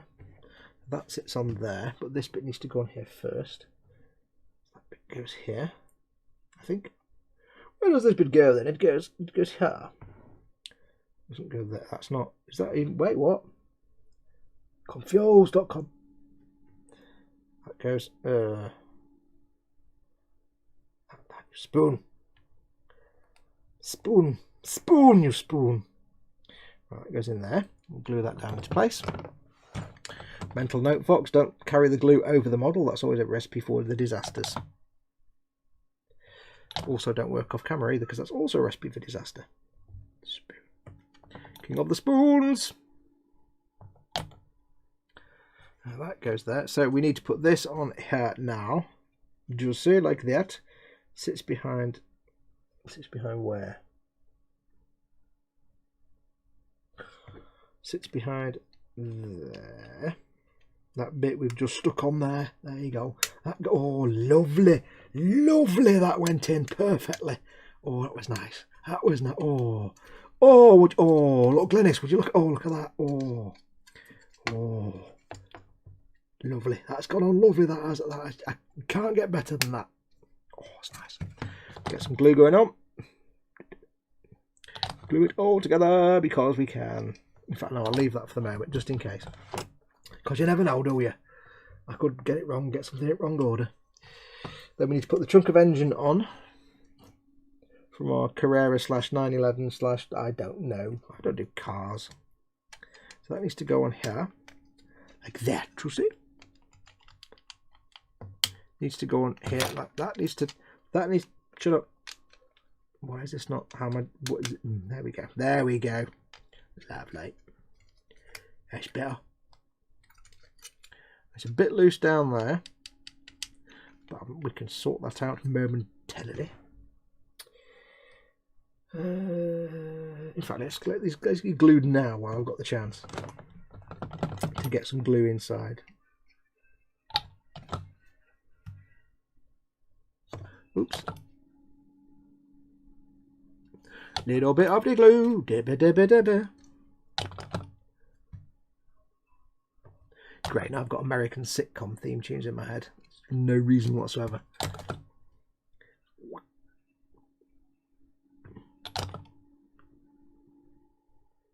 I can go there. Just a little touch, just to get it locked in place. Doesn't need a lot. Just a tiny amount.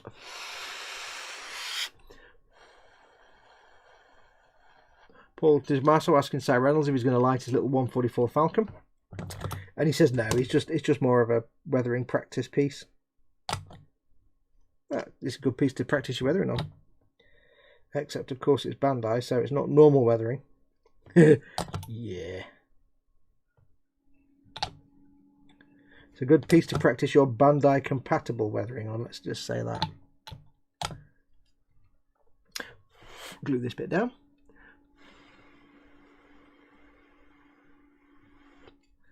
Cynical Steve says he'd never get bored of the greeblification. It's the best part. Yeah, you would like that bit though, wouldn't you?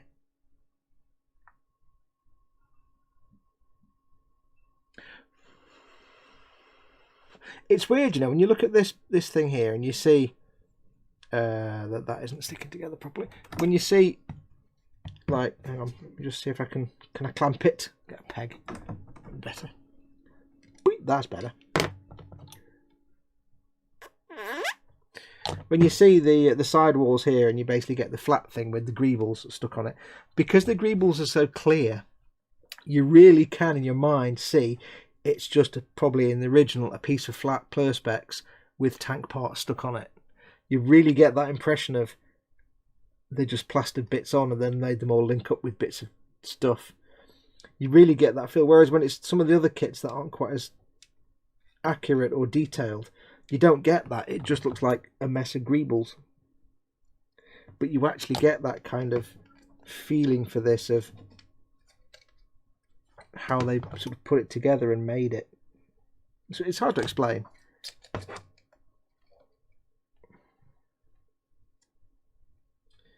Right, that's there. We need E33 as this one here. But this is the bit of the Airfix pontoon bridge we know and love, which needs to go that way, you see, boy, not the other way, this way, you see. There we are. Lovely.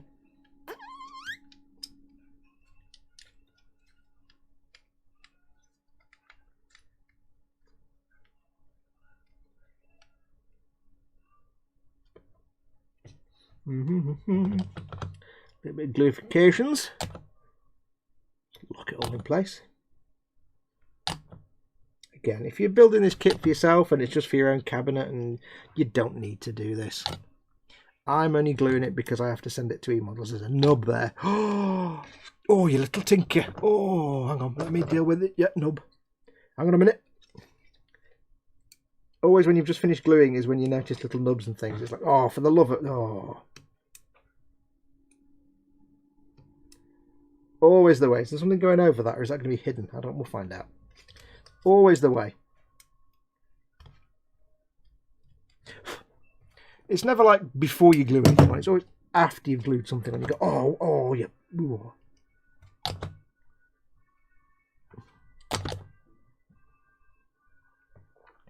I don't know what Mama Fox is watching downstairs, but I can hear like the national anthem and some sergeant commanding his troops to stand to attention, and it sounds like an old film of some sort. God knows what she's watching.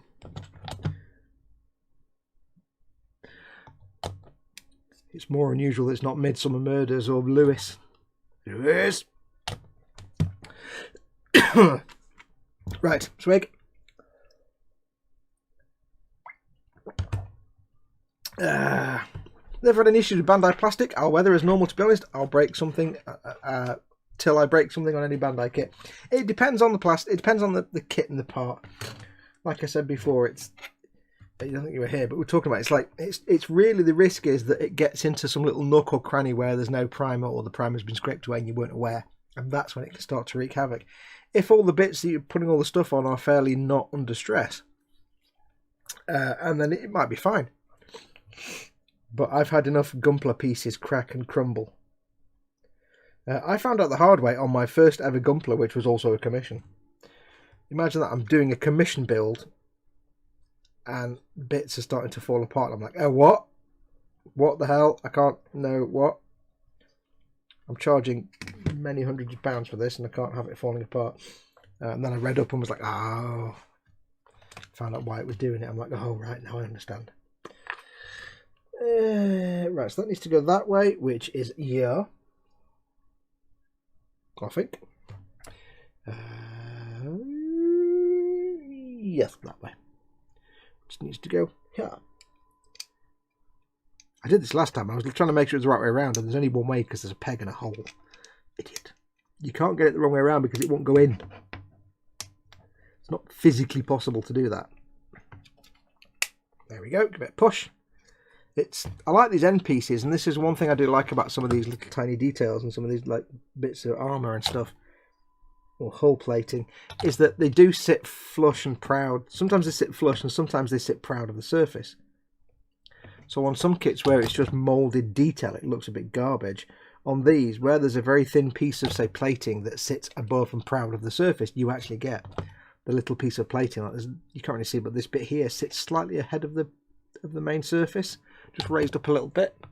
You see that because you get that effect. Brilliant. It's brilliant. So we've done that one, that one, that one, that one, that one, that one. So now we've got to put the maintenance bit in, which goes tube, key, but that way, I think. Yes. Yes. God knows what mother's watching downstairs. I'm hearing about marching band music and she's watching something. God knows. I've learnt not to question what Mama Fox watches on her iPad when there's nothing on telly to watch. I just go with the flow. It seems to be the best course of action. Right, we'll get that off. Lovely. This needs to go on the top now. Like this, you see? It goes over here like this, you see?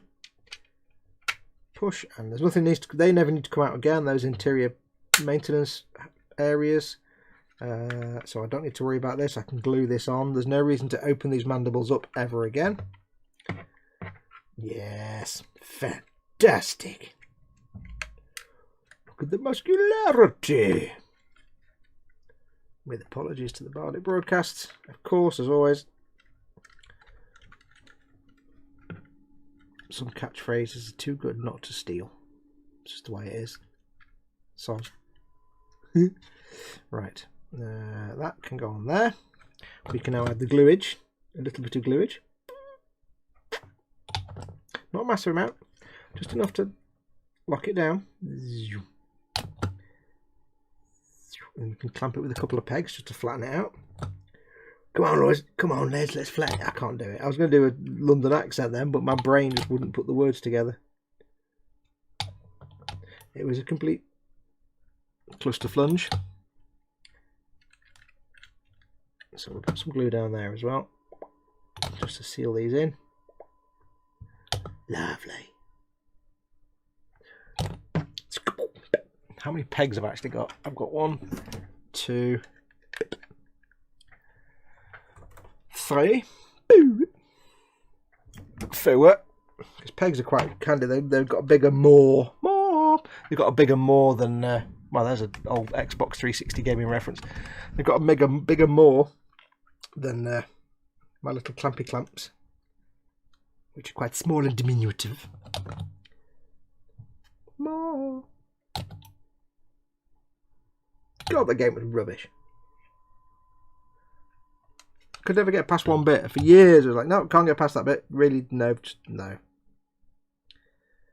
I'm sure it was a good game, but I could never get past that one bit. More. Right. That's that Johnny little thing glued on there. Little Johnny rocket parts. Any more pegs? No. Oh, never mind. I've got more clampy clamps, but I don't think they'll be wide enough to do the... that's part of my... No. Oh, well, never mind. Hang on, I'm just fiddling. Ignore me. Right, don't look behind the curtain. Okay, so what I'm going to do, I'm going to leave that to set for a little bit, just to clamp it down together. Just helps keep it flush, basically. It is fine.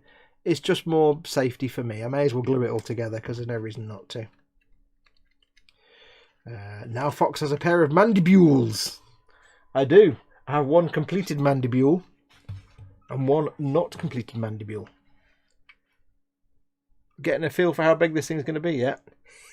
Yeah, when it comes to, like, we're going to have the camera a long way away. Yeah. I'll put that back there. So, I'll put that there. I'll make sure the lid's on me glue. Have a quick last look at the chat and then we'll probably call it quits. Nom nom. Swig of the coffees. Happy coffee times. Happy coffee times. I heard a little noise when I picked this up. I just wondered if something had fallen off. Or pinged. Just double checking. Anything pinged? Is there anyone in here? You know, if you're a cop, you have to tell me if I ask you. No, nothing. Okay, cool. More. Right, so I'll get my viewing helmet off because it's uncomfortable. Wait, was that? It's that way around, wasn't it? I did it the wrong way around. I never if it's that side, innit? Oh, it might be, actually. Is it? I'm not sure which way. Is it that way or is it that? I don't know, actually. I'm not sure now. Oh, I think that's the cockpit side. I think. Oh, I don't know, actually. Oh, we'll find out. We'll find out. That's a good point. Which is which? I don't even know. Is it going to tell me later on which is which? It's just going to say the bit that you made in step number 4, and I'm like, I don't know which one that was. Just double check the instructions. You see it like that? Looks like a great big fat Defiant, USS Defiant. That's the top half. So when do you put the mandibulations in? Upper hull, mandibles attached. Wait, what? When did we attach the mandibles that you didn't tell me about? Where is this mandible attachment stage that you haven't mentioned yet? Oh, there we go. 3 and 4, which is... Okay, so hang on. So I'm going to mark these down. I'm going to mark these now because I need to know which is which. So this was step 3. Oh, sorry, this was step 3 because it's the first one we did. And I think step 3. So that's step 3. Now the beauty of this is you're never going to see this. That's step 3. That is step 4. So I do know now that that is the cockpit side and that is the other side, the port and starboard. So I know that now. I know that now. I have seen the error of my ways. Just double checking. Actually, it's quite easy to tell because this side has that little big sort of radiator grill thing on it. But just to be sure. Call that a mandible. The jag is bigger than a 1 metre square table, says Cynical Steve. I know. I had to stop building mine. Right. Let's have a look. Quick last look at the chat.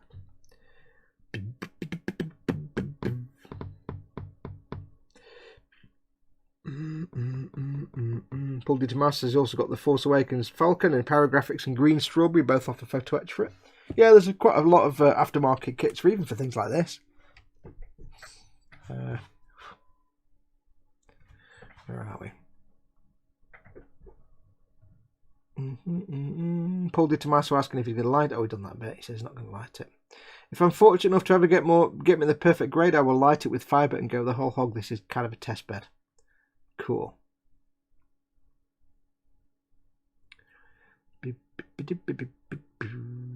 I need a Phil Collins gif right now, says Sai. Why would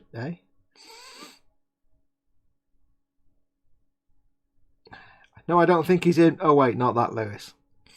I'm covered in the Raging Modeler says FFS. I'm covered in Sterling Battlemire. How did you? It's not a paint you can spill. How? Sterling Battlemire. It's a texture. It's a Citadel texture. It's like mud paint. How exactly? I don't get it. We're gonna need to have details about that one.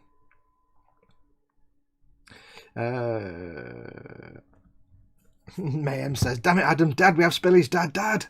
Sarah Reynolds says, "To be honest, as I do static poses like Masazabi, nothing is under too much stress. That's quite possibly why." For Gunpla, yeah, it could be. But it's more things like when I was doing, say, heavy arms, the chest armour cracked. Because obviously there was an exposed bit of plastic inside. When I did the mega-sized RX-78 the entire knee joint shattered into a million pieces. I had to reconstruct it with milliput because I slopped enamel panel line wash all over it without thinking. I've had other things crack. The scope, here's a bit that wasn't under pressure. The on my no grade 160 scale strike Gundam, which is just over there, the muzzle of the beam rifle that looks like a suppressor on the front cracked right down it, and that was painted, and I don't remember doing too much weathering on it, but I must have got some thinners in there or something somewhere like a panel line wash, and it just went crack. And it's still on there, it's fine, and that wasn't under any stress. That's just the tube stuck on another tube.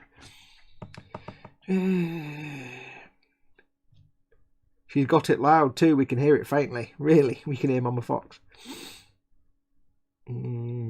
Cyran's like, you're like, nah. I have mandible to mandible. Yeah.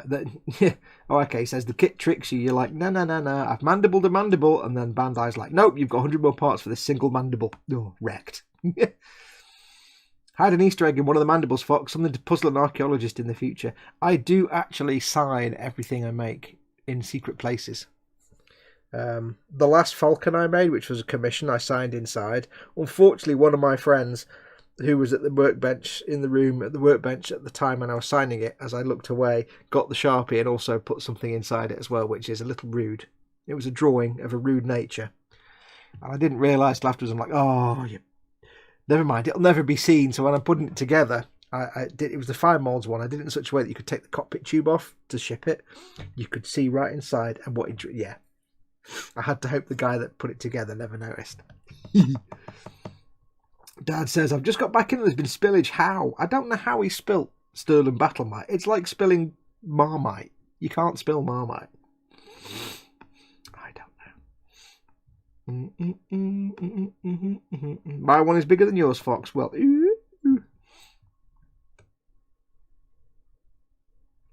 Fox says, there no wiring running down the LEDs on the front of the mandibles. Nope, because there's no light on the front of the mandibles. Yeah, you see. That was an Empire Strikes Back thing, if I remember rightly. I hope there's not anyway, because there isn't now. Not anymore. No, they have you assemble it all. There's not had any lighting put in, so...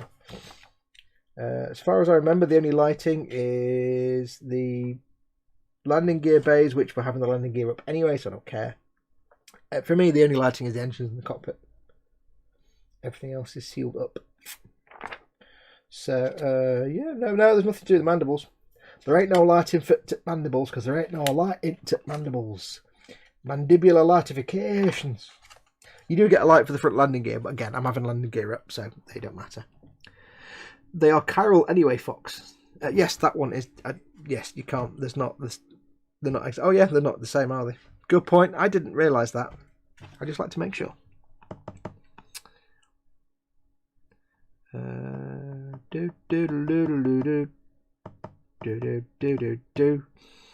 Where are we? I still want to know how you managed to spill Sterling Battlemite. You haven't answered this question yet. Cynical Steve, I have a bracket for it to go on my wall. What, the Diag Falcon? A very big balls. Yeah, but how strong's your wall? The one thing that put me off the Diag Falcon in a lot of ways, and that X-Wing as well, is the X-Wing comes with that wall mount. And it's like, the walls in this house, nothing stays in the walls. If you put a nail in the wall, it falls out, because they're like 1 billion years old. So, yeah. I'm painting a very tiny dragon and trying to base the thing. Still doesn't explain how you get yourself covered in Marmite, effectively.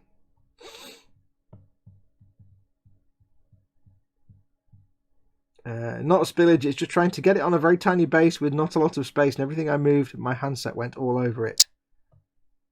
That's why you need a painting handle of some sort, dude. So what you're saying is you're just being cack-handed, is what you're saying. You're being a spam hand. Yes, spam hand. I don't know what that means. Spam hand. Yeah, just made it up. Right. I think what we're going to do, we are going to leave it there. So I'll mark off the ones we've done. Let me find the pen of marking. So we've done them and thems. We've done thems. Thems. All been done.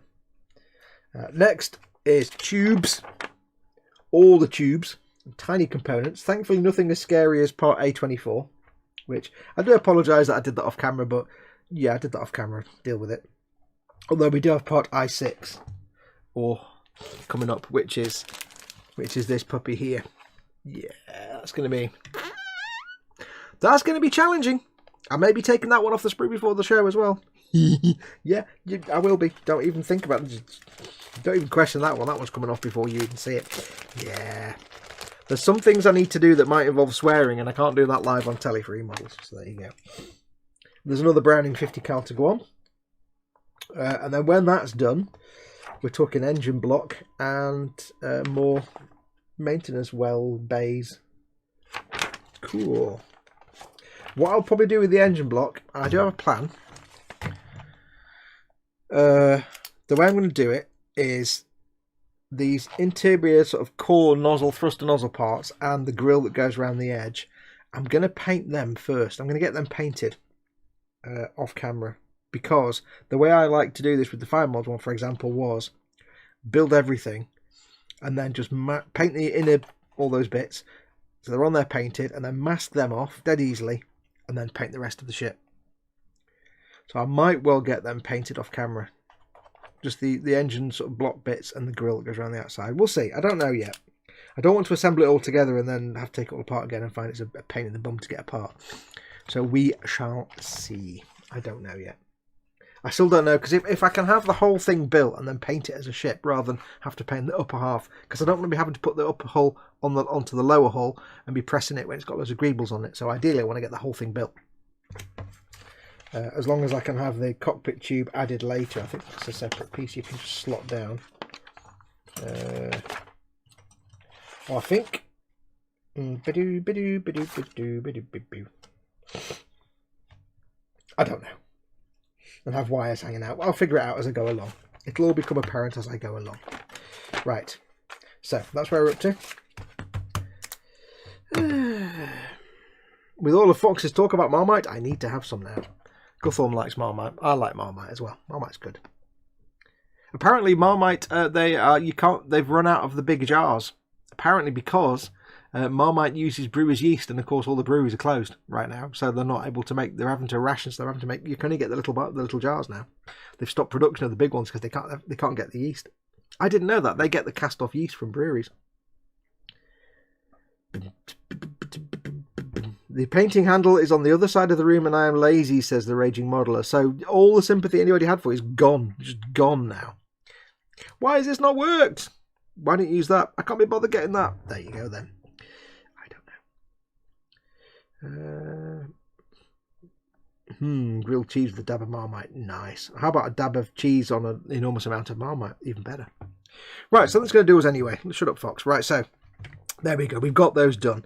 I will do another one of these live streams when we crack on with the next bit. I don't know when that will be. Of course, tomorrow is everybody in the world, including me, is doing our Warhammer stream, so that's not going to be then. I'm going to be doing the Monday show on Monday on this channel, on eModels Monday on at 9 o'clock. So I probably won't do a stream during the day, because if I do the stream during the day and then a stream at night, I'll be knackered. I can't do 2 streams in one day. But we'll see about Tuesday. I've got to keep in mind other people's streams as well, so I'll see when I can get this bit. I know some people are going back to work next week, so I might free up some spaces, but we'll see how it goes. I won't do anything. I'll do nothing more until we come back for another stream. So there'll be many more of these. Anyway, that's going to do us. I shall say thank you very much for watching. It's very kind of you. Don't forget, of course, to pop into emodels.co.uk, your one-stop shop for all your model making needs. They are open for business. And from Monday, if I remember rightly, from Monday, their trade counter, their front door, will be open again. So if you do live nearby or you've been wanting to go and pop in, I think they are going to be open from Monday. So have a look on their Facebook page first, eModels Ltd. on Facebook, just to make sure. I think, because I did the artwork for the thing, so I think it's the 15th, Monday. They'll be open for people to walk in again. They'll obviously have social distancing. You'll have to have like maybe only one person at a time and wait outside. So, but yeah, if you've been waiting to go and pop in, you can now from Monday go and pop in. But check the Facebook page to confirm that for sure. But yeah, go check them out. eModels.co.uk, your one-stop shop and all that. But yeah, we'll see you back here on this channel on Monday night, 9 PM. Me, Chris, Colin and Ted for the eModels live show. But until then, I shall say, don't forget, George is doing his first ever proper live stream at 6 PM tonight. It's a test stream. It's not a proper full-on production stream. It's a test. He's testing it out. But go and give him your support. Go and watch him tonight. George Gabriel in chat. Find his channel. And go and have a look. But yeah, I shall say, take care of yourselves. Go make something awesome like this. Go be awesome, because well, it's not hard for you to be awesome because you're all awesome anyway. And until next time, I shall say, adios amigos.